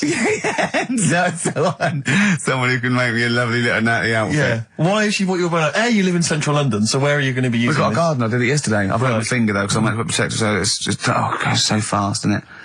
Sorry, I didn't understand that sentence. I'm here in the studio. I saw you excited. point to your finger, so I'm guessing from that that maybe you injured your finger. Yeah, but yeah. For the listener, again, what exactly were you talking about then? No, because when you put it back, it's Okay. so. And do you have a target? What do you use as a I've target? got a big cardboard box flat on it, down a tree. Right. I go, it's brilliant. Sure. I'm getting a bit excited thinking about it. Yeah, no, indeed. Because when I make that outfit, I'm going to be running round. Yeah. Yeah. So, and do you have a picture, like a face maybe on the target, like Osama bin Laden, something like that? Yeah. Sure. No, it just says this way up, fragile. Right, okay. I forget what came in it. But, it's good fun, isn't it, Carl? Bow and arrow, isn't it? Brilliant. Yeah? Would you like a little bow and arrow? Yeah, it's all right. Yeah. I forced out a rifle as a kid. Did you? Yeah, that's- A real one? yeah, just shooting cans and stuff. Yeah. It's all right. So, Well, a wonderful anecdote. Well, I went out with a drink with Carl in the week, and we went to a restaurant, didn't we, Carl? it's a good night. And we sat there, and next to me, when Carl came, next to me was what's his name? Ross Kemp. And he was sitting there, and I saw Carl, and I tapped him on the shoulder, Ross Kemp on the shoulder, and I pointed to Carl and him, and I said, "It's nice to see you two back together again." Nice. And Carl was horrified. But Carl didn't know that I'd already spoken to him before Carl arrived. Yeah, so it was- I thought it was okay. I thought I could break the ice because I'd met him before. Sure. So he just thought I was insulting him. And in the week we were talking about his little head, weren't we, Carl? And Carl suddenly stopped the conversation and said, "If I had hair, what would we be talking about now?" I think he had enough of everyone talking about it. And he looked good though. It's a special little do. He had it sort of, cropped a little bit more. I like it when he's just freshly had it done. Do you like? Yeah. Has that ever happened to you, Steve? If you're somewhere, say if you sat somewhere, does someone sort of, is he anyone else who you look like, or would you say you're a bit of a one-off? I love these two. But to be fair, So at it. to be fair, he seems to be having to go at me an awful lot more than I do at him now. I mean, he just starts it. Starts it out of nowhere. I think his is sort of a get back for the way you treat him as a producer, not. But he's not a producer. If he produced the show, I wouldn't have a reason to criticise. But I think this is it. But seriously, I mean, it really winds me up though, because, it started as a joke, but now it's abuse. Yeah. He got annoyed at Heat because it said Carl, producer, well, not so much a producer as just a bald mank. And he went, "Can they say that? Yeah. Can they say that?" See, that's a magazine, an independent publication that's identified what exactly it is you do. Yeah. There we go then. Go on, bring it on, because here we go. He's looking at me. I know he's thinking. I can hear the cogs I'm not working. thinking anything. It's No, fiction. that is true. Never a true word. Play a record. Now then, I heard this on VH1 in the week, and I have not been able to get it out of my head, and I really kind of want to get it in everyone else's mind now, so they understand the pain I've been going through. Miss You by the Rolling Stones. Yeah. I hope that's now embedded in your brain, and you can ruin a week by having to sing that constantly, irritating people in shops and everywhere you go. Miss You by the Rolling Stones. Good track. Good track. Carl, Jonathan Ross came out with us last week, and we were talking about stuff, and Carl was mesmerised when Jonathan told a story that he was bored once in a hotel room and shaved his arse. He shaved his arse? Yeah. Sure. And Carl, you didn't stop questioning him, did you, about... I just wondered, at what point do you sort of say, oh, this is getting on my nerves? Do you know what I mean? Yeah. It's way too long. Tucking it in his socks or whatever. Yeah. But it's not, I mean, it is boring in hotel rooms, because I told you before about when I was in Edinburgh and I had nothing to do, there was nothing on the telly, and you sort of, you've eaten the shortbread biscuits, and so that's when I read the phone book to see how many... That's when you read the phone book? Well, to see how many Macs were in Scotland, Macintosh, Yeah. and there was 42 pages. Yeah. Yeah. Jonathan, I don't know if he'd already done that. Yeah. And, he said he shaved his arse. Now, when we say shaved his arse, so Not his cheeks, his... Oh, all of it? Yeah, all of it. Did he say that? Well, I think that's... But other than the cheeks, But then, there's not much left, is But there? then we got to the fact that me and Jonathan, if we pooled our wealth, we could have shaved Carl's arse for £1,000. Right. And he said, yeah, for £1,000 you can shave my arse. Suzanne said, can I say this bit? Your girlfriend said what, Carl? She was annoyed. She says, well, I'm not allowed to go there. Why is anyone else? And of course the whole table stopped and leant in and said, what? She went, he doesn't like me touching him there. I went, what do you mean? This is too much information. It was too much information. I like the fact that you've had this conversation with her. I like the idea that she touched your arse once and you went, woo, hands off. Yeah. I love you, but keep your hands away from the arse. Do you know why he said he's talking about the most intimate part of the arse, the middle arse he's talking about, and I said, why? He went, it's a bit gay, innit? I said, how can a girl touching it be a bit gay? If you stood behind you, it could be anyone, doesn't it?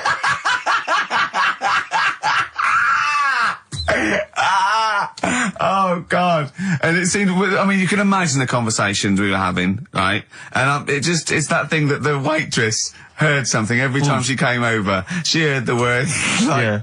cock or... Jonathan Ross saying I shaved my arse. yeah. And, oh dear. But it was, it was a good night, wasn't it? So, it's the £1,000 now, isn't it? But presumably you give Suzanne half anyway, so everyone will be happy. You've used the arse to best effect. She's got half out of it, so she's made as much out of your arse as you have, in a sense. Me and Jonathan are happy. Yeah, but to be fair, it's his arse on the line. So... I know, but I mean, it's not like she's getting a bum deal. Well, she's no. getting 500, Yeah. quid. No, I understand that. But, do you reckon? Just thinking of some more.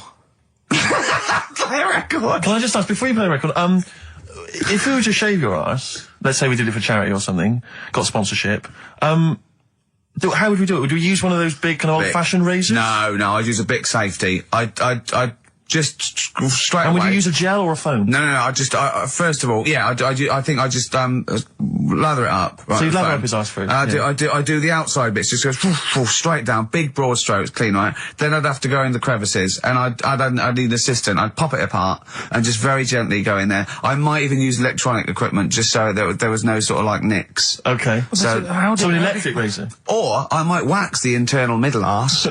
How did Jonathan do it? Because he did it on his own, didn't he? I just use mirrors. Why don't I'll ask him, we'll call him later. But, I don't know. Well, perhaps you listening have once shaved your arse, maybe during an exam or something. What I think, this is conjecture, but I think he was probably there, he'd had a shower, he'd shaved his face, right, I thought, he was naked, looks down and goes, oh, what a hairy arse. Well, hold on, I've got the razor in this hand, I've got the mirror there, I'm not on stage for a good 10 minutes. Yeah. There's one thing I don't like going on stage with, is a hairy arse. Bang, swing, wallop, done. On stage, thanks, see you later. See you next week. Yeah? What are you thinking, Carl? No, it's just how hairy was it? Do you know what I mean? How hairy was it? Because I imagine, you're saying mirrors and stuff. But he's how old is he now? He's 42. And they say your testicles drop quite a bit once you start getting old, don't they? Yeah. So he's got to make sure they're out of the way. Yeah, but I don't think I can speak for myself, as a similar age to Jonathan, that, there's millimetres in it. It's not like we tuck them in our socks in the morning. They're still in the same place. You really wouldn't know the difference. It wouldn't, if we filmed it in, time-lapse camera, it wouldn't be like a bungee jump.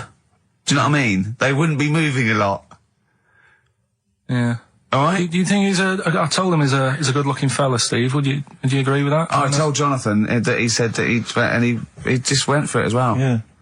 So you spent a lot of time picturing Jonathan's naked arse. You'd let him give you money for arse touchery. Yeah, whereas your girlfriend's got no chance, access to and you're saying he's a good-looking man. Do you want to play a record and think about what you've done? Interesting.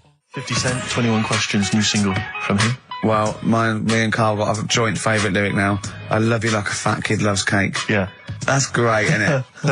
I mean, I like it because it's funny and humorous and cheeky. You like it because it means something, don't you? You think that's the absolute truth.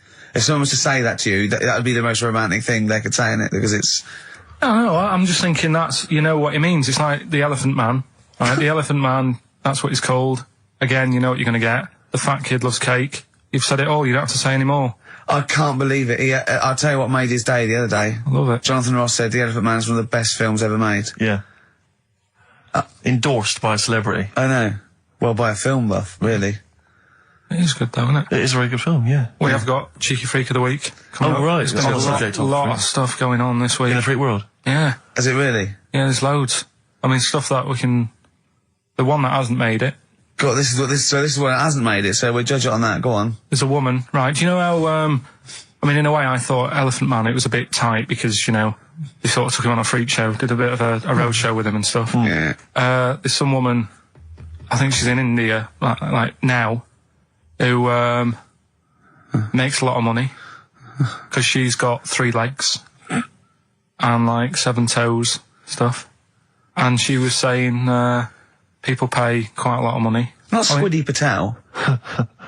It's not that much money, like, compared to here, but over there, it's like loads of money. Sure. And all you do is, you go around to her house and you pay this lot of money, and people just go, oh, look at that. Extra leg. Extra leg. Right. It's quite a lot of money in that. So she hasn't even got to go out on the road anymore, like in the old days? No, that's what annoyed me. It's like, well, you could get to them faster. You go and see them if they're paying the money. Sure. Oh. But yeah, there's... What she could do is go in and buy a pair of shoes, right, and then nick one on the way out, because they only put one out, don't they? Good idea. So she could get, you know, 2, 3 for the price of 2. Just one of the many perks of having 3 legs. One of those having 3 legs. The other one is, I mean, keepy uppy. But she'd be good at that. Shouldn't do that. She just stays at home and puts her feet up. But anyway, that's not even Cheeky Freak of the Week. That's coming up later. Oh, brilliant. Now, Rockbusters, dead in the water, isn't it? We've killed that off, have we officially? We killed off Monkey News and Rockbusters. Didn't I tell you that there was some sort of petition for Monkey News? Was there? What was the story? A lot of, it's loads of emails and that. You mean you've done Monkey News? You mean you want to do Monkey News? No, but seriously, there's uproar. And people were like, you can't get rid of Monkey News. Yeah. Don't be doing that. Loads of people. Was it monkeys trying to write the complete works of Shakespeare? Did Tony Blair get a whiff of it, and he's coming down like a ton of bricks? And Rockbusters, Steve, if you've got a better competition, then we'll do yours. That's fine. Do you know what I mean? If that's what you want to do, we'll do. What did you want to do? No, I was just wondering whether we should perhaps not do a quiz at all, rather than do that piece of rubbish. Might be better to have nothing. Might be better just to have silence during that part of the show than have Rockbusters. I don't know. If I give you the clues and that, and if you think they sound rubbish, we're not doing it. Well, can I just ask Carl how he got on over Christmas? Because the last time I spoke to him, you hadn't bought a present for your girlfriend. I had to say I was on tenterhooks all Christmas. Well, you changed it. After that show, I felt bad, even though I shouldn't have done, because... Because you hadn't bought your girlfriend a Christmas present? Yeah, but I said to you, I booked a table at a hotel in Covent Garden, had Christmas dinner there, which was nice, right? It's good food and everything. Didn't feel like enough to me. Well, then I went out and treated some stuff, and then... No. A couple of days before Christmas, he went... I took Suzanne to that hotel we're going to go to for Christmas dinner. We had tea and cakes. And I went, oh, you treated her? He went, no, she paid for it, but I was just showing her what it was going to be like. That was her extra treat. She paid for it. I love that. Brilliant. Yeah. Well, it was like 150 quid for a meal for 2, which is pretty dear. So I'm not going to buy her cakes as well. I love that! All right, love, have anything you want. You pay for your own pudding. I'm not mental. Yeah. So you treated her to some other stuff? Some bits and bobs. What, so she chose them and you paid for them? What, the presents? Yeah. No, or no. you chose them and she paid for them, but, you know, it's the thought that counts. I got them on the way home that Saturday. Well done. And what Past did you some buy? shops. Well, just some bits. Might be personal, Steve. Well, I don't care. Just some bits. Yeah, Just but bits and pieces. leave out the personal bits. What bits? Just little things. And then yesterday, right? A monkey wrench and a new washer for the shower. Yeah. Some recordable CDs that you need for your job. Oh, So, dear. now, when you gave those presents to her, did her face light up? Right. I don't want to tell you what they were, right? But she wasn't that impressed. You're going to tell us what they were now, Carl. what they are. You even know what they are. She told you on Christmas Day. Hold on, wait a minute. But All it right. doesn't matter what they are. It does matter what No, they it are. doesn't. It doesn't does, Carl. It's you, mate. Of No, course it doesn't matters. matter. Oh, God! Have you just remembered? Yeah! Right, but don't. There's no need. I've got to tell him, Carl. I really want your permission because I don't want to be a, you know, I know it's not, but we know it's not that embarrassing. It's really quite sweet. Yeah, but in a way, right? The way I look at it is, right? Christmas, even when I was a little kid, right? Is not. Please let me tell him, Carl. Well, let me just tell you first, though. Oh. Let me tell you why I didn't go all out on the old present front. All right. Justify yourself. Right? Oh, First of all, I've covered it up since then anyway, right? With that present, because I bought her some shoes yesterday, and she did say, I'll give you the money for them, but when I get home, I said, it's all right. I said, you can have them, right? So not only did I buy her some food on Christmas Day, I got her shoes. She's probably had a And they feel like a horse. Yeah. It's not like, yeah, there you go, there's your shoes, there's your food, right, bed Yeah. down, see you later. Yeah, but what I'm saying is I she's have done. fed and clothed Yeah, her. did you comb her hair? She's done well this year, right? So the thing She's is, done well this year. It's like you're a single parent living on a council estate with a smack problem, and you still managed to buy them some Right. Lego. when Can I I- was a kid, right, it wasn't about what you got. I remember one year when I was about 8, right? Oh, this is going to make me cry, isn't it, this? No, it's not. I'm just Go on. saying the way it is, right? I woke up at about 4 in the morning. And I was like, oh, what forgot? And I couldn't sleep. I was that on edge. It's the excitement of Christmas, isn't it? It's like, oh, what's wrapped up? I need to know. Sure. Yeah. And it's the fact that people are saying, no, you won't know until tomorrow. Yes. That annoys you and winds you up. Okay. So I got up at 4 in the morning, Yeah. opened my presents, and then went, right, I know now. Went back to bed, had a great sleep. Yes. Right? So it's nothing to do with the excitement of what you get. It's the excitement of not knowing what you've got. And then what happened when you got up to go down with the So what you're presents? but hang on. So what you're saying to me is that you could wrap up a brick because the thrill of Christmas is in hoping and being excited about what it is, not the actual gift itself. Yeah. Is that what you did? That's- Really? Did you get a brick? No, let me tell you now what he got. He got her a present, right? And she said, she came. I said, yeah, he got me. It was an industrial-sized packet of condoms. It was a joke gift. No, it No, it wasn't, wasn't a not joke. It wasn't even a joke. I went home that Saturday after here, past Boots, thought, might have something in here. They were on, like, some value. Right. You passed the Were they makeup. used? Right, but Passed the anyway, makeup. You passed all the other. Past the Feminine makeup, stuff. past the lovely vanity cases. Yeah. the foot spas. Exactly, Yeah, the yeah. bathroom Oh, clothes. hold on. How much are these, love, for 100? Yeah. $4.99. Yeah. Do I get them reduced if I buy in bulk? So how many did you buy? What was it? I don't know, probably about 100. Right, okay. And is she allowed to use those with anyone? Did you wrap them? Can she just go out and have a wild Well, time you don't with need to them? wrap. They're already wrapped, aren't they? Oh. And then what did she say So, when she opened them? I No, just- wait. Carl, what did she say? Right, play a record and we'll come back to this. Oh, you're worse than my father, that's genius. Made famous, of course, by Jimi Hendrix. Yeah. That's All Along the Watchtower, as originally done by Mr. Bob Dylan. On XFM 104.9. So, Carl, just take us through the moment where you gave this gift. Firstly, So you were went excited- into Boots, right? You thought, all right, 100 condoms. Brilliant. Okay. Did you wrap it I don't up? know if it was 100, probably 80. Right, okay. Yeah. Right? You don't want to So, go mad, do you? Wrap them up. I'm just resting easy knowing that he's not trying to breed. Right? No. Yeah. So I got her them. I got her Grease on DVD because she's Okay. always watching that. Yeah. Right? Yeah. So just think of when her mum said, what did Carl get you? Some condoms and grease. I was going to say, I'm glad he said on DVD.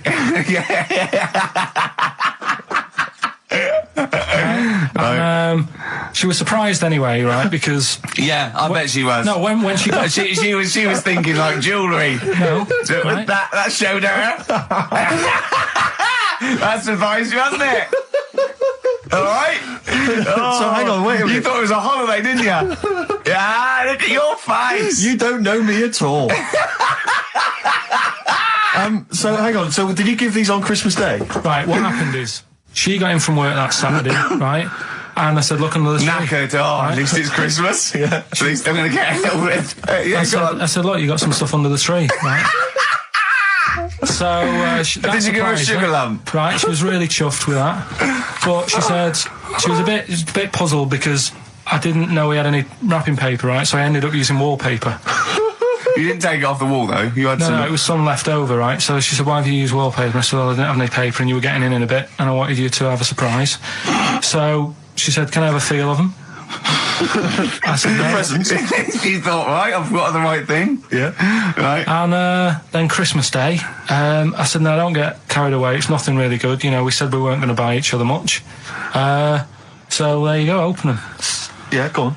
And Can I just ask, had you received your present from her yet? yeah. So what had you received? What did he have? Had some shoes, Nice. right?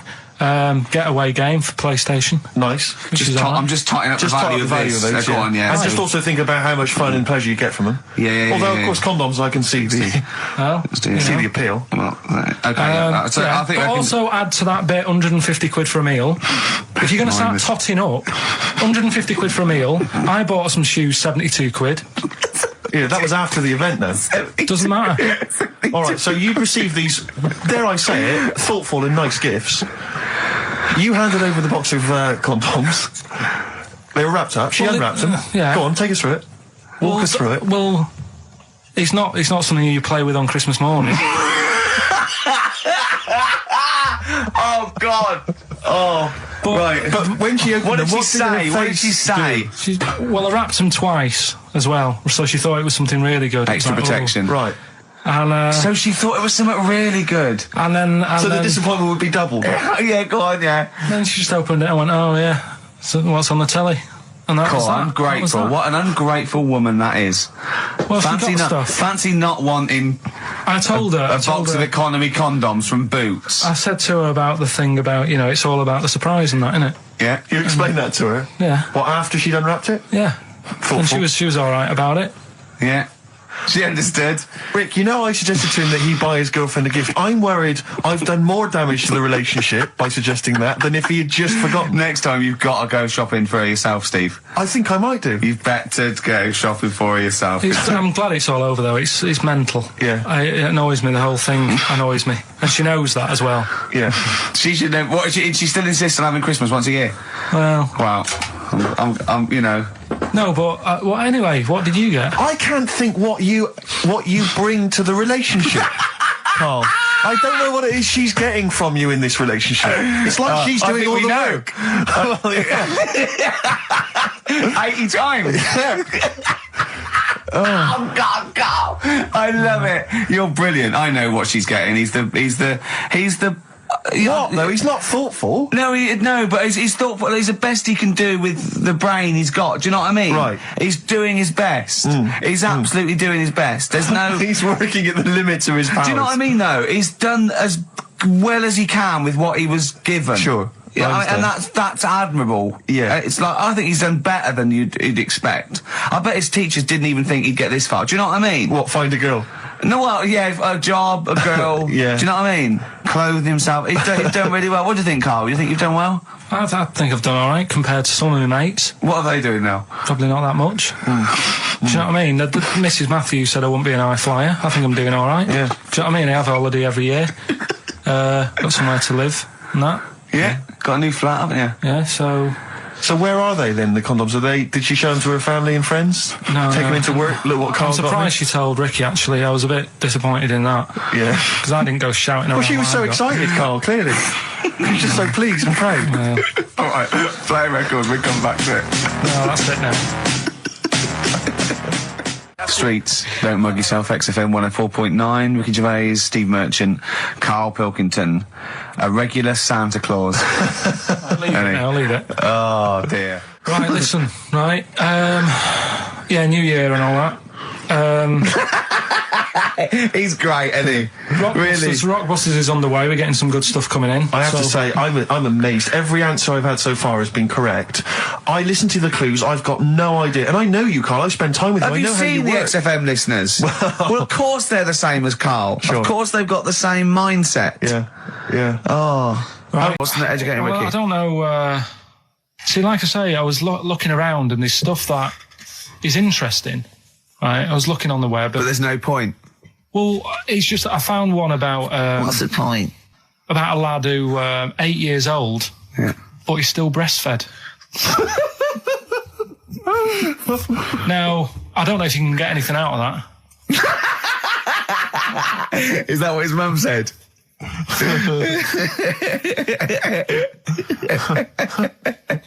So, What do you mean? I don't know if I can get anything out of that. You don't need to. No, it's just that, you know. Where did you read that? That was on the internet. Oh, well, yeah. You're always unspecific when you mention it. It's just it was on the internet. Well, I'm trying to think what I put in. I think I put in Y to see if I'd confuse a computer. And then, Carl, you are. no, I did, Honestly. I did a search, put in Y, and it came up with funny things that, like, why is this person doing that? Why is that? And it had a picture of this 8-year-old lad, sort of, you know, on his mum's nipple, and it was saying, you know, is this healthy? You sure that wasn't asking you that question? What? I put in Y just to confuse the computer. Like, we go, what do you mean? Yeah. Stop it. Yeah. Oh, look, yeah. Last week, I was walking home with him, and I went, he was saying something stupid, and I went, I've got a competition for next week. Let's do it. And he said, and then he went back, sat down, phone rings, and I said, did they sort out the fire in the oven that your wife told us about? Oh. He went, 1, there is no fire in my oven. 2, I haven't got a wife. And Carl went, what do you think of that? I went, that's not it. He went, yeah. I went, That's the end of the story. What? He went, well, how'd you explain that? I went, explain what? I thought he was going to say, a year later we got married, but she died in an oven fire. Right? I thought it was going to be that. And I went, That's what? people winding him up. Yeah, or someone did report a fire oven, and their name was Johnson, and they looked up Johnson, they got the wrong thing, it was the gas board, and they sent around to the wrong person, right? You know, he went, yeah. I said, I explained it to him, he went, yeah. Why did they look at the cat funny? Oh, man alive, Carl. This is really weird, right? I was in my house once, right, and the doorbell rang. Yeah. Right, I opened the door, there was no one there. Yeah. Right? And then I looked across the street, There's some right, and kids there were some running- kids running away. Yeah. Now, how do you explain that? Yeah. There was another time, right, where, like, I opened the door and there was a bird goes, you've ordered pizza. I went, I haven't ordered pizza. And I heard my mate upstairs giggling and putting the phone down. Yeah. How do you explain that? Carl, seriously, why did you tell me that story? What do you think it was weird about that? The fact that it was 3 different people. Is this all the information? Is that the entire story? It was 3 different people. Did you fall hassling asleep him and not read the about end? A fire that didn't happen, about a wife that didn't exist, and a cat that didn't look happy.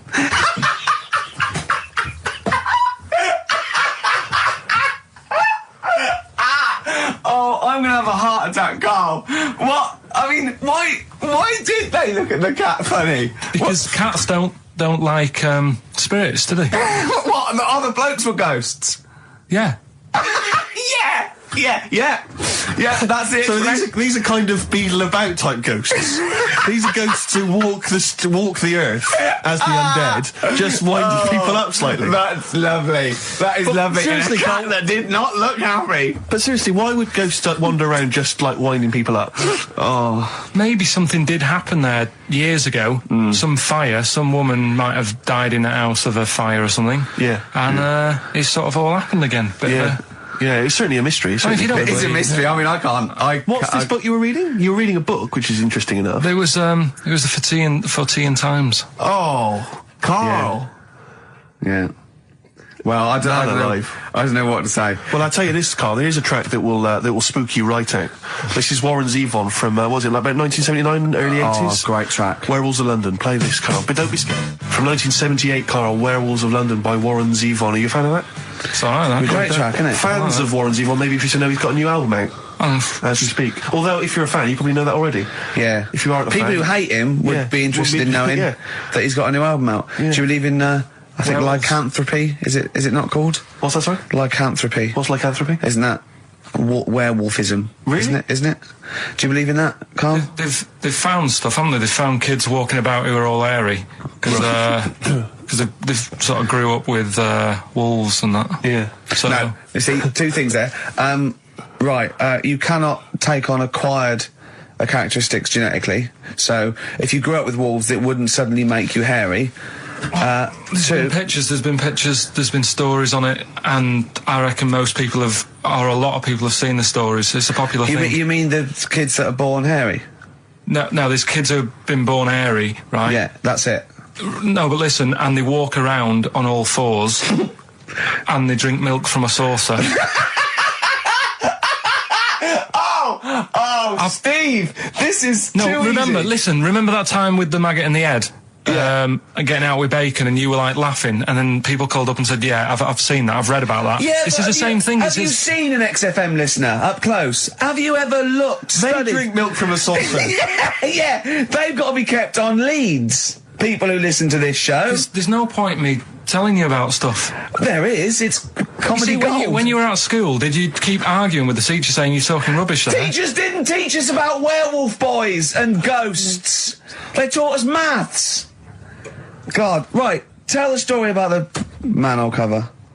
Right, in the same magazine as the one with the cat and the fire and that. Don't tell me that story again, it gives me the shivers. Yeah, a cat that's got a weird expression on its face is against God. Anyway, this isn't a scary story. This was just like physics. Physics. Yeah. It was going on about the nuclear bomb and how powerful it is. And they put a manhole cover on top of one. Okay. Blew it up. Yeah. Never saw the manhole cover again.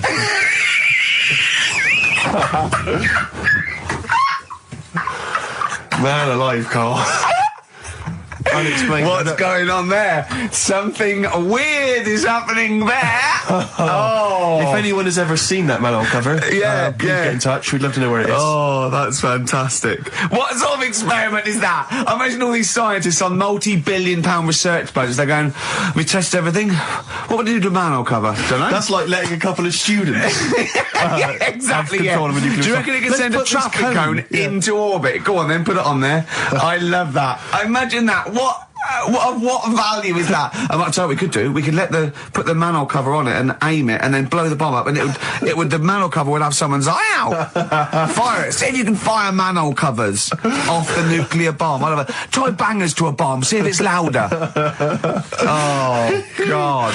Okay, listen, Carl, play another track, and then afterwards, can we probe your views on the week's news? If you want. We'll do a bit of a white van Carl session. Smashing Pumpkins. Today is the greatest, because we're back. That's true enough. All right. I hope people, Rick, were listening to that loud in this lovely summer's day. I mean, not too loud. Well, don't annoy people. Now, this will scare you. Now, Carl, you will be a little bit unnerved about this. Have you seen the film Jurassic Park? Yeah. You know what happened there? Well, according to the Sun here, it says scientists are planning to clone mammoths for a theme park. Look at his face. Look at that. He looks like a dog caught in the headlights of a car. He's terrified. I love Carl. He's sprung to attention Carl. there. Is that the best news you could have? Man moths.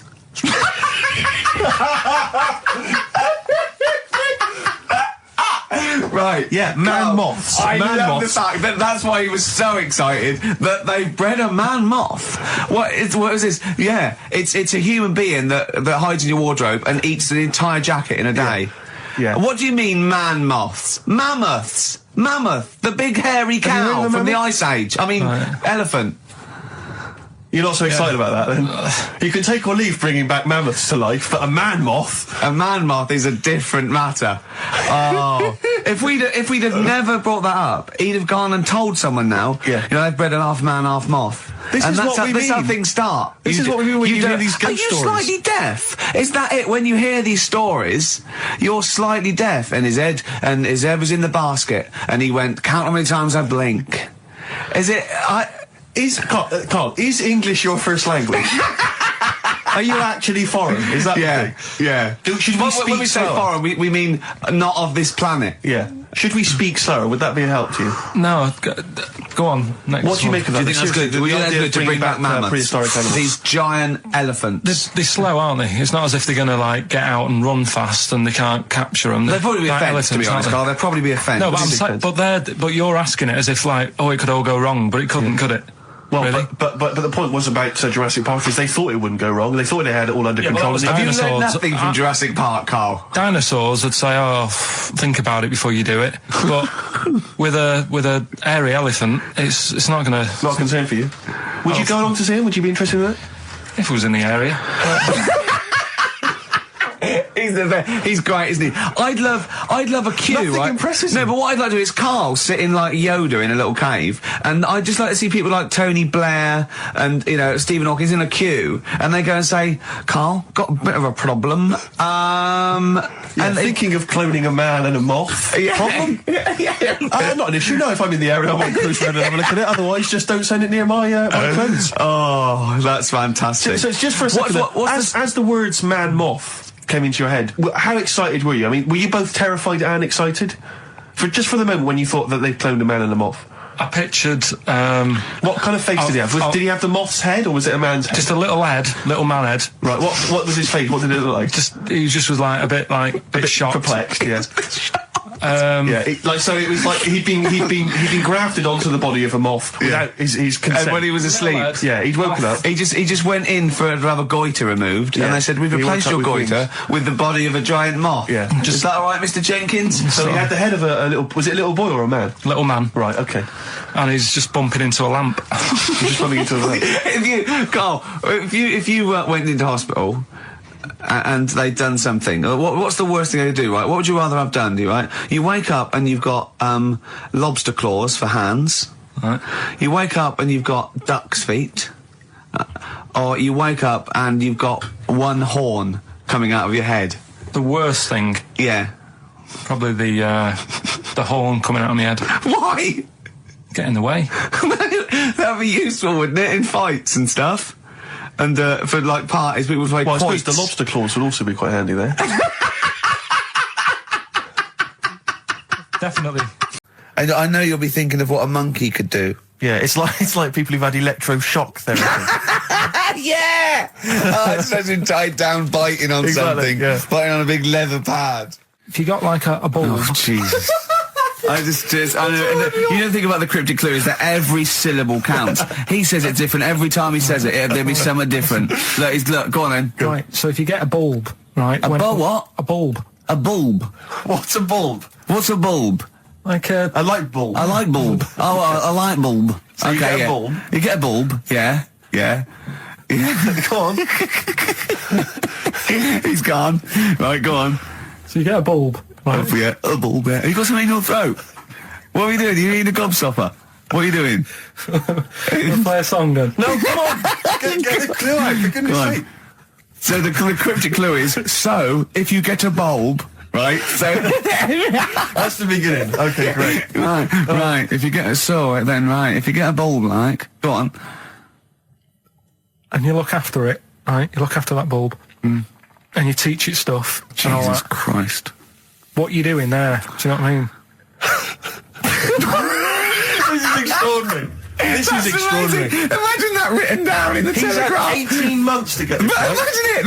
That's not a clue. That's an essay. I don't know what it is. It's a I conversation don't know with if he means yourself. a light bulb, a bulb like you plant in the garden. What kind of bulb does he mean? Yeah. Doesn't really matter. Oh, Right, you okay. get a bulb. Well, remember that. It doesn't matter. Okay. Okay. It doesn't matter. It does, but I can't say too much. Right, so listen, let me just do it again. You get a bulb, right, when it's young, you look after that bulb, Yeah. you teach it stuff and what have you. What have you done there? What's gone on? Brilliant. And what So are the initials of the concise. band? R, right? R. R for rabbit, right? So anyway, my dad says, yeah, well, we can get in there for free. Of course he did. Clever. Right? So we parked up on this little country lane, right? No one about. We're How walking much down did it go in? Like £2? about £3 each. Yeah. But he said, well, yeah, but if you don't have to pay, do you know what I mean? You enjoy it even more, don't you, when you're walking about and you're thinking, I've got this £3 in my pocket, no one's having it. Yeah. Right? No, looking over sorry for a bloke with a peak hat saying, can I see your ticket, please? I wouldn't enjoy it more, no. Go on. Yeah, but you don't worry about it. do You got a bit of money now then, Rick. You've changed. So anyway, so we had to walk across about 4 fields. For £3. Right, and what happened was we're walking through all these fields and what have you, big grass and muddy bits and all that, 'cause it'd been raining, and climbing over fences and stuff. And we're in this field, right, and I look to my right and there's about 30 cows all staring at us, right? And Suzanne started to panic a bit. She said, we shouldn't be here. And Dad says, of course we can, we're allowed to go wherever we want, all this land, it's ramblers' rights and all that stuff. Yeah. And take a cow if you want, unattended. Serves him right for leaving him in the field unattended. I'm having one. And keep us fed for a week. Anyway, these cows start surrounding us. Surrounding us. Oh, brilliant. Oh, no. Face off. And Suzanne's panicking, going, this isn't right. We're not going to make it to the fence in time. They're moving faster than us, and they started sort of running a bit. Wow. And It's like some kind of bovine West Side Story. Don't A gang of cows coming at you. don't worry about it and stuff. But my dad had to sort of stand there and like wave a stick at him. Of course. And we got away, but Suzanne was like having a bit of a sweat on, got away. saying, we could have got killed. Sure. And my dad saying, no, it never happens. And I just wondered if it does, if there's a risk of... Yeah, it is rare, but there's been a couple of cases of being trampled by cows. They're not aggressive, they sort of run through you. Well, they're aggressive if they've got a calf. They don't have kids. What? They had kids with them. Kids, yeah. That's goats you're thinking of. Yeah. Maybe they were trying to sneak into the gnome thing, and they were worried that, like, if too many people did it, like, they've got some cows, we can just sneak in. They were trying to, no one's expecting cows. And the cows were going, walk upright like you're a human. Don't walk upright. They thought you'd blow their cover. Yeah. Yeah, people have been killed by cows before. Yeah, that was like the highlight. Hickory dickory dock, some lads there just wrote a song called Clocks. The lads are Coldplay. And the song is? Clocks. I'm Ricky Gervais, with me Steve Merchant, Karl Pilkington, pressing the little buttons there. XFM 104.9. What's that little Well, I think I do more than press the buttons. right, you see, this is it, right? Karl has had a little strop on since last night, okay? And it's... He's had a little strop on. Yeah. You said strop on. I just wanted to clarify. And I don't know why. He says that I'm an annoying person. He says that I wound him up, right? Which I don't know. He says that you're winding up because you're sort of like negative about I'm everything. negative? Yeah. And but what I think it is because we pointed out that his lateness is unacceptable. Yeah. He said meet you at 6. He turned up at 20 past. He said, well, someone stopped me in the corridor. I don't care. I've got stuff to do. We had stuff to do. I think we're a bit busier than you, Karl.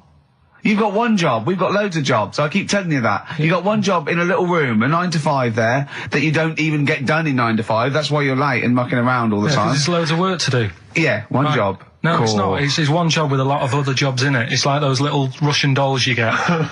Right? Well, it's not, is Have a it? go. Yeah, it is. Yeah. Everyone thinks, he only sits in his studio messing about, making songs a phrase. That's what I do in my free time. Which we've got coming up later. Super slick. I still think 20 minutes late is an outrage, though. Yeah, Karl. 20 minutes late is... Yeah, but I didn't say bang on 6. I You said said around 6. 6. No, you didn't. You said 6, which means 6. Well, it doesn't. Wait, sorry, it doesn't. If it was a newsreader, I'd say, yeah, you've got to be on time. Do you know what I mean? If it was a 6 o'clock news, I wouldn't want to be late. But it's the fact that I said to you, I'm busy, I've got stuff to do. No, you didn't say that. You said 6 o'clock to sort out tomorrow's show. I didn't. I know what I said. So Yeah, You don't, because I remember you sent me a text. You didn't even, it wasn't even a phone call. You didn't even have the politeness to call. Stephen has stitched him up by being a little bit more Busy. precise than him. It was a text and it said, see you around 6 tomorrow, question mark? Around. You just said it. Well, Around yeah, but 6. That doesn't count, that doesn't mean anything. Well, yeah, no, he does. What, so, all right, You Rick. told me he said 6. Well, he did, I'm paraphrasing. 6 o'clock, Rick, to me, even if it was around 6 o'clock, that would be 5 to 6 or 5 past 6. It would not be 20 minutes after the event. Because that is late. Well. Well, you've got nothing, you see, you haven't even got an excuse. Yeah, but then I turned up, right, and I said, right, well, let's not argue about this. Let's come up with some good new features, because we've been in Cheap as Chimps, that's gone today. Good news. He never liked Cheapest Chimps, Carl, did he? Right, he never liked it. Do you know what? Do you know who's took it further? Donald McIntyre. What? He's doing a programme, Cheapest Chimps. No, he's not. doing The channel. Well, we'll see. Again, I'll prove you right. Again, He's prove you wrong. not. He's not doing a programme Cheapest Chimps, is Yes. he? He's not. What do you mean?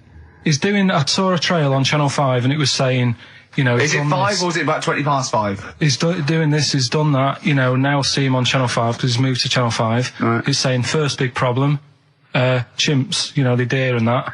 And, No, they're not dear. He's getting confused. no, 50 odd grand for a chimp, and it's saying, you know, he'll look into how much you can get gorilla for. What are, in the name of God, are you talking about? We'll talk about that later. But I don't know what. I'm just saying that that's another idea. And that's then, these yeah, things so to go do. on, you got off, this is why you never get stuff done and you're Yeah. late. You got off the point, you were talking about arriving late. Yeah, I know, but I'm just saying to you now, I turned up late, so I said, right, well, let's not argue. Yeah. I said, let's do some stuff. Yeah. You weren't having any of it. I think at one point you were trying to be sick on my leg. I do remember that. Yeah? Why? Just for fun? Yeah. All right. That's when I started getting annoyed.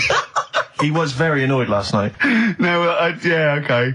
Yeah, I can see where that could be annoying, but you just got to think, hey, look, so what? It's, you know. Well, I think you rub each other up the wrong way. Yeah. That's the problem.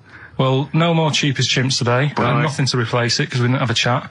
Songs of Phrase, we're doing that. You can win some stuff. Yeah, we've got the film that we haven't done for the last 2 weeks. The final film, we won't be doing that. Let him down. There's 2 weeks. So you're 2 weeks late on that. Yeah, Can I just ask, guys, is there going to be some great music? Yeah, well, What I've got about some- something from the only ones? yeah, The classic, another planet. Brilliant.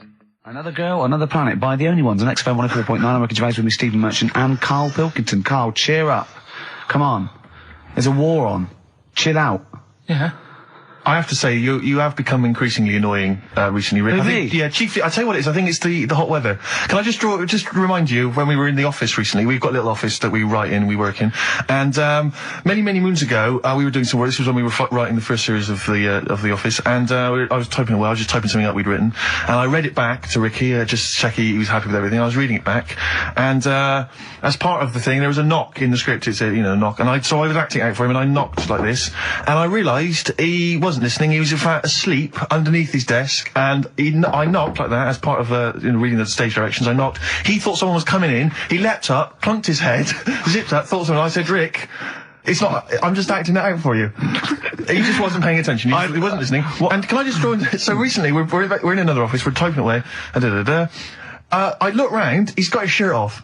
It was hot. He's just taking his shirt off, right? So he sat there, 41-year-old man, or whatever you are, 40-year-old man, there with his shirt out. Beautiful. I mean, I've seen most parts of your body now, at one point or another. I think from the early days when we used to work at XFM, you started showing me bits of your anatomy, which is something he does to people he likes, friends of his. I'm sure you've seen most of it, Carl. No. And so, It's not that sort of relationship. Go he on. was sat there, and there was a knock at the door because we'd asked someone who worked in the building to bring us something, and so I had to delay it by sort of not opening the door so he could get his shirt back on. Yeah. So he was running around trying to get his shirt back on. So What would they have thought? What would they have thought? they'd have walked in, he'd have just been sat there, stripped to the waist. Didn't they sort of think, hang on, what's going on? Look through the keyhole. No. No. It was ludicrous because as they came in, he was flustered and he kind of was just leaning against the window, just looking like. I often stand here with my shirt back to It's front. I was getting like Bernard Manning. You see Bernard Manning, whenever he goes into the house, he has to go upstairs to take his trousers off. I love that. The fact that in your house, you've just got your pants and your vest on. That's what you want to do. Yeah, but it's all the time. It's not just, I mean, you haven't done that with me, taking your clothes off and that yet. But, like, last night we were sat in the pub and I was saying, right, let's not even worry about new features then. Let's get the current ones, going. Like Getting what? Good. Like, the one that I was trying to work out, the cheeky freak of the week. Think of that! Yeah, but I was Think of saying, that, though, as a normal conversation. yeah, As- but I'd looked online, right? I didn't find that much. I found, actually, I'll tell you what I found later. Brilliant.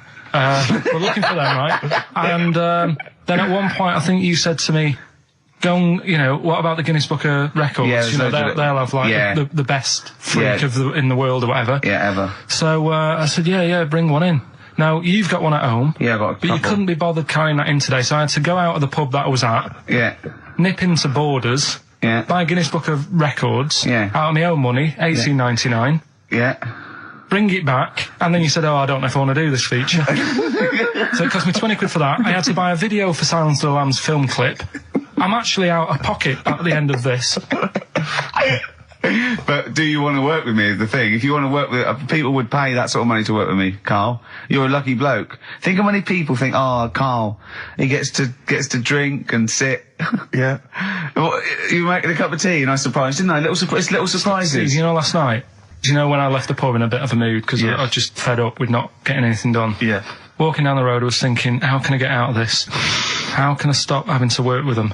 I'm thinking, I wonder if I leave, I wonder if they'll be funny and they'll go, and then my boss will be giving me stick. And I'm thinking, how much notice have I got to give out? And all this is going through my mind. I'm walking home and I got in, said to Suzanne, I'm sick of it. She's going, you need to do it when I get a new kitchen. And I was like, yeah, but how big does the kitchen need to be? I was saying, do we need a big kitchen? Can we get a small one? Have we got enough for a small kitchen? Do we need so many cupboards? Can we just have wood instead of steel? All this, trying to get out of doing this. Yeah. It's always just, I always feel like, you know, because I like to think that I'm not perhaps as bad as him. Yeah, You no. annoy me in different ways. Like what? How does he annoy you? Well, stuff that, you know, I come up with ideas, say Cheap as Chimps. Yeah. Rockbusters springs to mind. Yeah. 15 like Taiwan. 15 Taiwan. Let's just remind people what 15 Taiwan was. It was a little feature that I wanted to give a run, you know, give it a little run, see if people like it.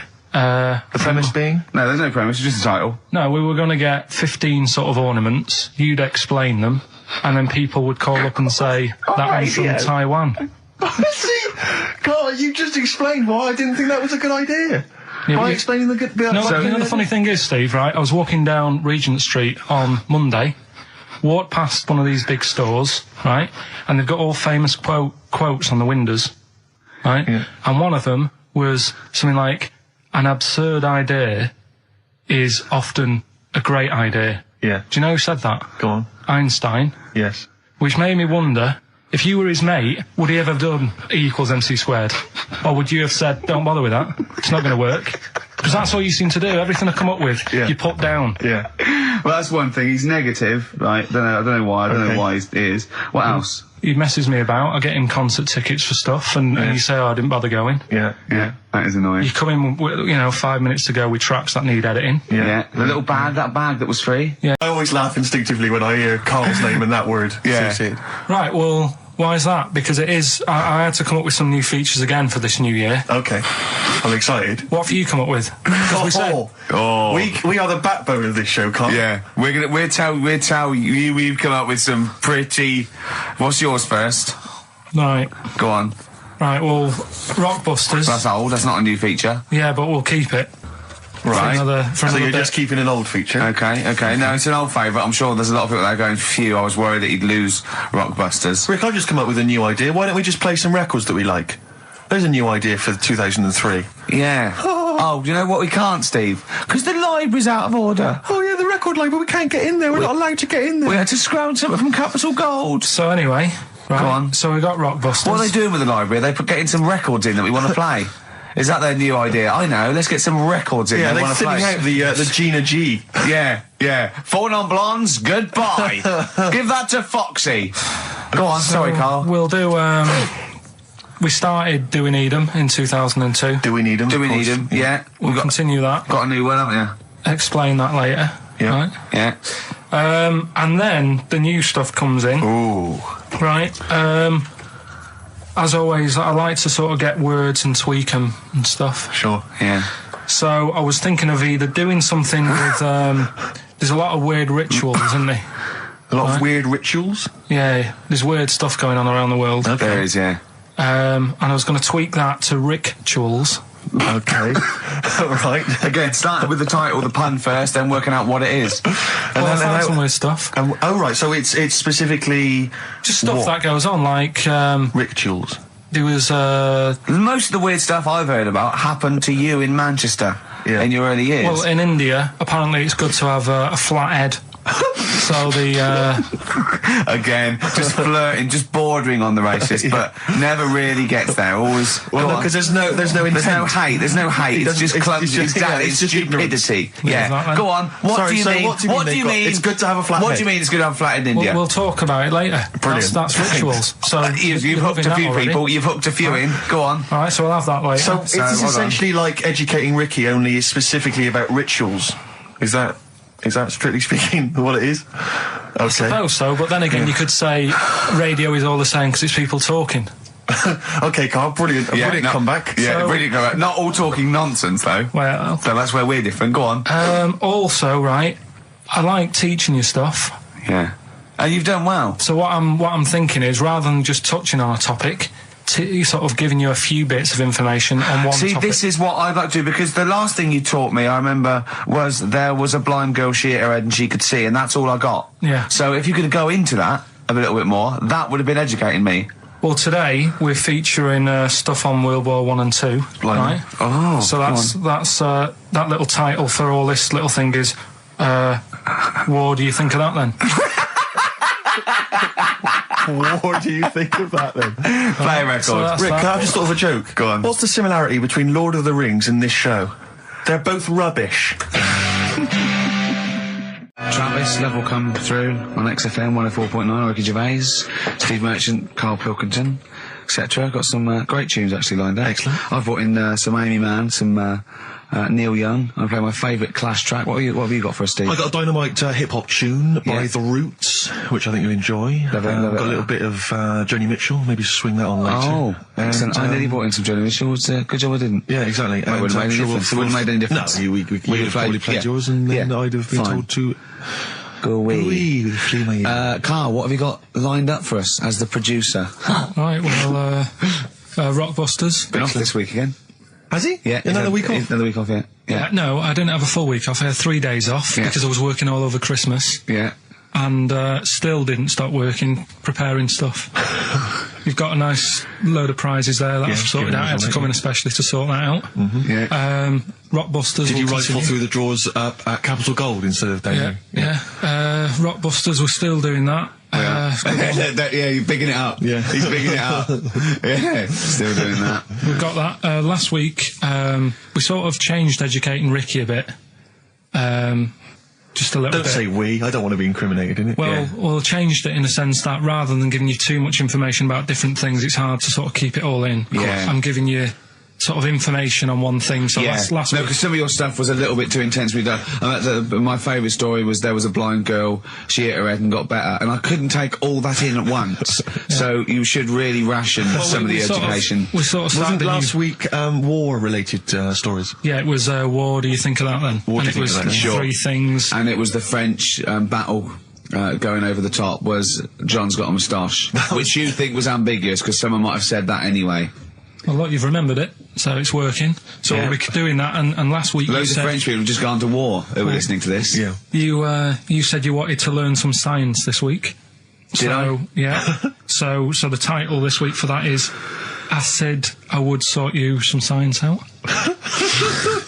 Acid. How long did that take you to come? Listen, well, you know, look, people love Karl. There's comedians come to me and go, Karl's the funniest man. They absolutely love him, right? But I think we're only seeing half of it, right? If we can get him on television, his face then, when he's told me that title, was like a child at Christmas. Yeah.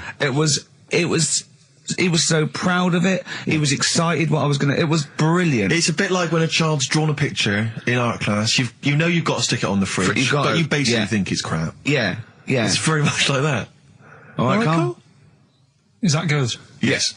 So So, yeah, shall I give you a little taster? We were having a pizza in a pizza establishment. When was it? Wednesday or Thursday? Yeah.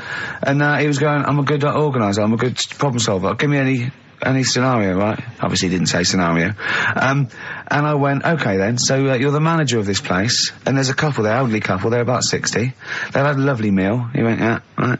I went, but the gentleman, he's got a little bit of a heart condition. He takes a pill after his meal, as he should, after meals. He's only taken Viagra. Oh. And now he's stuck in. Wedged in. It's all been there. It's gone, and it's stopping him getting out from the table. Yeah. So what would you do? He went, what? He stuck in because of his dick. I went, yeah. He went, right. He said, I'd use the situation. I'd make cash. I said, you're not going anywhere. Do you want a pudding? Entrepreneurial. I like it, Carl. And he went, so that's that sorted. I've got the job on that. Next. I went, okay. You won't believe it. Next day, there's a little problem in the toilets. Two gay men were having sex and they got stuck in each other. Yeah. He went, right. I'd say, is it the same fella as yesterday with the Viagra? If so, why was he let in again? He was on the door. Yeah. I went, it's not. It's too. He goes, right. Does his wife know he's cheating on him? Yeah. He went, right, I'd go down. I'd go, and then he went, I'd say this isn't a restaurant problem. Call an ambulance. Strictly speaking, not a restaurant problem, no. But am I right? Huh? Am I right? Well, I don't know. Would you give me the job if say, like, you were the boss of that restaurant and you... Do you know what I like about this? At no point did he say, Gervais, why are you being so mental? Yeah. Why would someone get stuck because they took Viagra by mistake and two people get stuck in each other? But you've heard the stories from his past. That is a perfectly legitimate situation to find yourself in. You grew up in his part of What would you Manchester. do if... Looking around in the week at weird stuff on the internet. There's this woman who's got a big head. Oh, yeah. And she was fed up with it because when she was walking down the street, it was so big she couldn't hold it up. Right. She couldn't hold it up. Oh, God. Okay, shut up. So when she was walking, her eyes were hurting because she had to sort of look up all the time because her head was that heavy. Her chin was sort of balanced on her chest. Right. And she'd have to peek up, yeah. So she goes to the doctors, and this was after years and years, and said, I thought I could put up with it, but I can't. How big was her head? It's big, Rich. I don't know if it was like big, because there wasn't a picture. I don't know if it was just big or a lot of bone. So it was heavy. Very heavy. Right, like the Elephant Man, just outcrops. Right. So the doctor said, we can sort that out. But we'll have to take your head off. Right. Okay, listen to this. Okay, listen. keep going. Because what you don't seem to understand is I have the same reaction to you when I see it. Yeah. What? Right? You're quizzical yourself. So I looked at it, they took her head off, chipped away a bit of the bone, made her head lighter, put it back on.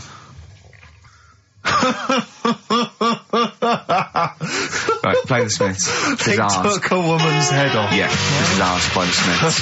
Yeah. So we've talked in the past about snails who sleep for 13 years. No, you have. That's never been confirmed. In fact, the expert hadn't heard of it. Well, they do. Okay. I read it on different sites. Okay. So how much does it take to wake them up? Got you. What do you mean? Well, they sleep for 13 years. Yeah, but it's probably... But I don't know what you mean by sleep. It's not the same sort of pattern that we have in a mollusk, is it? There's different... What is sleep? It's when you're sort of shut down and... But they can estivate. They can actually literally shut down. No, but they didn't say that. They said they sleep for 13 years. And I mean... Have you ever had, like, more than 10 hours sleep? Yeah. Feel really groggy? Well, no, I feel good after 10 hours sleep. I feel rough. I just was thinking what a snail would be like. Be like, oh... Be even slower than normal. Be even slower than you. Play a record. I phoned Karl up in the week, yeah, and I said, what are you doing? He went, well, even though it's one of my days off, I'm just doing some research on the web. Found anything that said, yeah, I'm doing science. And then he said, you can get wigs for dogs in Tokyo. That's his scientific fact. And I went, what do you mean? Dogs, if they need a wig? I said, if they need a wig, what? Dogs going bald? And he went, like, this is fine to him. He went, it's a stressful city, Tokyo. The world's all right with Karl. He's always got an explanation. I've only ever seen him confused once. When in Edinburgh, he looked out of his window one day and he saw a bloke putting a parking ticket on some rubbish. Yeah. And that genuinely confused him. Yeah. He couldn't work out, could you? It's a bit weird, isn't it? And the woman breastfeeding her 8-year-old child, you didn't like, did you? I don't like that. But the what's the name? Animals with wigs. I kind of thought, after I put the phone down to you, I kind of thought about it, thought, yeah, it's a bit daft, that. Are you sure he's not the ageing pop group? No. The Animals? But when you think, have you ever seen, like, a bald pet? No. It's weird. I've said in the past to you, Rick, that my grandparents, so I love them dearly, but it's like for the last 30 years they've been waiting to die. I know. It's like they just sort of, it's like the novelty wore off of life. Life in the 50s. Yeah, they got kind of bored of it. Life, in the 40s, it was brilliant. All sat around the old Joannas, the bombs fell, singing. They loved that. The 50s, that was great as well, because that was the post-war years. It was, it was a bit tight in the pocket, but it was all right. Everyone pulled together. And then the 60s came along, all the crazy music, the funny hair. Let's stay in bed. Exactly. They basically stayed in bed. And it was one Christmas when my grandmother said to my dad, "What do you like for Christmas? What do you fancy for Christmas?" And this must have been, I don't know, 20 years ago. She said, what do you fancy for Christmas, Ron? And he went, well, I could do with a nice big kind of warm winter overcoat. She said, don't worry about that. Don't worry about that, because your father will be dead soon. It's right, you can have his. Meaning my granddad. Well, I'll be honest with you, my father's still waiting. Which is good news. Good news for my grandfather. Less good news for my dad. He's freezing. He finds out, how is he today? He's fine. Okay. Oh, I'm freezing. It's such a weird mindset, that. I think that, to me, is what sums up people from that older generation, the 40s and 50s. And it seems to me that you've got that kind of mindset. It's like you were born in the 30s. And whenever you talk of your childhood, it's like you had like a baked potato to take to school. And a hoop and a stick is a Christmas gift. The other thing is, I think that that sort of generation, it seems that the man is dependent on the woman. There's a total dependence. Oh, absolutely, If she dies, he's done. Yes. He's done for. He'd just pine away. If he dies, she's got 30 years of pottering. Absolutely, yeah. Do you know what I mean? And going to, like, the youth club and the church. I know what you mean, yeah. It's sort of like that. It's sad. Of course, it's sad for them, but it's not the end of their life. No, sure. And it sort of is the other way around. I don't know why that is. Yeah. It's terrible. That's a little melancholy thought for I know, Christmas I've really you brought it down, you've brought it down, I've brought it. This isn't a nice show at all, this is terrible. Well, we're going to have really people just killing themselves. What? Well, I didn't really want to make it a Christmassy type show, because I don't really like it. Oh, he's done it again. Well, you did Christmas once, didn't like it. No, my dad always said... All right, steady on. Dad said Christmas morning was for, like, for me, so he used to stay in bed. So he never... That's brilliant. That's a great thing to say, isn't it? Yeah. Christmas morning's for you. Run wild. Do what you want. Just don't bother me. I'm going to Honolulu for 2 weeks. That's great. Dad, it's Christmas. Do I have to do anything? No. So my mum used to get up, because she used to like to see my face light up, when I opened my presents. And then... to give fireworks. And then I'd have to go to my bedroom from about 6 o'clock onwards, because like my mum and dad were into having big Christmas parties, and I wasn't like old enough to go. Right. So they'd say, right, you've had your fun there, you go up to your bedroom, stay in there. Really? Yeah, I remember one year, right, I got a train set, that's what I wanted. Yeah. Right? It's brilliant. Playing with it all day. I thought, I don't mind about the party, I'm happy staying up here playing with this. Brother comes in, he's had a few, right? He's going, yeah, give us a go on your train. How old is he? He's a bit older than me, so he might have been like, let's see. Well, let him be 18. Probably about 18, 19, how old something were like you? that. I had a train set, so I don't know, about 14. something like that. Yeah. Right, so I'm playing on that, loving it and stuff. And then he comes in and goes, oh, give us a go. He turns the transformer up to like 14. He went really fast for about 5 seconds, broke it, and then he went back downstairs. Wow. So Christmas, I hadn't even got to Sounds Christmas like Day. the Conservative government with British Rail. Satire, though. Satire, Rick, I just thought that then. Satire. If there's any satirical shows listening or magazines... It doesn't work in any way, because there's the analogy falls down apart from there being a train. Think it through, though. British Rail was trains. Yeah. And the government broke the trains in many... Well, they didn't break them, like, not officially breaking them, but they kind of... It does work. It's perfect. Oh, I'm very pleased with that. And I can't... And no one's asked him to be on Have I Got News For You? It's weird, isn't it? Because it's strange, that, when you've got a satirical mind that's as quick as that. Yeah. All and right. he's broke your little train set. So what did you do? I just like watched telly and had some sausages. I bet you were happy with that, though, weren't you? Oh, it's a bit annoying, though, isn't it, when your main present of the year has been broke. And did it ever get it fixed? No, that was it. Put away. I'm intrigued why your parents wouldn't let you come and join in the festive fun. Was it like really debauched down there? Was it like eggnog everywhere? Well, no, but I mean, that's fair enough. 6 is a little bit early, but I just think, if you're a kid, he had his fun, put him to bed at 8, maybe. And Do you think so on Christmas Day? I thought that was a day for family. Well, not if there's a party going on. And Well, don't have the party on the Christmas Day. Well, that's another option. Yeah. Your parents are weird, aren't they? A strange breed. Well, Absolutely. The Ricky Gervais Show with Steve Merchant. Hello there. And Claire Sturgis. Hello, Indeed. boys. Carl's ill. Well, he's not here. I mean, I never believe people when they're ill. I think they're always malingering. I never take any days off work. I just think you can drag yourself in unless it's life-threatening or... To be fair, Rick, can I just stop you there? It's not so much that you take days off as you'll just suddenly decide around lunchtime that you've overeaten and you need to go and lie down. But I'm my own with boss. a cold compress. Yeah, and but a I'm Swedish masseuse. I'm my own boss. Yeah. So it's not so much you take days off. It's not so much you take days off as you never actually do a full day's work. Yeah, You actually exactly. prevent that I straight away. I never take that hour and a half off a day. Exactly. XFM 104.9. So what's the story, Claire? Do you know anything about Karl? Do you know what his illness is? I think he's got this this sort of cold virus that's going around. He phoned me yesterday. He did sound poorly in his defence. A little bit croaky. Well, I'll tell you what. He coughed a bit. I'm not being funny. He better be in hospital. To miss this show. To miss this show. Flagship show of the week on XFM. Do you know, you are right, because, and you've been away, haven't you? You know, Been away he's 2 missed you. weeks. We had the best of again. But let's part of the best of. Yeah. Let's part of the best of the last 2 weeks, Yeah. shall we? Yeah. I mean, we're going to try and get him on the phone. We're going to phone him, and I want him to really explain himself because, you know, I think he's malingering, to be honest. Well, he So- phoned me in the week and he said, Steve, don't forget, there's a documentary on Friday night about Oliver the humanzi, the human monkey. He said to me, it's going to be brilliant. And it wasn't. And it wasn't brilliant. It was- I especially stayed in and watched it. I taped it and watched it afterwards, and I've never seen so much hype and desperation. They kept showing the same clip of this chimpanzee that walked upright like a lot of chimps can. Exactly, right? yeah. It lost its hair, so it was half human, because all humans are bald. Yeah. So that's the half human bit. It didn't have hair. I'm sorry, humans do have hair on their heads. Yes. The other thing was this desperation to go, could it be half chimp? No. It's a chimp that superficially looks less like a chimp than other chimps. So Lee Evans looks a bit like a chimp. Is he half chimp, half human? Yeah. No, he's a human who looks a bit like a chimp. That's libelous. Yeah. That's a bit insulting, Evans isn't could it? have you Should we there. just play some music Yeah, now? I'm really sorry about that. I'll get back to you on that. TikTok, that's Coldplay and Clocks on XFM 1FM. Ricky Gervais with me, Steve Merchant, and back, Karl Pilkington. Hey. He's raring to go. It's nice when you have a bit of time off, isn't it? Yeah, how long have you had off now About then, 3 Karl? weeks. About 3 weeks, is it? weeks, yeah. We can't do that because we're sort of self-employed and we'd be letting people down, but it's different when you get paid anyway whether you turn up or not. But good to have I'm you back. Good to have never off ill. No, It's the good- first time No, I've ever been off ill. Like, Well, no, I mean, just you're off 2 weeks and then you're off.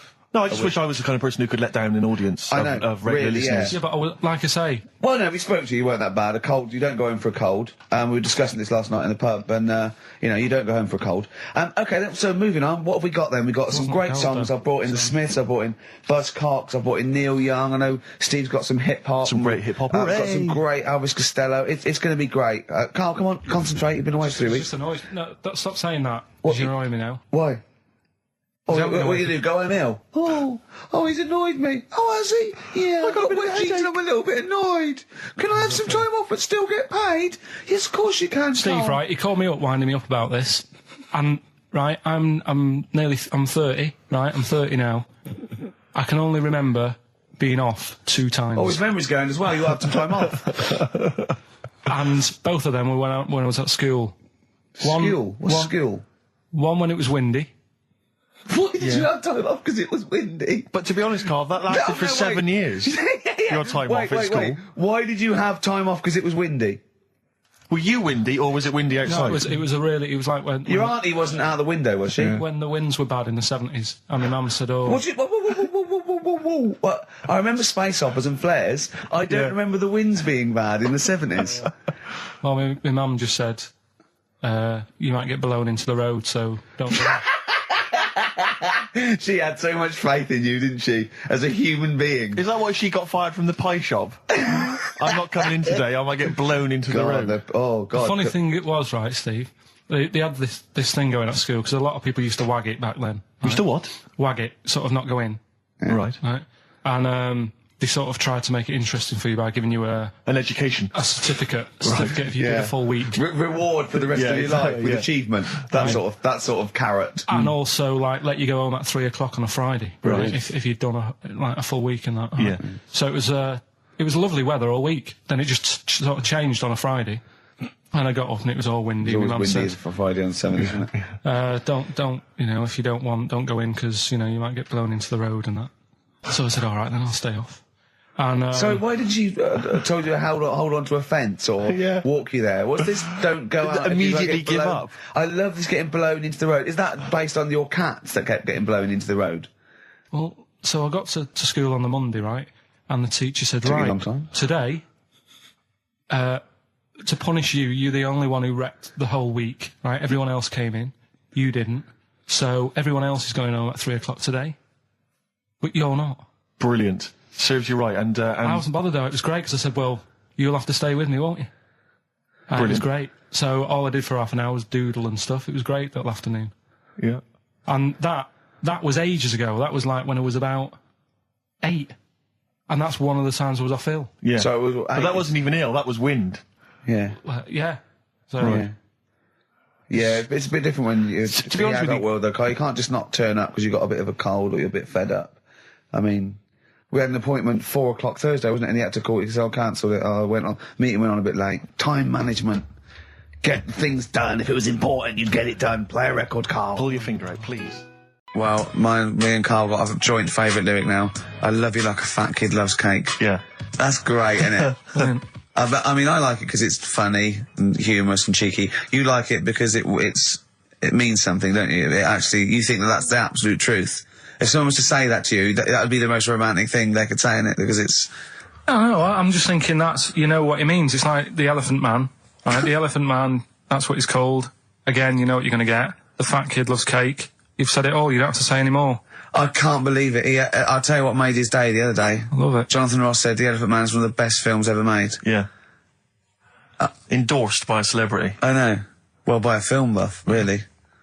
It is good though, isn't it? It is a very good film, yeah. We have got Cheeky Freak of the Week coming up. Right. There's been It's on a the subject of lot of freaks. stuff going on this week. In the freak world. Yeah. Is it really? Yeah, there's loads.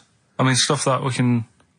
The one that hasn't made it, God, this is what it hasn't made it, so we'll judge it on that. Go on. there's a woman, right? Do you know how... I mean, in a way, I thought Elephant Man, it was a bit tight because, you know, they sort of took him on a freak show, did a bit of a road show with him and stuff. Yeah. There's some woman, I think she's in India, like now, who makes a lot of money because she's got 3 legs and like 7 toes stuff. And she was saying people pay quite a lot of money. Not Squiddy Patel. It's not that much money like compared to here, but over there it's like loads of money. Sure. And all you do is you go around to her house and you pay this lot of money, and people just go, oh, look at that, Extra leg. extra leg. Right. It's quite a lot of money in that. So she hasn't even got to go out on the road anymore, like in the old days. No, People come to that's her. what annoyed me. It's like, well, you could get to them faster. You go and see them if they're paying the money. Sure. But yeah, there's... What she could do is go in and buy a pair of shoes, right, and then nick one on the way out, because they only put one out, don't they? Good idea. So she could get, 2, 3 for the price of 2. Just one of the many perks of having Just 3 one legs. of the benefits of having 3 legs. The other one is, keepy uppy. But she'd be good at that, She wouldn't do she? that. She just stays at home and puts her feet up. But anyway, that's not even Cheeky Freak of the Week. His homework was to come up with one of those stupid lateral thinking problems. We maybe should give an example of the... sort of genre. Romeo and Juliet, right? Romeo's asleep on the bed, Juliet's on the floor, covered in water and broken glass. What happened? And you ask all these stupid questions, and it's... Romeo's a cat and Juliet's a goldfish. Again, Awful. what am I thinking? Yeah. Yeah, come on then, Carl. Right, Yeah. there's a bloke lying on the floor, right? He's cut his head, blood's coming out of his head, and all his mates come running up, and they're all stood round him. Yeah. And they don't take their hats off as a mark of respect. That is outrageous. Why didn't they take their hats off? I'm laughing, but it's probably as good as the real absolutely. ones. A bloke's fallen with his... Yeah. He's lying on the floor. Yeah. He's dead. Yeah. His mates come running up. Was it important that his head was cut? I don't know. I mean, Would it have been okay if he'd have been wearing a hat? He wouldn't have been dead if he was wearing a hat. What's your answer? No, you're meant to answer questions. You don't just go, what's your answer? You say, where's the turns? And you go, no, and I have to guess. It's obviously like sort of motorcycle stunt team or a parachute. Why didn't they take their hats off? Because they're probably still on the motorbikes or something, or... Well, yeah, but if you mark a respect to someone, you could take your helmet off. getting angry. What? They're parachutists. Why couldn't they take their helmets off? Because they're still coming down from the sky. But he's on the floor dead. Well, yeah, but they can look down and see him on the floor. Are they on the floor, Carl? They're on the floor as They're well. walking, are they? Yeah, well, they sort of stood there looking at him. They're stood there. Yeah. They're stood on the floor looking They're at him. soldiers. Why? But why? If Because it might be in a battle zone. They might have their helmets on, and he's been shot in the head. No. Well, that does work. You see, this is my point. That one works. That one works. Unless you've given us a piece of information where that doesn't work. What's the difference? Why is yours different to he's been shot in the head in the trenches and they're looking at him and they keep their helmets on? I just don't think it matters as much. If they're in the trench, they're already guarded a little bit, so they could take their hats off. It's the best mate, for God's sake. Okay, he's dwelling on this. Are they normal hats? What kind of hats I'll are give you the they? answer. No, don't get ratty. What kind of hats are they? Baseball hats? If I told you what sort of hats they are, you'd have the answer. Wow. Okay, I've got to guess what sort of a hat it is then, have I? Right. Is it a trilby? No. Is it a bowler? I know what it is. What? They're spacemen. No. Oh, that's a good That one. one works as well. This is my point. I like that one a lot. It works. He's fallen on the moon, and not that the moon happened. It was set up, wasn't it, in the studio? We know that. Yeah. Okay, Carl. What's your answer? Builders on a building site. Why is that different to soldiers? Because bricks don't fall in wars. But bullets fly. Right. Let's play a record and we'll come back to it, Carl, while you think about what you've done. Oh yeah, you've embarrassed Let's play yourself. some classic Suede. Yeah, and this is for David and Kieran. I think you wanted a bit of Butler. Right, if this is in any way apocryphal, stupid, illogical, impossible, right, you are never, ever speaking again on radio. So make sure this is at least possible. I'll tell you what, I'll even give you improbable but possible. So if anything that breaks the laws of the universe or logic, okay, that's all you have to avoid. On you go. Right, so this fella, right, he goes to the doctor's because he's got earache. Right. Okay, if a chimp's living in his brain... Go on. So he's got earache, he's sat in the waiting room and his ear's all bunged up and it's hurting a lot and what have you. So the doctor comes out and he goes, right? And because his ear's all bunged up, he doesn't hear it that well, right? So he thinks it must have been me, right? So he wanders in. Keep going. Anyway, I'm going to hate this. I can just feel it in my bones. Steve, I'm going to let you take over. Okay, Let's hear it. So the doctor says, sit yourself down there, right? So he sits himself down. He goes, right, take your pants off, right? So he's thinking that's a bit odd. Anyway, he heard that though. He apparently he took his tackle off. The doctor did some operation. What, there in the waiting room?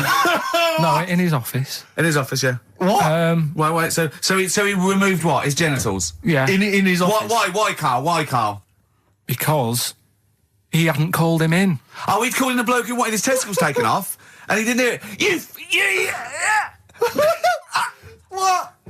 So the doctor went out and said, Mr. Jones, who's here to whip off your cock and balls just here and now, right? Bloke comes in, didn't it? It must have been me. So the bloke who wanted his balls taken off didn't say, oh, I think he said me. So he didn't interrupt then. So the bloke goes in, he starts taking his testicles off, and he doesn't say, I'm here for me ears. What are you doing with that? Discussion. Let's play a track. Let's come back to it. An email from Suzanne talking about your tea that night. Was Suzanne out on Wednesday night? Was the an England game or something? Yeah. So you were alone. You were home alone, were you, Wednesday night? Yeah. Did you enjoy your meal? Was it a quiche? Go on. Right. From Suzanne to Carl. Take the quiche and put it on the baking tray. Cook for 30 minutes on 190. Take lettuce and put on plate. Take 3 tomatoes, wash and chop into quarters. Place on lettuce. Take an avocado, chop in half. Remove the stone. Peel skin and slice. Place on salad. Put salt and pepper on and a dribble of olive and balsamic vinegar dressing. Right? In brackets, small bottle behind the cafetiere. Right, in case he's reaching for bleach. Yeah. That's it. Should have put everything else away. Right? Then sprinkle a smidge of parmesan on top. Remove quiche from oven, cut into quarters and put on plate. Eat. Oh, wow. Does she have to do that Look at his every single face. time? She's like, No, it's just that I'm not that good at cooking, right? And to be honest, that was a lot of hard work. I didn't bother warming it up. And I did without the avocado. Why? Too much messing about. He didn't even do that with instructions. It was too much. But yeah, I'm not that good at cooking. And did that. you that's not cooking though, is it, Carl? That's heating up a slicing. quiche. That's cooking it is making the quiche. Yeah, but I'm just. Could you have figured that out if she hadn't left that note for you? Why did she have to tell you what the olive oil and balsamic vinegar was? Because I've put sort of cooking oil on my food once, and I said, oh, it's a bit.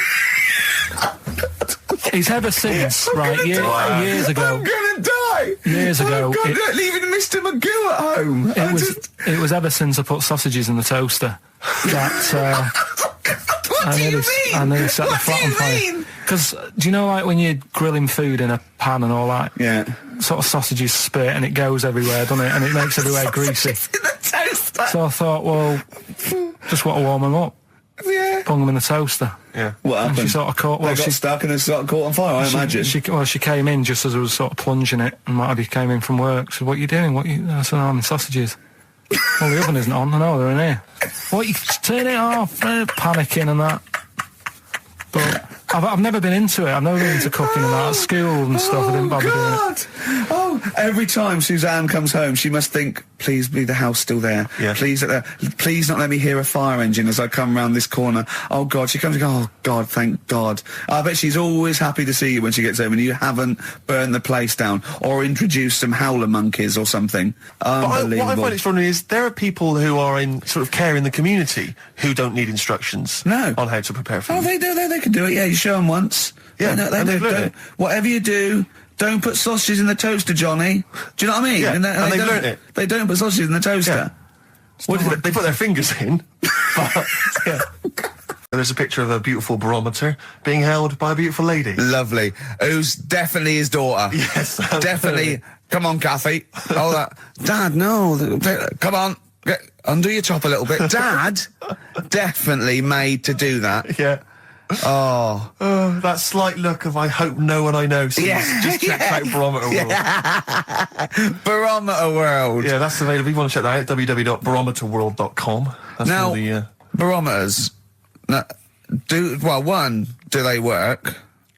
they're to do Two. with checking, is it the air pressure? Well, everything. But I think that's what it's based on, isn't it? Sort of low and high pressure, so it's going to rain, it's not going to rain. Yeah. Or going to be windy, but I wonder how accurate they are. I think in the days before satellite sort of weather surveillance systems, probably essential. Yeah. Nowadays. As essential as hanging some seaweed out by the back door? Probably. I think it's probably similar. I think it's the same one as holding a needle and thread over a pregnant woman. If it goes clockwise, it'd be a boy. Yeah. Yeah. The thing about a barometer is how far into the future can it predict? Exactly. 'Cause How if do you it's- know? If it's a case of you may as well stick your head out the window to see if it's raining. Exactly. This barometer goes, oh, it's going to be windy and rainy. When? The barometer goes, soonish. Yeah. So, can't say, but it will, well, within the 7 I days. don't want to of be the- specific because you'll have me. Yeah, You'll yeah, I don't. But I mean, I'm just a barometer. I'm not really a weather person. analyse the information. Yeah, brilliant. What's in there? What's happening in there? What chemicals are being affected? How does it work? I have no don't idea. know. I assume it's probably something. Wait a minute, let that's- me email Barometer World. No, What could it be? It could be quite interesting. It could be mercury that's based on a sort of temperature. It goes up with. Oh no, it's not temperature, is it, barometer? It's pressure. So it's probably just very fine. It's like a fine, very, very fine needle, isn't it? This is almost as embarrassing as last time we were on. We couldn't figure out what the name of the leader of China was. Was it the King of China? The Prince of China? Oh, this is where we were trying to imagine what it'd be like if all the Chinese people at once jumped up and down and made a big tidal enormous wave. tidal wave. But if you do know what the name of the leader of China is, we don't mean the name of the particular person in charge, but if it's a king of China, the emperor of China, the chancellor of China, it the used to prime be an minister of emperor, China. didn't it?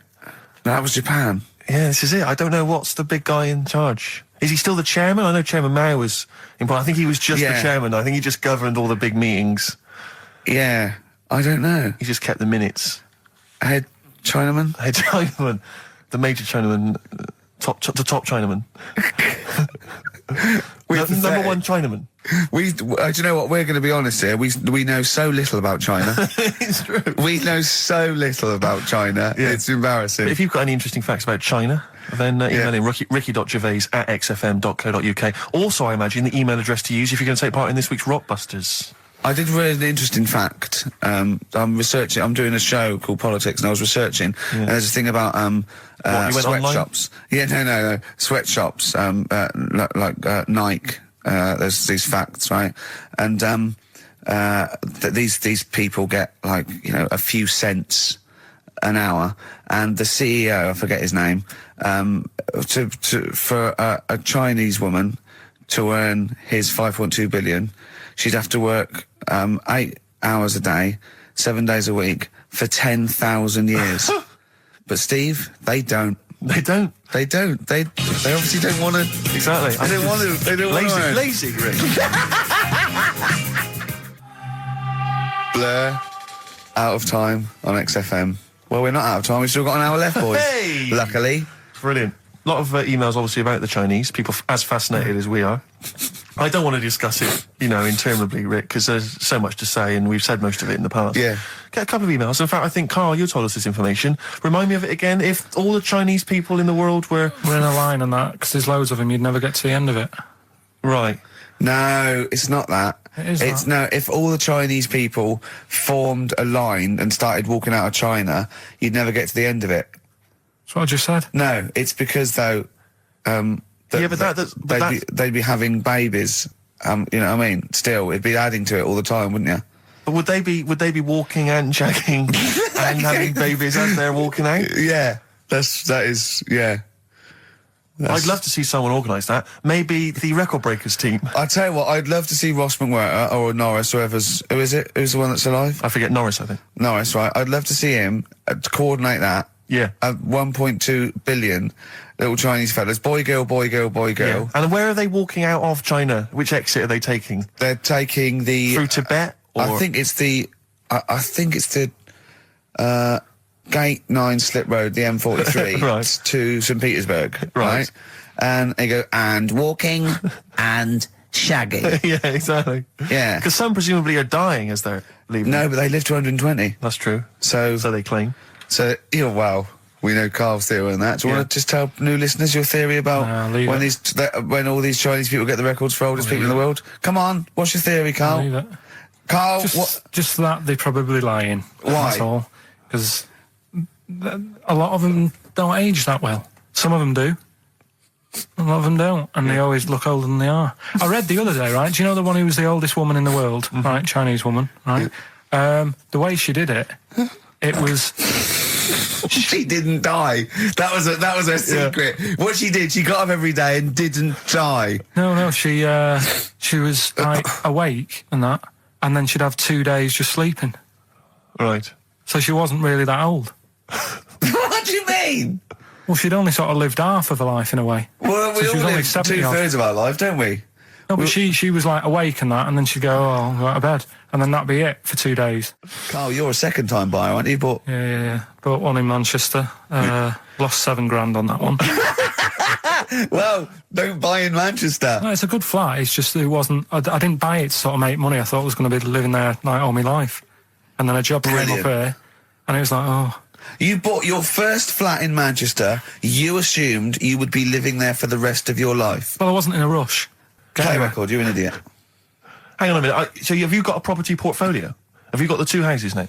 No, I've got rid of that one. Oh, you sold that one? Got this at flat. £7,000 Got loss. this flat. I'll tell you something that is interesting. Hold on, though. What? £7,000 lost. Yeah. It's a flat in Manchester, but it could only cost about £8,000 anyway. Right, Steve, something they do now, right, they've got to do by law when you're buying, right? I was looking at one in London, right? It's haunted. They've got to tell you now. Right, don't talk shit. I'm telling you Play now. a record. I'm telling you now.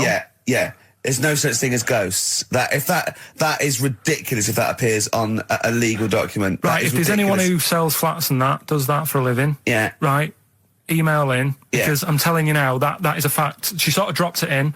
I said, oh, nice feel here. And she said, yeah, well, that'll be the ghost. Just dropped it in, that's all they've got to do. And then I was like, what? And they went, oh, yeah. That's what I've got to do, is it? So that's the legal thing. Did you drop it in? So in court you go, did you drop it in? Yeah, I dropped it in. Play a record, you're an idiot. That's David Gray, and this year's Love, if you're in love. I hope it lasts. It's only January. What you got for us, I just thought we ought to maybe go through some of the emails. I mean, I don't want to query the calibre of some of the emails we get sent on this show, but here's a typical one, Rick. Go on. There's no name, it's just from Glicko, that's his email address. It's just a question to you, Rick. Did I see you walking around Marylebone High Street last Sunday? Yes. Okay. Well, I don't know. Well, I mean- I was in Marylebone High Street last Sunday, yeah. Yeah, but did you see Glicko? I didn't see Glicks. Okay. I didn't see the Glickster. But All right, this is one from M. Ricky, what do you think of Richard Bacon's show? I can't decide if he's better than you. nor can I. Any thoughts? Nor can I. I can't help her out on that one. Sure. That's a really personal thing. She's got to dig deep. She's got to look at both of us. She's got to find out what she likes. Yeah. And then whether I provide more of that than Baker's. Yeah. I mean, you know, Baker Foyle's brilliant. Yeah. I'm not going to put myself up against him, so I can't help you. Next, Steve, next. Well, there's a lot of emails last week which were saying how much they enjoyed the Christmas specials. Thank you very much for that. That's very flattering of you. Cheers. There was also a couple. There was one that it was a guy. I'm sorry that I think I might have deleted it. But, I should have sent a reply because there was a guy from Canada saying if there any chance you're around in March, whether you could pop in and have a surprise birthday dinner for his wife. Oh, why don't you keep that? I know. Sorry Well, about I can't bloody go now, can I, you idiot? Okay. So, I really apologise for that. Yeah. There's also, this is interesting, this is more for Karl, really. It seems unlikely. 'cause Is it Karl's- from a doctor saying you're an idiot? We've got plenty of those. I tend to delete them. They're just, Okay, all they're right, so yeah. common. Look at his face. No, it just says, don't like to complain, but I won the film competition about 5 or 6 weeks ago, and I haven't received my prizes. Oh dear, that's all Carl has to do Well, that's what on I the was show. thinking. We provide the chat, the records, the light entertainment. I mean, the glamour. Strokes of comedy genius. All Carl has to do is send out the prizes and say there was a monkey that was a bank robber at 5 to 3. Yeah. What's your Karl. excuse, Karl? Do you remember her winning? I've got all. Well, you're calling her a liar, Well, I am because I don't remember ever seeing. right? He's calling her a liar. So, Joanne Ogden, you're claiming, is just making this up. She sent this in on a whim, trying to fool us and get some cheap tat. Wow. I don't believe that. I don't believe anyone would lie to try and get knowing me, knowing you on VHS. I really don't. Well, I'll look in the records because we keep all the details. So, do you know what I mean? Right. Well, one of you's in the wrong, and do you know what? Knowing you, Karl, I don't think it's Joanne. No. Has anyone else ever emailed in saying they haven't got the Loads of bag of times. crap? No, they Loads of haven't. times. They haven't. Well, Well, they yeah, have. one mistake's one too far because that's one person. So you might send out 30, but that one person, that's the first time they've won a competition. They want the history of Wind narrated by Donald McIntyre on VHS. Yes. And Stephen King's It on Betamax. yeah. No, they sometimes they want the best of Primal Scream on a cassette. Exactly. So You've got to make sure you're sending these prizes out. Final email from Andy. He says the webcam is pointing at the ceiling. Is it because the air conditioning vent is more exciting than what happens on the show? Let's put that down I now. think that's absolutely right. Hold on a minute. Now, just if someone is that good. People love the webcam. I don't know what they're interested in because all I get is a picture of Karl's big head. It's not as big. It's just round. Oh. Get it right. Yeah. Karl, I'd like you to play the next tune. I got sent a little cheeky primer for The Cure's Join the Dots. It's B-sides and rarities, lots of stuff from them, from all over the ages. And it's amazing how good their B-sides are. Here's one of them playing. Yeah. Carl's found love on the street before, haven't you? How's it going with your bird, Karl? Are you married? No. How long have you been out with her? Going out with her? 7 years. Because, you're quite a simple man. Yeah. You're sort of a simple In a nice way. I mean, you're like Helen from Big Brother. Yeah, You're sort of nice enough, but But I look normal. well, yeah, you sort of do. But you could be one of those that just suddenly go mental with a pen. Yeah, do you know just what I mean? stab people through the eyes. Yeah, you sort of look normal. If I wouldn't really want to wind you up to a point of frenzy. How did you meet your girlfriend? Through work. What, through her work? What, you phoned up and said We worked at the same place. Oh, you're right. You're quite an enigma, aren't you? Could you give us more on that? At work, you met her at work. What, she came in selling sandwiches? She was going through the bins outside. What do you mean you met her Why at are you work? having an attack on me? You're the not one having an who's attack sad and lonely. No, Oh, he's done you again. He's done you Yeah, again. but what I thought was interesting was I just scratched at him and he just went mental. Yeah, no, It's like a but bear caught in a trap. It's funny, isn't it? You'll never learn. Carl. No, I was just interested to find out what the story was, because it might be a really romantic story. Well, it's not. All right, jeez. I love the fact he doesn't want to talk about his love affair. I was thinking about you in the week, and like, does it worry you? I mean, you sort of joke about it now, and we're talking about it in the office, you know, like, oh, is Steve really touchy about the way he looks? And Oh, what's this? Where's that come from? He's done it again. He's done you again. I was walking home the other night, and I was thinking about it. And do you worry that when you're old, you will be on your own? You did start it though, didn't you? Well, Carl, I'm glad you brought this up. because I mean, for me, you know, a lightweight, frothy entertainment show on XFM on a Saturday afternoon is exactly the place where I want to discuss the desperate, lonely future that's inevitably coming my way. Oh, God. I'll tell you what will cheer you up and forget all that. A bit of embrace. We're talking about embarrassing stories and stuff, and I don't know if I've told this on this radio before. Have I told you, Carl? I'm not sure. But this was when I was working at the BBC. This is not even long ago, and I'd moved to London, and I was fairly new in London. And I was working at the BBC, and I had this BBC hire car, and I've never told it. If there's anyone listening who works for the BBC, I don't know if I can still get in trouble for it. But this BBC hire car, and it was like I'd been ferrying kind of actors and people and production people around all day in this car. And I was driving back, it was quite late, it was about sort of 7 or 8, and I was driving back, and I pulled in to get some petrol to fill up the car every day. And I went into this garage to fill up some petrol, and I was there, and these two blokes came in a white van. Right, they pulled into the forecourt, and I was filling up the car, and they went, "Hey, do you want to buy a couple of speakers?" And I said, "Yes, I do." Yeah. Because I'll tell you the reason. It was like I was so flattered that they thought I'd be the kind of bloke who would A, need some kind of classy speakers, and B, would like to buy them on the sly. Do you know what I mean? Yeah. I thought, they like the They've fact seen me. They've could- seen I look a bit of a hustler. Exactly. Yeah. I'm a street sort of guy. You can see by the way I use my walk. Exactly. Yeah. So I couldn't believe my luck. So they drove behind the garage, the little sort of garage bit at the back, and I went round there, sort of casually went round there, sort of locked the car, went round there. They went, open the back. You had 2 speakers in there. I said, "Are you sure these aren't knocked off, mate?" He went, No. We work for Dixon's. This is the story he spun me. We work for Dixon's, right? And we're delivery men. And if we make a delivery and the person's not there to sign for the goods, then we have to bring them back to the warehouse. But if we can sell them on the way back, then that's really good for Dixon's. Dixon's must love that. And instead of thinking, are you sure some kind of troubleshooter didn't... I mean, did someone go into Dixon's and go, you're not getting in the garage John forecourt Harvey market? Jones. Exactly. Get a couple of lads in a white van. Exactly. Yeah. So anyway, so I sort of bought this story, and I was a little bit dubious, and I went, right, let me hear them then. And he wired them up to the car stereo, and boom, boom, boom, they're playing. So it was some groovy hip-hop. I was thinking, great, these guys know what I'm into. Yeah. And he's giving me the talk and stuff. And I said, I'm a bit worried these are knocked off. He went, no, listen, we got a bloke at Dixon's who can confirm this is fine, right? Phone him up, use my mobile, right? And quote this reference number, right? So I phone out, they go, dee-dee-dee-dee-dee. And I goes, I go, hi, some guys here in the garage forecourt trying to sell me some speakers. Just wanted to check. He went, it's fine. I went, should I just read the reference number or whatever? He went, if you want. And X14, and I went, yes, fine. Yeah.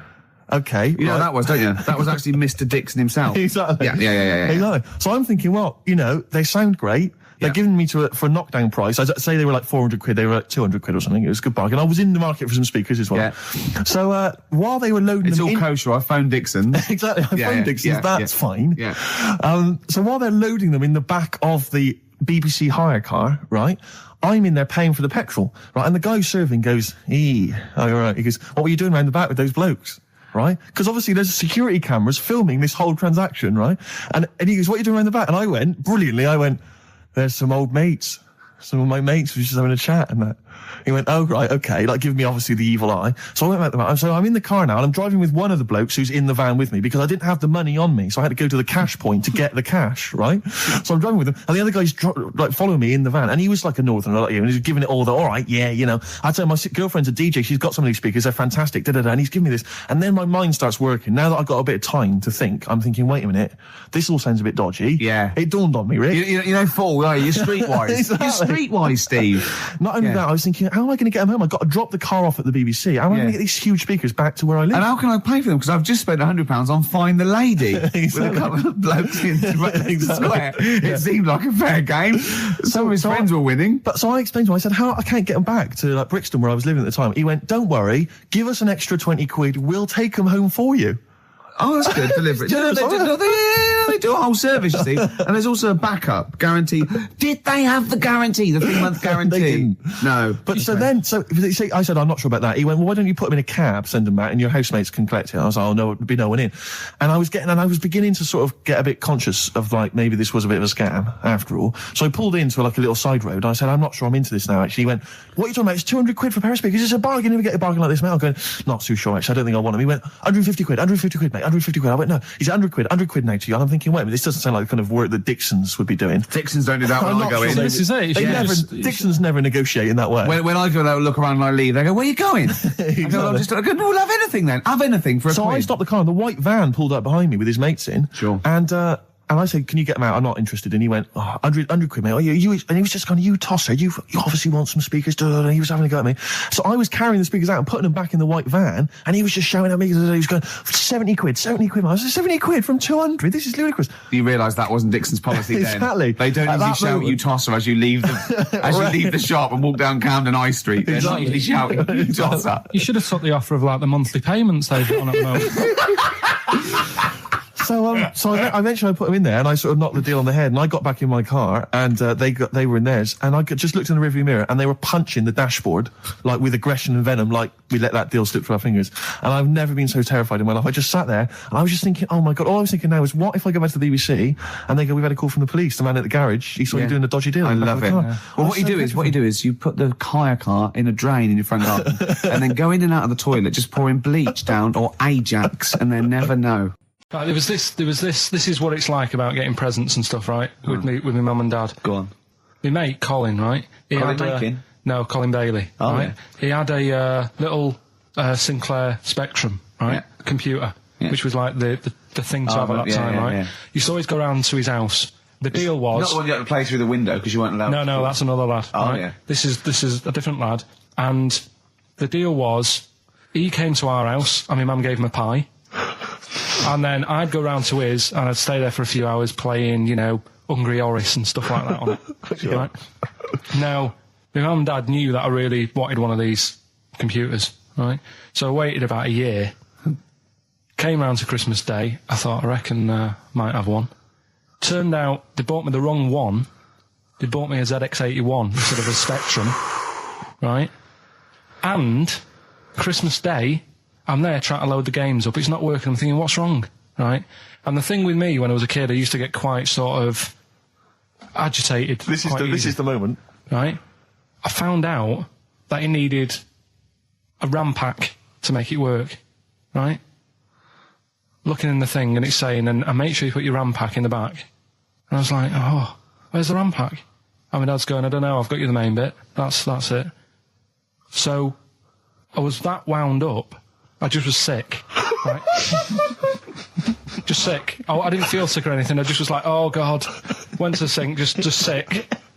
Because I was that on edge about it. I said, come on, we've got to get one. And my dad's like, Tandy's shut. We're not gonna get anything today. Ruined again, Christmas Day.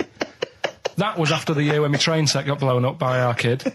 The following year, no RAM pack. And now you ask me, why don't I get good presents? He's scarred. He just I'm gonna die. Honestly, I'm gonna die. He's just screaming sick. Yeah. There's no RAM pack. Did you get to the bottom of it? Why wasn't there a RAM pack? You have to buy them separate. Oh, It's one of them okay. cons. What do you mean I can't play Frogger? Oh no. So, wasn't there another incident when you threw up? Spontaneously threw up? Through sheer anxiety? I do get it. It's not so much now because I've relaxed a bit, but as a kid I used to be quite on edge all the time with certain things. Do you think that's what happened to your The cat wind. that kept being sick? That it didn't get the food it wanted? And it just threw up? Do you remember that? Yeah. God, so they shaved it. It's the best of. You've been voting in all week, sending your emails. So here's the clips that you wanted. Alright, so here's the first bit. What's the best job you've ever had still, Carl? Talk like about it. Is still Paper round. Is it still the paper round? Yeah. That's ridiculous. No, it was good though. If you look at it, like, what I liked about it, you're your own boss. No, you're not. You're not your own boss. No, the guy The who runs news the news agent is your boss. Alright. But then once you get out and you've got your papers and that, you're on your Do own. what you want can as long think as you about deliver the stuff. papers exactly to the places he said you are in the time he said. Yeah. It's And I did. freedom, isn't it? Any jobs you wouldn't do? Go I just thought of one that you wouldn't do on. with your sort of mild homophobia. Well, I'm not. Proctologist. What's that? Basically sticking your finger at other people's arses. Right, well, I wouldn't do that, no. Why have you got to do that? What do you mean, why have you got to do Well, why that? does anyone need that doing? Because they got to look if they've got an arseache or something. Which trainee doctor makes that their speciality? Do you know what I mean? That must be, right, we got a place for proctologists, and it's you, Meadows. You came last. Oh, seriously, what? I'm not the arse doctor, am I? Yeah, you came last. Oh, I'm a bum GP. I can't believe it. Yeah, you got to, I can't believe this. Yeah. I remember, Karl Pilkington in the chair now. The talked about, the acclaimed Educating Ricky. right, well, just in case anyone's new, doesn't normally listen, basically, I'm educating Ricky. Do a bit of research in a week, find stuff, news, history, anything that's interesting. 3 stories, I give them a nice little headline. You take your pick. Between now and 3, you're going to learn 3 things. Yeah? Yeah. So, the headlines are, I'll be no buying one of them. Give us that again. I'll be no buying one of them. Nice, okay. Yeah. We've also got hippopotamus Okay. Okay. and can you believe it? Can you believe it? Well, I'm going to go for hippopotamus. Hippopotamus? Hippopotamus. Right, well, this one, it's... I'm not going to take the credit here. I heard Christian talking about this on breakfast, right? Because it's a good story that happened. Basically, I don't know if I told you about it last week when we were having our spaghetti, but I think you did. Right, I know what it is. I know what this is. Okay, I've not heard this. right, there's a little midget. Right, there's a circus. I'm loving it already. Circus going on somewhere. I think it was in America. And Is that present day or old times? I'm talking like in the last 3 weeks. Okay. Right, little midget. Circus, really packed out show. People are loving it. Right, Steve, you're asked the same question I did. I know. So there's a little midget jumping up and down on a trampoline. That's what circus is. Right? I'd pay good money to see it. So everyone's clapping, and he's getting carried away. Because he can't believe they're loving it. I didn't know they'd like a little person on a trampoline, but they love me. But you know what it's like when if there's a crowd of people sort of encouraging you to sort of go higher and stuff. Yeah. And I'm sure he knew it was getting out of hand. But he was jumping and he was coming down the road going higher, and he's going really high in the air, right? So he's doing this. Crowd are clapping. There's a hippo, right, just sat next to the trampoline, getting ready to come on and do his act. Oh, right, I thought he was in the audience. That's it, getting ready to do his act, Steve. Yeah. So He's a ventriloquist. What do you mean he's sitting by the trampoline waiting to do his act? Because why does he sit in the dressing room and they go, 5 minutes, Mr. Muss, 5 minutes, Mr. Muss. So anyway, right, so the hippo's there. He's getting annoyed, is he? Because the midget's He's going, how can I follow this? How can I, this is really annoying. They're going to be, no. So he's thinking, he's already done the trampoline, my pogo stick act is never going to work. Yeah, go on. So there's a hippo waiting. See, it's a great story, and I just know he embellishes it or it gets slightly wrong. Go on. So there's a midget jumping up and down, the hippo's getting annoyed. The crowd are going mad, the midget's loving it, can't believe his luck. Although you think, he probably knows he's dicing with danger. Yeah. So, next thing you know, they're all saying higher. He gives it one big, like, heavy sort of landing on the trampoline, goes really high, but goes off at a funny angle. Oh. Hypotenuse. Okay. Yeah. And sort of flies up. Hypotenuse! Sure. Flies off at a funny angle. Oh, dear. Hippo's there, swallows him whole. Crowd are clapping, thinking that's why the hippo was waiting there. Rubbish. Rubbish.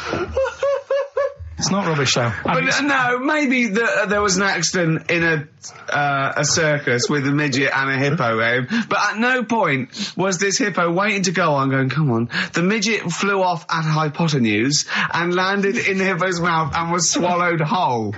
This is what you embellish it. That is great. And what's I that? have to say though, Rick, when I heard midget, trampoline, hippopotamus, I was thinking actually waiting to happen. Yeah. So, Yeah. maybe. I mean, It is that you should never put those three together. Never. It's a recipe for disaster. It's Everyone knows that. Midget, trampoline, hippopotamus. Are you mental? You're asking for trouble.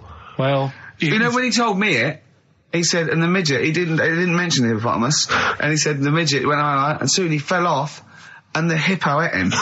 And I said, sorry, what was the hippo doing there? He went, it's a circus. I've never heard of a circus having a hippo. What do hippos do? What can they do? You can't train them, can you? What do you...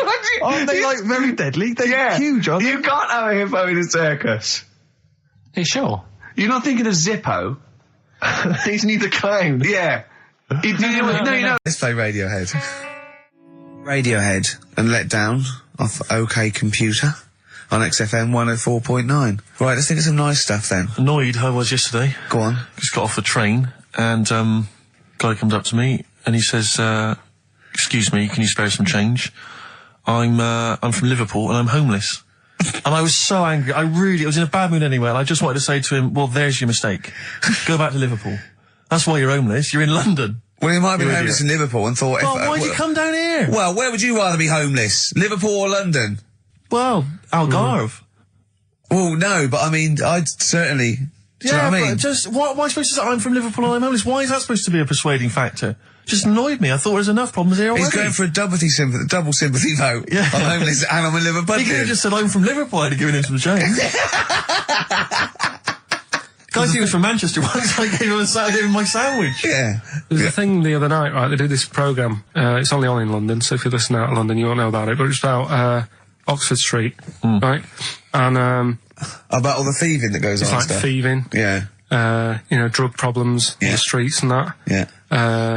What gets on people's nerves, those people with the boards, golf sale and all that. And there's this bit that concentrated on the homeless problem, right? And he said, this fella looks after the homeless, he goes up to him, says, how are you doing? Are you hungry? Do you need food and that? He said, a lot of people worry about the homeless, but we do try and look after them. And the Salvation Army were there, and they said, and this is where they can come if they need anything, if they need any food, or any clothes, if the shoes are worn out. And they said, oh, can we have a look at that, right? So they go in this little room where all the clothes are, and they go, and there's like a load of jumpers for them in the winter in the cold. And the camera sort of pans across. A load of ties. Right. For the homeless.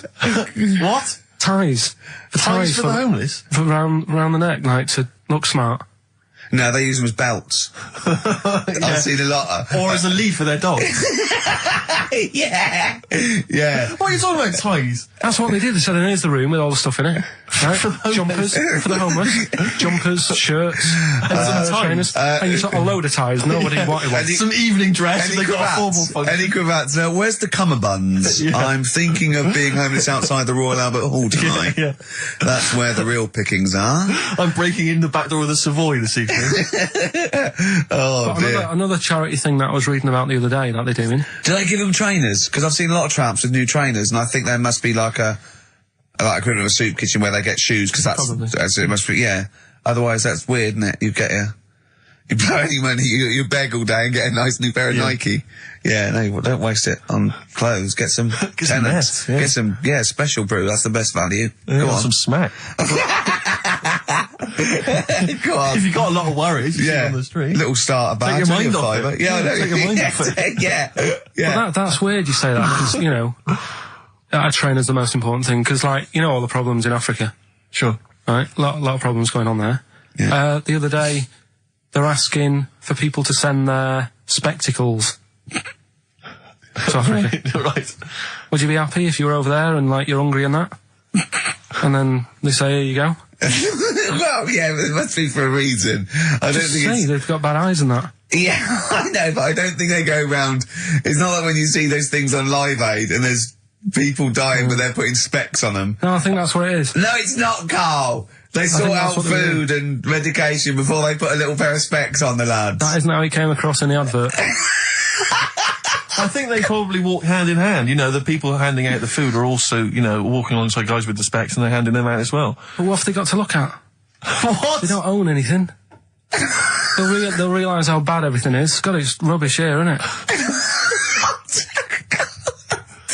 I tell you, I try and help out the world. I've joined a little charity thing. They pay me £5 a month. Yeah. I'm all up for helping. Yeah. But sometimes you think, what can we do? You know what I mean? Yeah. What can we do? Okay, what can we do? We can't do anything. Okay. That thing. Play a record. We were talking about the debt the other day. I was reading up on the amount of debt that South Africa are in and that, and it's just like, that's without any shops. Do you know what I mean? If they had shops to spend the money on, there'd be murder. That's third world debt isn't because they bought too many smeg fridges from us. It's shopping. Look, who's been shopping? I have. Oh, well, you've gone over the top. You're on a budget now. Yeah. You're getting nothing but grain and blankets for the next year because you go mental. Who Who just spent £1 billion in Dixon's? Oh, God. Forthcoming single from The Thrills, that's called Santa Cruz. On XFM 104.9. We were just talking about people who do good work, wandering up and down Oxford Street, giving stuff to the homeless and thing. And I was at they have a little kind of music festival back in my hometown of Bristol, periodically in the summer. They can never really attract any decent acts, but, we support Not it even anyway. Portishead? No, they never tricky. No. Right. I think that, this year it was Robert Plant, who sang lots of old blues covers, and people were quite bored until he played Whole Lot of Love at the end, and then we sort of went, you should have done all the old Led Zeppelin and stop playing all this other nonsense we're not interested in. So I always set this for next time. Yeah. Robert, no. But I was just snuck off into the woods for, a whiz, because I'm quite rock and roll like that. And I was passing, and these are a group of people, and I've always thought they never get enough praise, enough credit, and I genuinely, and I mean this entirely sincerely, I really do. I don't mean to be, I'm not taking the mick at all. But the St. John's Ambulance people, they're absolutely blinding because they all look like nerds. I mean, they all look like because they're normally kind of fat women or kind of blokes. I think you're doing very well for their new recruitment campaign. Well, so I was going to say, I think you're selling it to people who this want to is join. my point, Rick, is that they've not changed the uniforms in 40 years. And it is normally, it's normally the kind of the nerds from your school who went into it or whatever. It's kind of old people. I saw them, they were all sat around in this little area. No one was, nobody just sat around, they were bored, they weren't really enjoying the music. And I thought, look at that, they're not that fat kid over there. I pointed them out to my mate. I said, see that fat one over there in the uniform? With the glasses and the hairbrush forward. With the glasses, hairbrush forward, the kind of blue navy jumper. Satchel. There's a little satchel, yeah. He is never going to get off with a girl, probably until he's 30. And even then it gets to loosen clothes. And even then it's because he's giving mouth to mouth to her. Yeah. Right, and I thought, he's never going to get anything. And I'll tell you this, all these trendy young girls walking around in their kind of, cool summer gear, in their trendy tie-dye and the like, I'll tell you, when one of them, takes something that's a little bit dodgy that they bought off some guy with dreads, right? And then they're desperate for him and they zip in there. Oh, quick, my friend's, passing out, she's had a funny turn. And he's straight there with his water and his medication. Oh yeah, they need him then, but he doesn't get any action the rest of the time. She's human. That's what annoyed me about it. I thought, they're doing a bloody good job. They turn up at sports events, at festivals. No one gives them the time of day. You never hear any good praise about them. And they're there, sat there. Steve. Hot or cold. Tell me the truth now. Did you join the St. John's Ambulance last week to get some birds? Got no action. Really? I had no action. And I've been passing some dodgy E's around all the festivals. By the way, your dreads are awful. You can see they're fake. They're made out of newspaper. They're awful. You really do look an idiot. But seriously, I'm all joking aside, I genuinely wanted to give some massive props. If I could give some big ups to the St. John's people, because I genuinely, without any joking, I genuinely think they do a brilliant job. Could I just say how good I think the Salvation Army are? Because you see those elderly ladies with surgical supports, a lot of them, all look like Thor Herd. Yep. Well, that's a prerequisite to get into that particular army. And they play that bloody tambourine, rain or shine. Yeah. And they are just, all they're trying to do is, save you from burning in hell. And they don't get any respect. Of the Salvation Army, do they, would they have to get called off? Yeah, they'd be. It'd be the Gurkhas first, then all the regulars, then the TAs. I think then it's sort of like police, lifeguards, yeah, down to I think AA, and then it's the Salvation Army. Right. We send in the Salvation Army. Obviously, if we really have lost a lot of casualties, sure. and they're the last to go. Yeah, but they are all highly trained, aren't they? All those old women, they can kill a man. Yeah, with a single blow. Yeah. So good to them. Good to the John's Ambulance. Good to Salvation Army, you know, big up. But I big think up we the- should just, you know, if I might introduce a new feature every week, let's just give some props. Let's just give some massive the respect people that- to someone who doesn't get enough respect. Yeah. Who doesn't get enough respect? Who's done a blinding job? Mother Teresa. She's gone now. She's gone. She won't be listening anyway. Who's the best person that there is? Who's the best person there is? I'll tell you what, I'm gonna call, either Carol Vorderman or, Esther Ranson and say who's the best one you've ever met that, you know, did something. Yeah. Alright?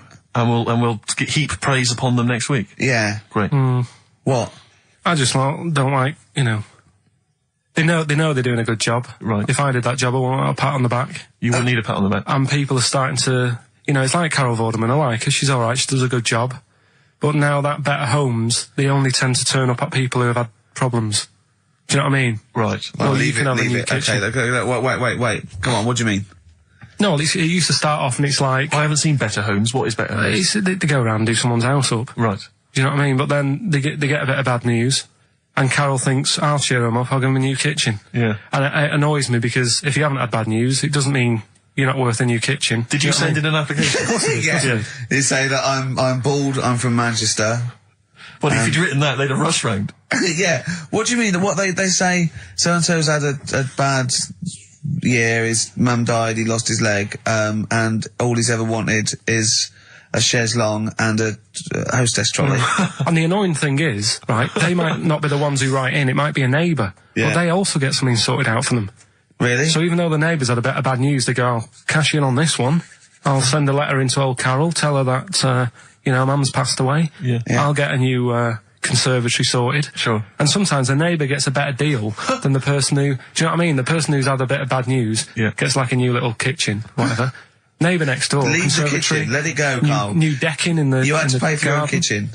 Do you it know what I done mean, now? though? Is it all Yeah, done the now, the kitchen? kitchen sorted, the bathroom needs You to had trouble with the grouting, didn't you? Yeah, don't worry about Oh no, that. we got to do, look, play a record, we got to do the results. And then we got to do Monkey News. Could we quickly do the results? Well, you say we've got to do the results. There's not people hanging on for them. Let's do it, and just knock it out there before Well, let's we play a tune, let's come back and do it. Eddie and the Hot Rods, yeah, surely. Eddie and the Hot Rods, do anything you want to do. That's uplifting, isn't it? Oh. The drumming. Brilliant. Takes me back, all the way back to 1978 on XFM 104.9. What were you doing? What are your memories? I was actually probably dancing around miming the drums to that in my bedroom. In fact, I remember... Were you nude? No. I remember, I had that What were one you wearing? on a What were you single, wearing? but I'd got it from an old jukebox, so it didn't have a middle. Sure. Right, I think they're called dinked, right?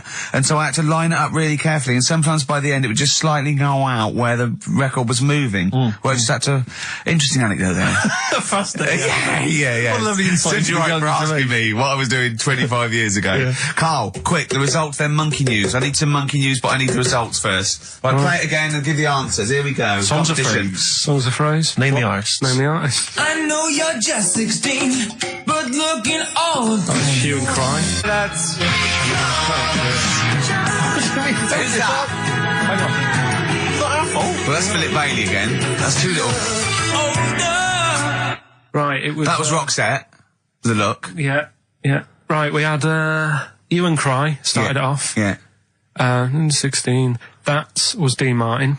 Because Jane's That's his Addiction. addiction, yeah. Because Cars. Yeah. Chinese Philip Bailey. Philip Bailey, that's second outing he's had. Look. Last one, we used him for Chinese, where there was a hairy Chinese kid. He's never got so many royalties being used in racist game shows. Brilliant. Then Roxette and finishing with George Michael. Oh dear. So Brilliant. right. Who's the winner? Well, the winner, actually, it looks to me like he's got all of them here, from Bognor Regis. It's Stuart Birch. Well done, Stuart, and you get that bag of tat. Bognor Regis. Yep. Oh, Just need his takes me address. back as well. Yeah, if you just email in your address, Stuart, and you can have those goodies. If you're not interested, don't bother. Steve. Oh, chimpanzee that Monkey News. Okay, monkey-related news from Karl Pilkington. Carl, why have you got a headache? You got a headache? Just a bit stressful because the moves on this week. Are you leaving house? Oh, by the way, the XFM listeners came round to my house and bought the futon and table. Did they? Well, they're happy with it. Quite normal. They were well happy. Yeah. Couldn't believe the luck with it. What do you mean quite normal? What do you mean quite normal? Well, it's always a bit scared, isn't it, getting people round. I imagine they were scared. No. And were they excited to see you? Could they? I mean, they were, could you tell that they were pretty pleased to see you? No, I don't think so. I mean, You're Karl Pilkington. yeah, but the fellas sort of, I mean, they brought the whole family round, which was a bit odd. Well, it's not often they get the chance to visit a living creek.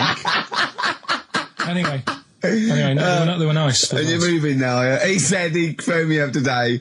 You know, it was absolutely tipping it down. Right? He had to cycle in, right? Because he said, because of the move, he doesn't want to leave his bike round there. Right? And he said, and Suzanne, oh, I can't say this in case he's listening, can I? He won't know. He said Suzanne's hired the oldest removal man in London. You should hear him. And the thing is, right, we booked him because everyone else happened to be booked out, but this fella's free, right? So he called up this morning. I've never spoke to him, but he was on the phone. He sounded about 90. Yeah. Can't think that he's going to have to do all the work. And the thing is, right, it seems to be All he cheap. wanted some Werther originals. Right, listen, it seems to be cheap because it's £50 an hour. But how long is it going to take him? Yeah. Oh, that's So, genius. When's the move on then? When's the... Oh, he's coming round. He came round today to bring some empty boxes, and he was struggling with them.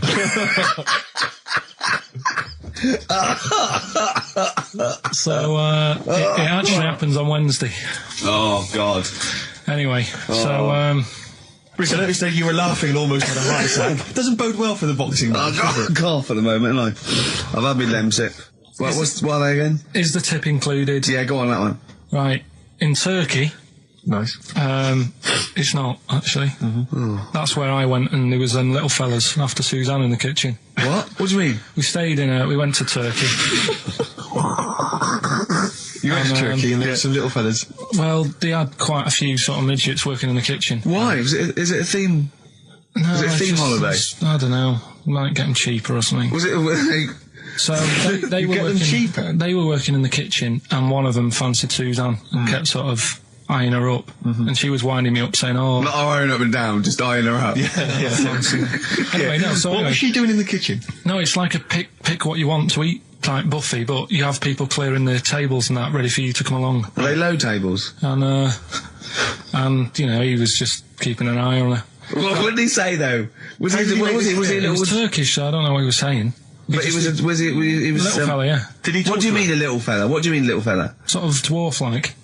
What do you mean, dwarf? Like he had magic powers, or he was 4 foot? No, What do you mean, A Carl? little bloke, just like a normal bloke, but small. If you stood him in the desert, you wouldn't know.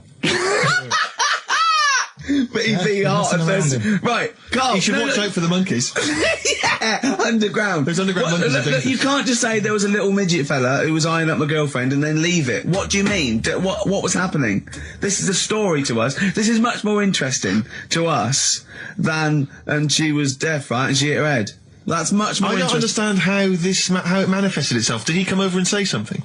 No, do you know when it's like girls know, don't they? When someone fancies them. What do you mean there was lots of them as well? Do then? they? That's worth knowing. Listen, right, come on, right. So you went into this holiday, yeah? Yeah, wasn't And you that went good? into the dining room or something? Yeah, downstairs. And you looked over You thought, the this is kitchen. odd, there's no one serving. Yeah, and they go, Wait a oh, minute. hold on, you looked down and there was a little waiter. There was loads of them running around busy. Why, though? Why did they It get was the... summer. What do you mean? Because it was Loads of summer. them. They had more of them They on. come out in summer. They come out in summer. What do you mean they had more... What do you mean? Because it's busy, isn't it? no, but they Why- hibernate in the why winter. were they all midgets? I don't know, maybe it doesn't heat stunt your growth or something. No! Well, they just happened to, maybe it was a thing that they did for tourists or something, I don't know. I just got on with my meal. It was a holiday, do you know what I mean? God! Right, So it's a midget serving. I'm not going to ask any questions. Right, okay, yeah. So they're all little fellas running around, and this one always was like, you know, oh, do you want a new serviette? You know what I mean? Going out of his way to sort of... for turning on the charm. Yeah. Yeah, he was going out of his way. The others weren't. Right. I think what was happening is he'd been working with Santa all the winter. This is a little summer break. This one He was hadn't seen your a girl. waiter, and so he was being polite to you. Maybe. But what did Suzanne say then? Well, she was using it to wind me up. What was she saying? Oh, he's... Oh, just like, you know, look He may be small, but he's well, built like a... Yeah, he's all man. so Were you jealous of a midget then? You were jealous of it him? is a bit annoying, isn't it? Why? It wouldn't bother me as much now, because I've been with her for ages. Right. But at the time, that might have been one of our first holidays, and it's like, you don't know, want to be what's going on? I thrown away paid by for it. this holiday. Yeah. And then you get off with a midget. Yeah. Oh. So anyway. But it doesn't matter because you got chatted by a bearded lady. So. Tell you what. No, that's got nothing to do with that. What were you going to say? What were you going to say? I was going to say the hotel was half board, and maybe. Oh, right. I thought you were going to say it's just one of her shortcomings. So listen, right? Play a record. Right. Badly drawn boy, born again. Right, just get this educating Ricky out of the way. So, Turkey, yeah. So what is this again? This is educating Ricky, is a tip included. Right. Apparently a fellow was on holiday in Turkey. He's just having a normal holiday, weather's good, you know, he's having a good time. Waiters are all normal height. Yeah. He's having his meal. He hears a load of screaming going on in the kitchen. No. Has his girlfriend wandered in there? And they do, With a step ladder. the circumcised people in the kitchen, and apparently... What are you talking about? Whoa. Slow down. We were Sorry, sidetracked there for a minute. what are you talking about? Well, I'm excited about two things at once here. One, they circumcised people in the kitchen. Two, I guessed it was someone losing the end of their knob. You did, yeah. I started thinking like Karl Pilkington. Extraordinary. That is amazing. Apparently it was going on. It wasn't just a one-off either. Well, when I say a one-off, I mean they did it more than once. Yeah. Right. And there was, it was there for a week, and apparently the first night it was quiet, and then the rest of the week, every day it'd be like having his breakfast, or even his lunch, or even his tea. Yeah. He'd be doing it all day. Oh. You'd be hearing Lunch and screams. breakfast, fair enough, really. Yeah, Circumcision at tea time. Don't do that. And apparently it's a tradition over there. You can't even make a complaint about it. It's like, well, you should have found out before you come over See, it. I can't believe this is true. I'm a little I bit can't lost. believe this is He was true. in a restaurant, in a hotel, and there were people having circumcisions in the kitchen. Yeah. Is that right? I'm even worried that we're bordering on the racist here, suggesting that is position that Turkish people cut the end of their cocks off in the kitchen Yeah. at meal times. I think you're wrong, Carl. This just sounds ludicrous, Carl. No, I don't think it happens everywhere. Right. I think this Just in Oh, this at this hotel. certain places, Certain hotels. certain hotels. What, is it like 2-star? Yeah. Why did he go to the Foreskin Inn? It was his own fault, wasn't it? So that Sorry, that's it, is it? Have they closed? Sorry, no, wait. That's the story. You educated me, right? Once a fella saw some Turkish people cutting the tip of their knob off in the kitchen. Thanks very much. Thanks very much, Carl. Got any more? Well, there's things you can learn from it. Either don't go to Turkey, No! don't have calamari when you're over there.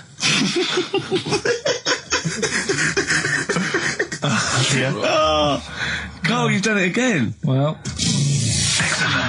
but we're talking about MTV, right? And I was feeling a bit nervous, wasn't I? About like, you know, the way I look. Right. And what have you.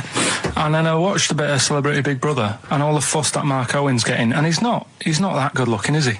He's very. I want to be Mark Owen's mate. If anyone who knows Mark Owen or Mark Owen's listening, I want to be his mate. I think he's brilliant. I think he's a nice lad. But what I'm saying is, right, all the girls go mad over him. Yeah. And he's not that. But there's the microphone moving Yeah, I now, know. that's the squeaking going on. I've broken You've the broken the CD. CD rack. You I could know. actually, of course, you could move the CD rack by getting up and moving it. No, that's too much effort. You've got to try and do that whilst angled on the seat. I'm nearly laying down. It's almost horizontal. It's the most you can get.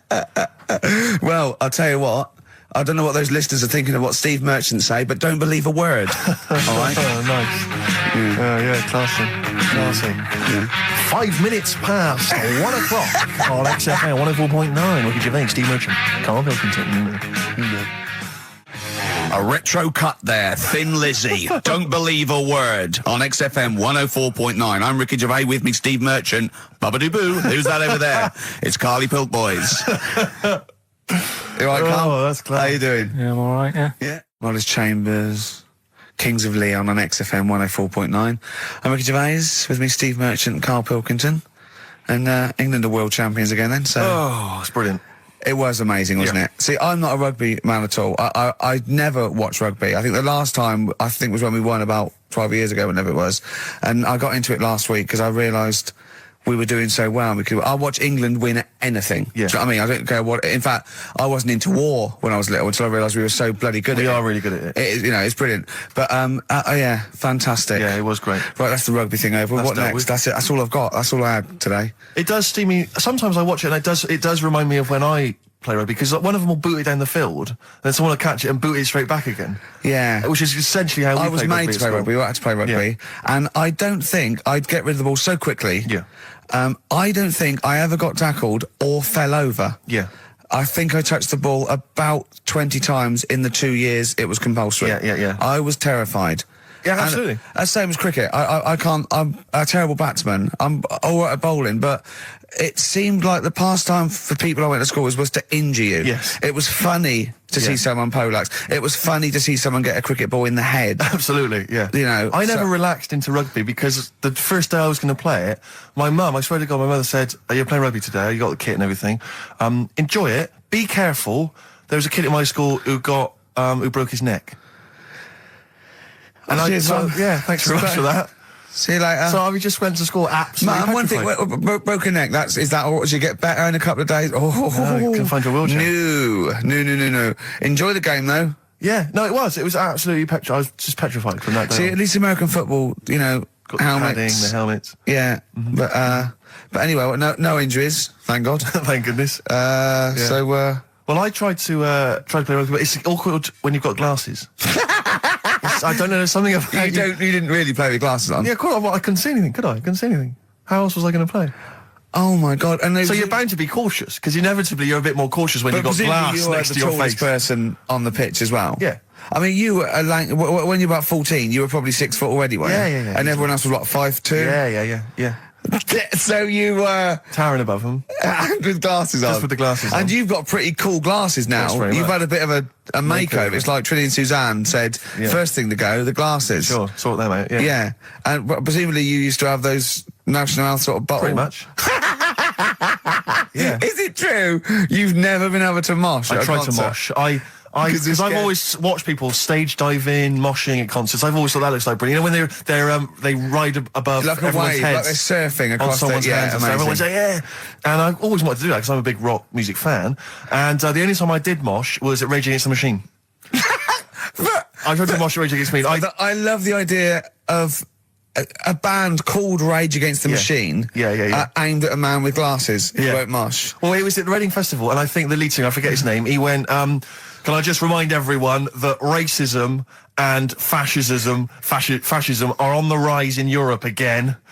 Let's not let it happen. What did you do? And we all cheered, obviously. I mean, if there's one thing that guarantees a cheer at Reading Festival, it's down with fascism. And what did they do about it after the concert? Pretty much went back and went home and took had a some cup of drugs, tea. probably. I don't know what they got up to. Sure. I They didn't go to Europe then and try and don't stop. think they got involved politically in Europe. I think they just continued to rage. Against the Machine. Yeah, mainly. but largely in America, I think. Sure. But I tried to mosh, and I got moshing, and glasses flew off. And I remember, because we were playing away, you know, you do what you tell me. And I was just going, careful! I've dropped my glasses. Can we be careful? Loads of kids in hooded tops. Yeah, exactly. Just going mental. Yeah, and they're all jumping up. So I was like, can we just calm down for a second? Let's until I not be got them? silly. Yeah. Yeah. It was absurd. And I had to kind of, scrabble around on the floor, and thankfully they were okay and they didn't get broken. So what couldn't you do then? What do you mean, what couldn't I do? What, at school? Can you not see without glasses? No. I mean, it's like that you couldn't do anything. It's a blur. Really? It's a blur, definitely. God. Yeah, it's like being kind of punch drunk or whatever. So yeah, you can't play sports when when you've got glasses. But why not contact lenses? Because they're not strong enough. No, they seemed a bit fiddly. Oh, brilliant. A bit of Lou Reed. Is that what you want? Yeah, Satellite of Love. Classic. A retro cut. Don't steal our son. Please, lads. Thrills. On XFM 104.9, I'm Ricky Gervais. With me, Steve Merchant and Karl Pilkington. Yeah. Little Carly Pilkington, little baldy mank, whinging little twat. How are you? Yeah, all right, yeah. What are you doing? Happy? Feeling a bit happier today? You look as full of spunk, as they say in America. Yeah, I'm all right. Just a bit of a miserable day, though, isn't it? Yeah. A bit miserable. Yeah. Walking in today, right? Do you know I walked through, like, the sort of the gay district of London and that? Right. You don't walk, you mince, don't you? Well, just walking through on the way to work, and I'm always interested in their little shops and stuff that they have, right? Loads of Their little shops. That's don't be ashamed of. If you want to go in and buy something, go and buy something. I'm just having a look at, looking in the windows and stuff. And little postcard just near the entrance. Yeah. That's meant to tease people in, to make people go, that sounds good, I'll nip in. Right? Little postcard, free butt plugs with every sale. That's great. How did we get from 5p off milk to free butt plugs with every sale? Wow. What's society come to? Well, it's because we're liberated, Rick. Yeah. You know, it's an open What society. did you buy to get them? You didn't buy... I didn't but what's the purpose? What, of the poster or of butt plugs? Butt plugs. Because I really honestly You don't... shove them up your arse, don't you? Whoa, slow down, bum. Shove them up your bum. Yeah. But when? Is that just like when you're doing whatever, doing stuff around the house? Or... I think it's not to keep things out. Is it like you would use a plug in the sink to keep, you know, the water in the sink? Oh, if you're not gay. Get that? Oh, yeah. No, I know what you mean, yeah. I don't know. No I don't know, entry. What is it? I mean, I don't understand what I they're don't know. I assume it either feels good or are they... well, I've got to be careful here. Or are they sort of like breaking it in? Right, yeah. Do you know what I mean? Like it's like a shoehorn. or you know... It's like when you stick paper in your shoes if they're a bit tight. Or those people who sort of like put little bits of wood in their lips, and then as soon they've got big plates in their lips. Yeah. Same with the butt plug. It means you can, you know, you're ready for anything. I don't know, do I? Look at Carl's face. Well, if you know what butt plugs are used for, then why not get in touch? Ricky.Gervais at XFM.co.uk. What do you think? If there's any... I can't believe we're already on this subject. I know. It's 1:05 and we're I was going to say then, if there's any people who use butt plugs, and I was thinking that Carl would have said, well, they're not up yet. Yeah. Because they go out late.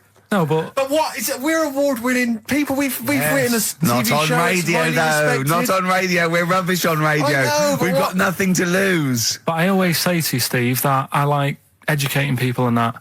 Now, the way I see it is I didn't know what they were. Let's phone to go. Someone might know about butt plugs. All right, well, we'll get No, get them on. Get them on. Ask them. No, because they might say something dodgy. Oh!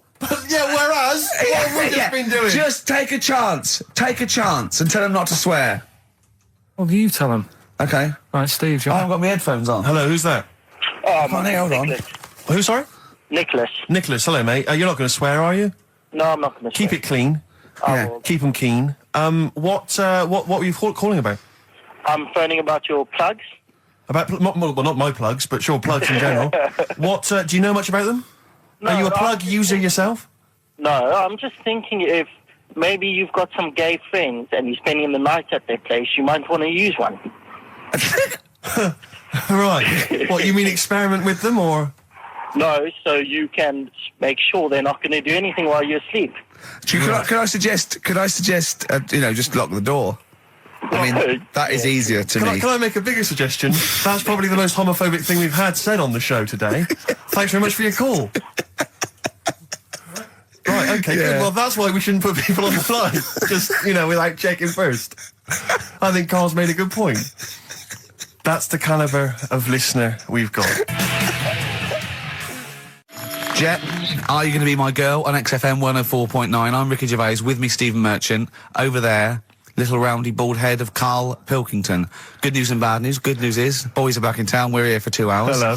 Bad news is, we have no monkey news, gay fella news, or little Chinese fella news. Really? We're going to try and, you know, leave that for a week, Yeah. and then maybe come back to it. Yeah. It was Why do good. I get the feeling that within 20 minutes we'll be talking about little gay Chinese monkeys? Carl, think of that. We have got monkey news. Have we? Oh, yeah. So we've already broken that promise. Oh, okay. I thought we were going to try and sort of talk about something else. I've just done Jonathan Ross show, and they don't talk about the same things every week. It's weird. It is weird. But, or as Carl says, weird innit? Yeah.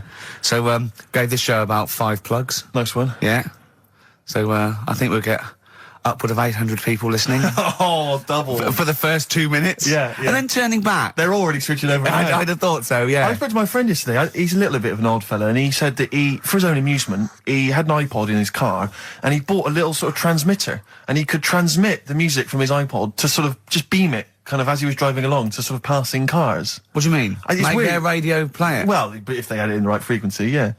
I mean, pointless, completely pointless, but not dissimilar to this show, I imagine, in terms of the number of listeners. Yeah, but I was going to say, what's the chances of people having this frequency Absolutely on? pointless. So it's probably about the same, yeah. Do you know what it reminds me of? When I was young, I wanted to get into radio. I was excited in radio. When I was sort of in my, I don't know, I was 11 or 12. My friend and I, we got a little mixing deck, and we used to host our own radio show. Brilliant. From his bedroom. We didn't have a transmitter, so we'd put some speakers in his front garden, in some bushes, and sort of broadcast it to people who were walking Again, by. probably over the week more listeners than this show. Almost certainly. Yeah, I love the idea. It never happened, but I always was hoping that maybe some girls would just come by and just like sit and listen. These guys are great. I don't know where these sounds are coming from. It seems to be that bush, but... Or Noel Edmonds coming along going, who are these guys? Yeah. Can you get on my radio show? Can they stand in for me when I go on holiday? Yeah. Yeah. I did I say I did sort of pirate radio? No, go on. Got into hospital. Yeah, the normal radio, but you had an eye patch on. Go on. Dad was in hospital, right? And he was having some operation done, right? And went to see him and didn't have that much to say to him, right? So I was sat there. Well, it's awkward though, isn't it, when someone's ill? Yeah. Sure. And you don't know. Boring, isn't it? Boring. So I was flicking around on that little radio thing they have. Yeah. And I heard, like, they had a radio station in the hospital, so I said, I'm going to go and join this. So I wandered off to go and find it. Yeah. Sort of joined that, did a little show on there, thought I can sort of get out to the masses here. My mate made a little transmitter, did a little pirate radio show from the, got kicked out because they found out, and apparently I put the station at risk because all the stuff could have been taken off us. But from Little Acorn, 16 years later, he's on a show with less listeners. Yes. Brilliant. Can you imagine if you've gone into hospital, you're already pretty depressed, there's the fear of these bugs, super bugs in the hospital. Yeah. Maybe you've got some quite serious illness, you know, you don't know if you're going to make it. His voice is what you hear to cheer you up. All right, weird, isn't it? My life is just full of toilet trauma. Yeah. And Carl, you may not realise this, but a while back I used to host, this is bizarre, I used to host a radio show on the BBC World Service, right? Now, if you want someone who's the voice of integrity, the voice of intelligence, the voice of a nation, you're going to come to me. That's obvious. And I was broadcasting, so now they've got listeners of something like 50, 60 million people around the world. It's mental, the listenership of the World Service. And I used to host this show with someone It's a big place, Steve. The World? Yeah. You're absolutely right. And anyway, so I had to be into Bush House where they broadcast from 10 o'clock every Friday morning to broadcast around the world to 50 million people, right? And one week, I just went to the toilet in my house, right? Everyone had left. I got there a bit late. I got up a bit late. Already against me. The clock was already against me. Had to be there at 10 o'clock, broadcast around the world. And we got 2 toilets in our house, downstairs one, right? And the door had already been a bit dodgy. It was one of those doors where you had to give it a bit of a kick as you went in. It was getting a bit tight. I don't know what the wood was expanding or something. You know, I'm in there. And same thing again happens. No toilet paper. I think, oh, God, I'm going to have to somehow kind of make it up. Why don't you check first? I normally do, Rick. I normally do. It's just on like certain occasions when I'm bleary-eyed or something, I forget, or occasionally I forget. Normally I do check. Right. And you've got to bear in mind that it's not like this is happening every week. This is over the course of many years that these incidents have accumulated. So You've condensed them. For the purposes of this anecdote. Sure. Yeah. Yes. And great. You're just brilliant. Keeping the pace up of an anecdote there, Rick. You've just drawn in. I don't know where I am now. Anyway, I know where I am. I'm trapped in a toilet with no toilet paper. That's where I am. And I'm thinking maybe I peel off some of the wallpaper, you know, things like that. But there's nothing I can do. I got to go upstairs. Well, exactly, but I'm going to have to go upstairs and find toilet paper. Was there any? There wasn't. There wasn't. Oh. I'm going to have to go upstairs and maybe find a notepad or something like that. Oh. And so I try the door. Right, the door's wedged. And I'm pulling on the door, and I can't get the door open. It's just like it won't come open, and it's already. And I knew it was going to come to this at some point. Like this is like the clock's ticking. I'm trying to pull the door open, trousers around my ankles again, and I'm thinking, well, what I could do is I could open the window, I suppose, and like try and climb out, but. Not really, because I got the trousers around the ankles. And that's or if it was raining, just stick your ass out, 2 birds with one stone. Sadly, it was a beautiful day, Rich. I call it the World B-Day. And so what I'm thinking is, well, I got my mobile phone in there, luckily, because it's in my pocket. I'm thinking, well, maybe I can phone, I would seriously... Kleenex. Maybe I'll phone the fire brigade. At this point, I need just dried. No, it hadn't. It was... Hold on. Was that little puppy not around? Because sometimes you can call that, it's got a little bit wrapped round it. Listen... Or just use the puppy itself. There's 50 million people around the world going to need to hear my voice in 30 minutes. Exactly. And where's Steve? He's not locked in the toilet again, is he? Exactly. Oh, no. So I'm thinking about phoning the fire brigade, and I'm thinking, like, if I do that, it's going to be the first call that goes straight on the speakerphone. Yeah. For like the entire fire brigade service everywhere. With a butch hero carrying you down over his shoulders with your trousers around your ankles. Exactly. Can I just not pull it up? No, you've got to be learned to taught a lesson. Yeah. But I imagine the idea of her phoning up and going, hello there, I'm trapped in a room in my house. Oh yeah, which one is it? Oh, I don't need to know. It's quite small. Is it? Yeah. It's not the toilet, is it? Because we don't want to come and rescue someone who's trapped in the toilet. Which service do you require? Paper? So I think I can't find the fire brigade. The clock's ticking. So then I think one of my housemates is still in the house, but still asleep. So I phone the house number. Right, phone rings and rings and rings for ages. And eventually he answers the phone, right? Gets out of bed, answers the phone, yeah. Hi, it's Steve. All right, what's wrong? I'm What are you doing? downstairs. What are you doing? All right, yeah. I didn't wait. Don't know. What are you doing? I'm just in the I'm toilet. just downstairs in the toilet. What are you doing? Well, I've finished what I'm... Have you got any toilet paper? Any bog roll. Yeah. So he had to, kind of scrape together a few bits of paper, and sort of tinfoil or whatever he could find in the house. A cactus. Come down Oh, no. Pass it underneath the door, right? And I said, can you move away from the door because I don't want you to hear me as I'm, wiping the... And so You he didn't say that? Yeah, well, I didn't want him to, that's embarrassing. Sorry, That's embarrassing. What were you wiping it with? Not tumbleweed. What do you mean? What No, but noise? I know what you mean. Yeah. No, exactly. Right. So then I say, right, can you smash Why the- was he hovering? Why didn't he want to walk away? Will you keep your... What was it? Outside with a glass to his ear? Yeah. Thankfully, there was a window in the door, but it was frosted glass. You could just see my semi-naked body moving around. And so eventually I said to him, look, listen, I'm going to need you to sort of kick the door in. He said, well, I don't want to kick the door in because you're going to have to pay for it, aren't we? I go, yeah, but I got to go to the World Service. Well, yeah. And he was a lovely man. He's the weakest man you've ever come across. It's like if there's one person you don't want to have to throw their body weight against the door, it was him. He's like he'll snap before the door will. So he's smashing against This the door. sounds like a fetish to me, though. He went in there, and there you were naked with lots of toilet paper. And you go, oh, you've broken the door down, and there I am naked. Again. Oh, you've rumbled me, Rick. I wish I'd not told that embarrassing story on the radio. Like it wasn't embarrassing enough, you've just got to make it slightly more seedy. Oh, so did he get it down? He did it, yeah, and I got to the World Service with like minutes to spare. Oh. And interestingly, I told that story to 50 million people around the world. Joking. Did they understand?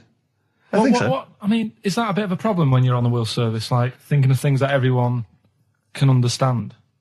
Yes. Because you can't. It's a bit just like talk when about- talking to you, Carl. Yeah, exactly, Carl. I think you're on thin ice there, worrying about people understanding what you're saying. No, but you can't talk about stuff that's on the telly and that because some people say, "Oh, we haven't even got a telly here." Oh, yeah, you're listening to XFM 104.9. Yeah. So let's carry on. Let's continue. I was once playing music at a Scout Jamboree. Yeah. When I was about 17, Big 16, gig, 17. big Big gig. There was 1,000 scouts there. Yeah. Right. Yeah. And I'll tell you this, we were playing on stuff, they were loving it, they were dancing, it was in a big marquee. Right.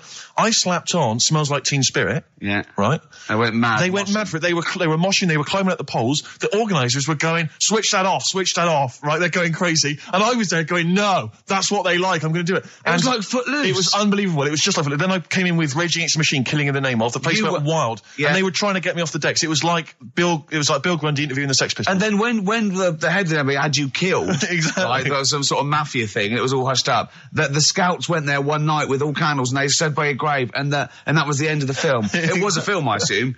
Well, this genuinely happened. I assume this didn't really happen. Yes, it did. I swear to God, I was playing Smells Like Teen Spirit, and it went wild, and the organisers were going, switch that off, they're going crazy, and I was going, no, it's what they want. Can I say something? It was brilliant. That to me, I've known you for about 4 years, and I've heard all those things. That must be the highlight of your life. Unbelievably so, yeah. You've never had anything that good or exciting since, have you? One day I hope to sleep with a lady, and hopefully it'll slide into second place. Oh, look, you're actually a little bit stressed there, aren't you? Because you had to drink last night, didn't you? I had a couple of drinks. Yeah. I was down at Steve's night. He was doing a bit of DJ. Yeah. Went down a storm. And that's why you're all grumpy. What? Do you hear what he just said? What? I was DJing last night, obviously that XFM evening. Yeah. Hour and a half. My friend and I split the time on the decks. Yeah. What was the word you just used? He went down a storm. We went down a storm. Right, 3 girls, I was walking to the toilets during my set. 3 girls went, you are a genius. Right? What's his name? Dane Bowers? Why? Zane Lowe? Because you played records in a certain order. Yes. No, sorry, Rick, if you can't deal with that. Sorry if you're a little bit jealous, because this time you can't share the award. All right? Dear. But it was my credit this You time. can tell he hasn't been a DJ because it's not just about It's not just about that. the songs you play; it's the way you play them. Oh, the way you play them, whether it's 33 or 45, very important. Yeah, But the point- leave your hand on Exactly. them as they're trying to go round. But so 3 girls there, Yeah. charmed by me, they loved it. Yeah. Zane Lowe, XFM DJ and MTV presenter, probably one of the coolest blokes alive. He came up, gave us massive respect. He said, "I'm loving your set."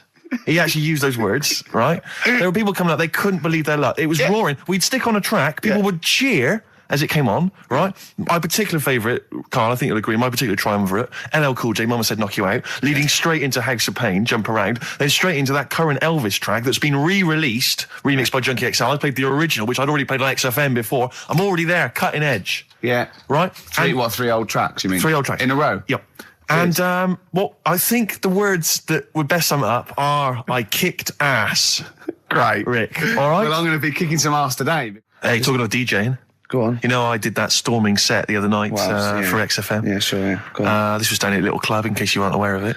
Yeah. Anyway, I went to the Sony's the other night. Yeah. Karl Pilkington sidles up to me, slips me an envelope. Go on. 200 big ones in there.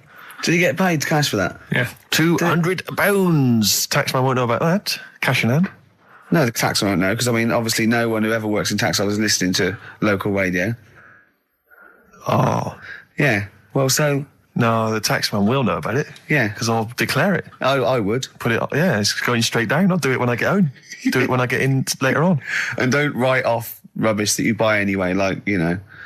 No, I won't. No. I'll do it all above board officially. Fill it all in correctly. And so I'll send it now, I'll send it tomorrow so that you get it early. So it's not too busy for you, sir.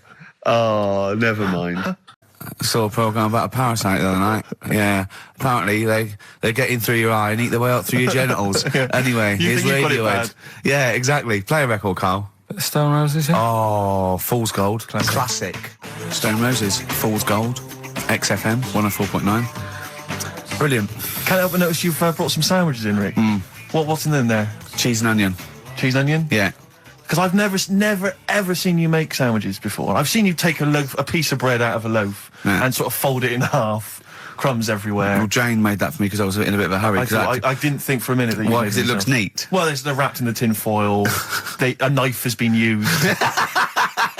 As opposed to chewing round the baguette. Exactly. Breaking it in half. Yeah. Albert Steptoe. Yeah. Brilliant. Yeah. Nice. It's great, but the onions are strong. Are they? Making my eyes water. Yeah. If I go and breathe on you, it'll cure any sort of skin disease you might have. Skin disease. We watched that, Carl, you know, that Carl was raving about that thing about parasites, about worms coming out your brain and that. And I watched What is this? Is it a TV show? Yeah, called Body Snatchers. Right. And it was pretty fascinating. And, I mean, amazingly shot as well. I mean, it's got to win an award for photography. Yeah. And there was one bit that this little girl had been bitten by a mosquito and laid her eggs, and it went to the doctor. She had a lump on her neck, like a boil. And they pulled it out, and it was like a bullet, this maggot. And they put it down, and it was wriggling in her blood, right?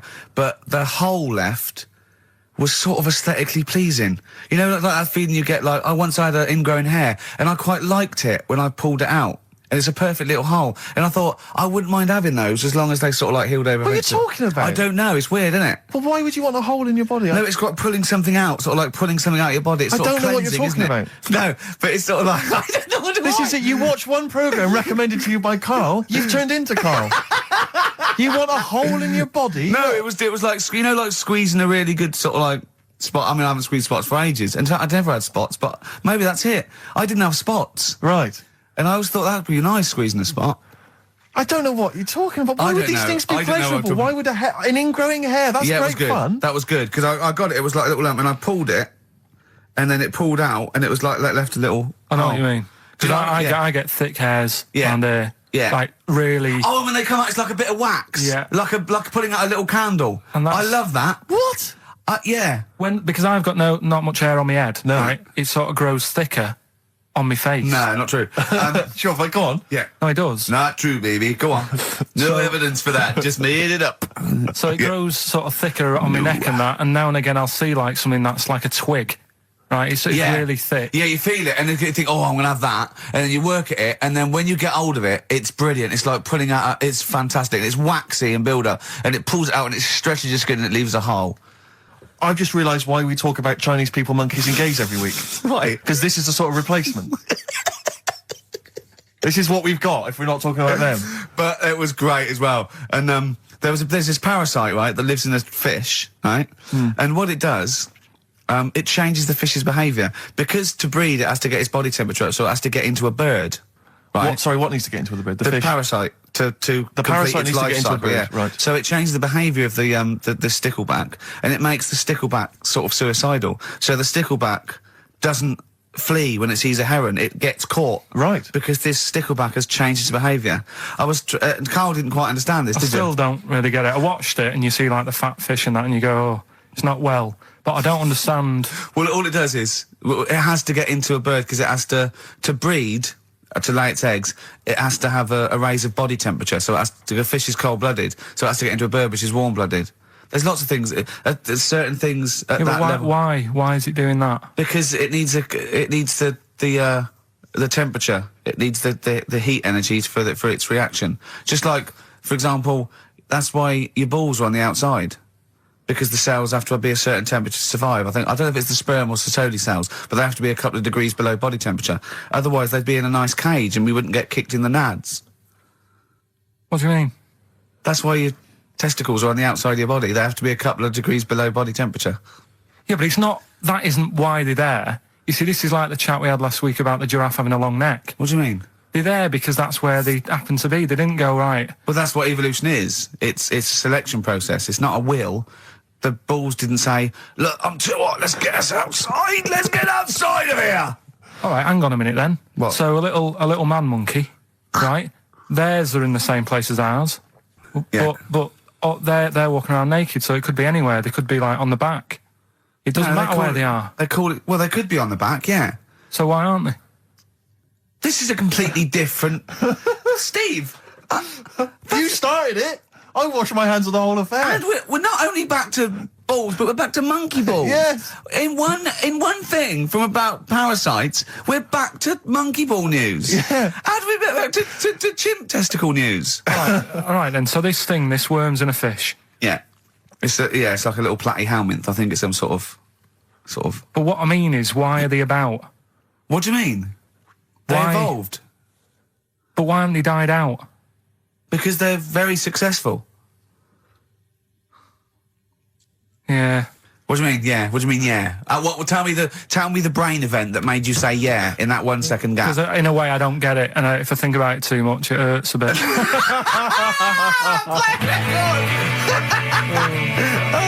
They've just been around for years, Carl. Yeah. Like Cliff Richard or something like that. Yeah. Roll Over DJ by Jet on XFM 104.9. I'm Ricky Gervais, with me Steve Merchant and Karl Pilkington. All right, Karl? Yeah. Bit miserable today, Karl. Let me explain why. Go on. Steve, and to you, the listeners. This is XFM 104.9. I'm Ricky Gervais, with me Stephen Merchant. You're listening to the best of, basically, Karl Pilkington. Just check, because there are rules in place, aren't there? Yeah. There was a big bust up in the week. I'm only allowed to wind him up. I'm not allowed to wind him up socially now. I'm not allowed to. What am I not allowed to do socially? I think squeezing the head socially Yeah. has been crossed off. Right. Okay. And I agreed to that because it got to a head where Carl was really upset and he was thinking of just giving it all in, weren't you? Yeah. Yeah. Why was that? Because you were just winding me up too much. Yeah. I mean, do you want to bring it all up again? I don't mind. What was I doing? It was just. I mean, I should say now that there was a conversation where we were all sort of really walking on eggshells. It was frosty. It was a conference call, and Carl was on one end. And I'll tell you, I was very much a mediator. I was very much a UN mediator. What do you think of that, Carl? It was difficult to sort of keep it serious when I'm saying stuff like, "I'm sick of you putting a Burger King bag on my head." Do you know what I mean? Yeah. There's a part of me that's like, I can't believe we're doing this. What I like about it is that I'm laughing and going, well, I won't do that anymore. And he's going, you can still do it on air. And like today, I came in, I went to squeeze Eddie, went at 1 o'clock. I love those rules. Yeah. I love those rules. Well, between the hours of 1 and 3 on a Saturday, you can squeeze his head, you can put a Burger King I back on can't his... wait. It's terrible. Oh, But dear. that all started last week as well, really, because I got in a bit earlier to do an edit for you on some track that had swearing in it, right? Yeah. So I get in early, he comes in, first thing he does is go to sort of squeeze me head. And my reaction was, not now, do it later. As if it's all right to do it later. So that's kind of what made me think this isn't normal. We should just point out, when we say squeezing your head, what exactly does that mean? I put my hand on the front. I do 2 experiments, right? Yeah. One is the side, because you can crush an egg sideways, so I think that's more dangerous. Right. And I actually put my elbows out, and I pressed like a vice, and I really go for it until it really hurts. And the front one it shouldn't hurt so much, if my experiment's right. I don't know. Well, it was all this that sort of, built up. Sure. And the research that you're doing there, Rick, is that going to be available online at some point? Well, that was the problem. That's what I was saying to him, because it kind of started last week. Well, it's been going on since we've known you. hasn't it, really? Yeah, but I just upped it last week. It got out of hand a bit. I upped it to when I think it got to ahead on Thursday when I filmed it. That was it, yeah. That's right, I yeah. brought in a cameraman to film me torturing him, and there was some people from the 6th floor being shown round. Yeah, some management and that, showing probably clients round, sort of, they've probably been on all the different floors, same what all the different radio I've seen stations Dr. do. Fox. This is XFM, the sort of this sort of noise going on. Yeah. You see them all look down and saying, don't do that, right? Sure. They might want to spend a load of money. Yeah, yeah. And he's doing that, he's wrestling with me, he's filming it. So that's when I just thought, It's mad, isn't it? And then when we were having the argument on the phone, I was saying, has this been some sort of experiment? Yeah. He did. He said that, and of course I lost it. Yeah. But it's all good now. Do you want to squeeze his head before we play the next record? I won't at the moment, because we've got to get on. It's not right, and that annoyed me as well. Because I was trying to find out where he was going. I was filming him. I was going on waiting for Karl. Told Johnny he's meeting a mate at 6, which annoys me on 2 counts. And I'm just doing it to the camera. So I'm gonna follow him and just turn up and go, all right, where you been? But then when I came in, he went, I'm meeting a mate, and he told me where it was. So I told him that spoils my fun. Of course. Because you'd want to just track him down. I don't want him to like it. Yeah. Which is pulled the rug under my carpet now that he's going to let me do. Do you know what I mean? It's just, it's a little bit annoying. Right, is this talking about diets and stuff, right? Go on. They've come up with a drug that, they tested it out on a mouse, right? They said, it's a problem that weight is a big issue in the world, and, a lot of people are depressed, and that, probably like Rick Waller. Well, right? I'm depressed looking at Rick Waller. Well, Oh. I mean, you could sort out Rick by, Jono is an old man, he's got loads of money. He's not old. No, but he's getting on a bit, right? He's about no, but my hang on a age, minute. What I mean is he does his own shopping, right? So I bet it's hard. What do you mean? Because he's like, how old is he? 35. Right? He's got loads of money. He does his own shopping. So when he goes to the supermarket and he passes, the sponge cake section, it must be tough when you've got loads of money to burn that you go, just one more. Yeah. One more. Sorry, we are getting close to libel here, I think. No. But I'm saying how it is, because Right. I've tried losing a little bit of weight. Have you? And it is difficult when you're in Waitrose and you see a little chocolate muffin and you think, well, one more and I'll do without. Do you like a little chocolate muffin now and again? Yeah, right. Is that your favourite thing? So the thing is, Let him finish his point. So the thing is, right, now with Rick, he lives at home with his mum, so why doesn't his mum just say, I'm going to buy less this week, and if you eat it all, you're not getting any more? Yeah. That's sort that Does out. he live A with short, his mum? sharp shot. I bet he does. So you don't actually know if this is true or not. No, but anyway, right, so this drug they've come up with, They've tested this on mice, haven't they? They've tested No, I'm worried if they haven't tested it on mice. Thank God for that. It's definitely been tested on mice. Definitely. they fed a mouse a load of cake, Yeah. right, and it went a little bit chubby, and he said, right, stop a minute. And then they gave it this drug that makes you lose weight. Yeah. And its weight went down, but the only bad side effect was its eyes were popping out. Well, that seems to be fine then. Let's give it to Jono. There doesn't seem to be any problem. Oh, Rick should get some of that. Yes, truth, Doc, look at these. Oh, Jesus, Jono, your eyes are popping out. That happened to the mice. Sorry? That happened to the mice. But what do you mean? That's the option. What do you mean that's the option? So I love the fact that your choice is either be like a fat, happy man who has the odd sponge cake. How's your aunt, anyway? How's your aunt, the one who farted for 5 minutes, Karl? Also got the U2 I've not been that well. What's up with her?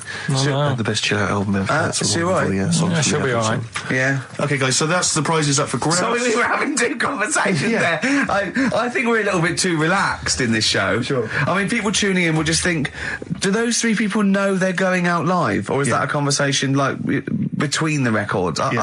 It's... Do you know what I mean? It probably sounds like, the record is playing.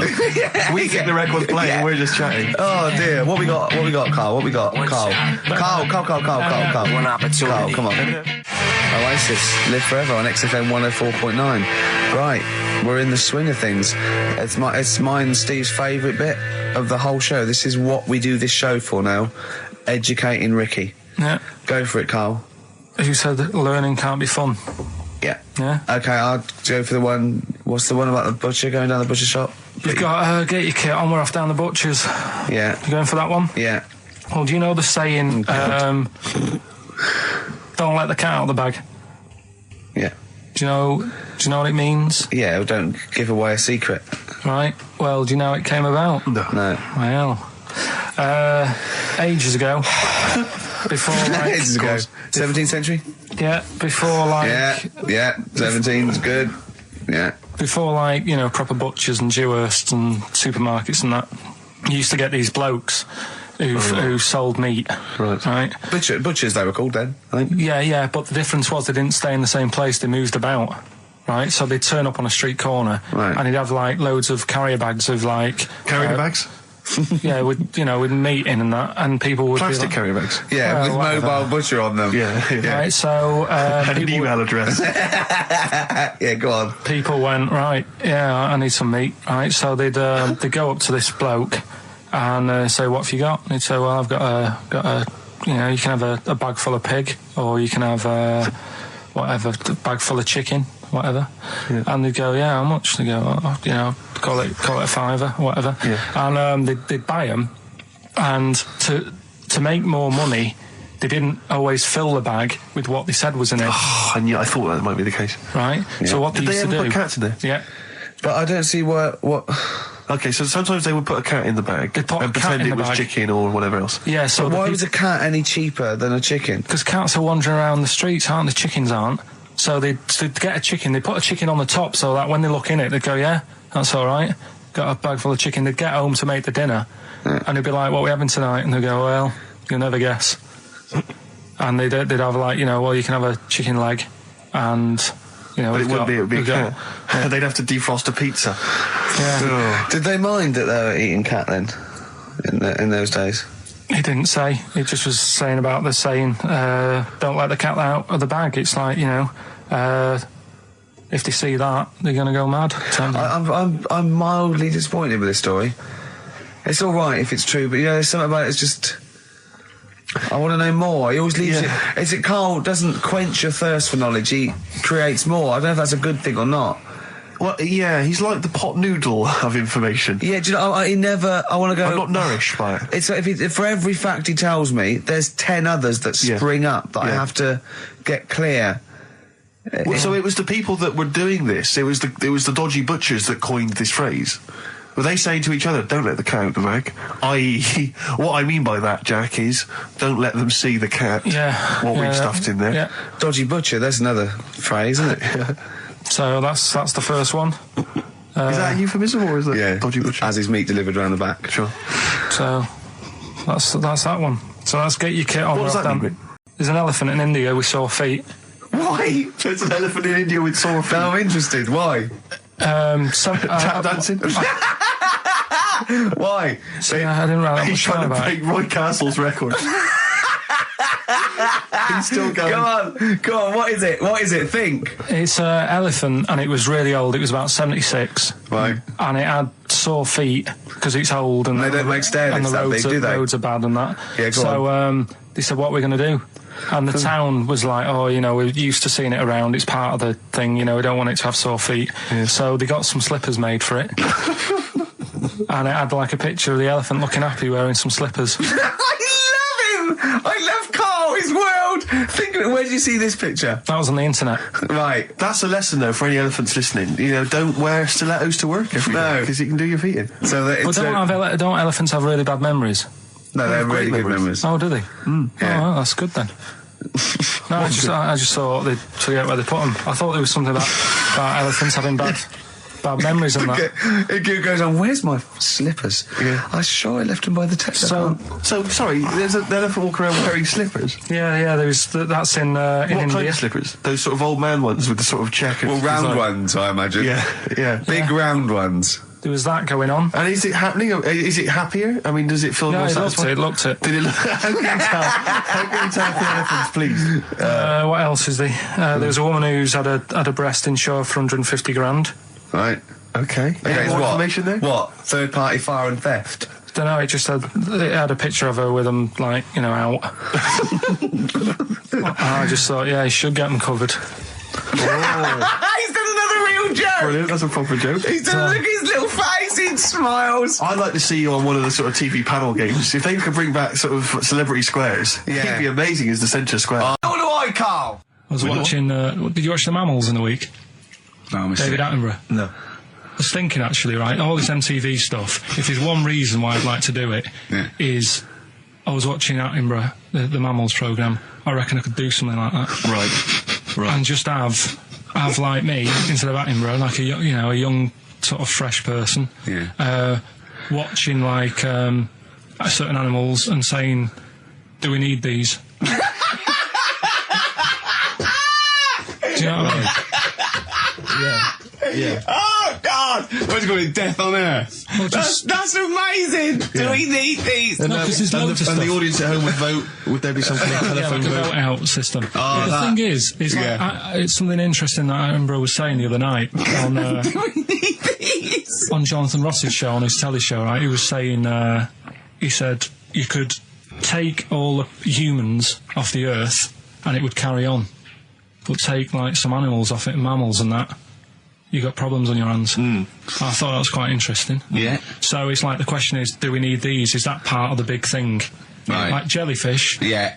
We've talked about jellyfish. Yeah. Yeah. So which mammals in particular were You talked about watching our that Zoe you Ball thought- show, haven't you? Hey? Which mammals were you thinking we don't need when you watched the show the other night? Any in particular that you thought they don't need them? They're not of interest. Well, I like whales, but I don't know what they do. And they're taking up quite a lot of room. Sure. But stuff like, Yeah. but like jellyfish, I looked into because Yeah, you know, well, I was I know you talking did about that, them, and they were saying they've got no eyes, no heart. There's something like 97% water. Yeah. They're blind, and they do about 33 miles a day. Right. So it's like, do we need them? Could we clear them out? Yeah. Well, a big net. That would be the programme. What? Right, we'll get rid of them. Next week we'll be looking at Rhinos. I think it's genius. Honestly, I think it's genius. And like going along, sort of like picking up sea anemones and going and just lobbing them into the sea. Well, what do you think about MTV doing that? And then I just, in between the bits, Play music with I you? play music related relate to to it. fish, so I could play like fish, Yeah. like Rock Guy, or the animals, Rock lobster. yeah, or what else could This I get could in run and there? run. What other songs have got animals in them? The Well, monkeys, could play the monkeys. Yeah, there's about 1 million, so let's not start this. No, but do you know what I mean? So do we need this?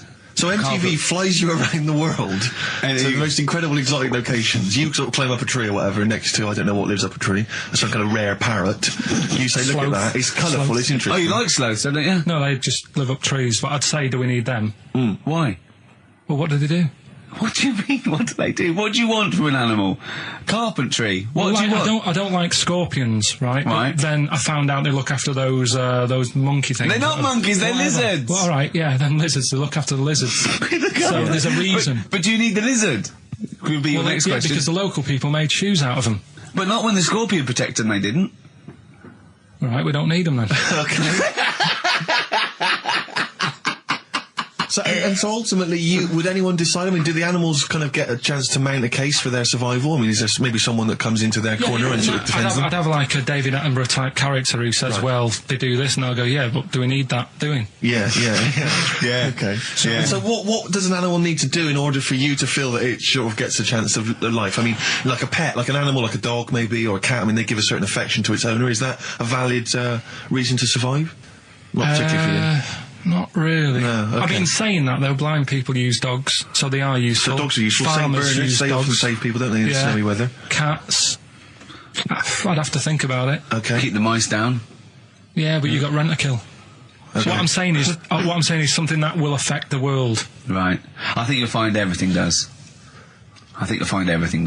Except Carl. I'm not sure what effect he's having on the world. I'll tell you what, though, Steve. Right? Did you watch The Mammals?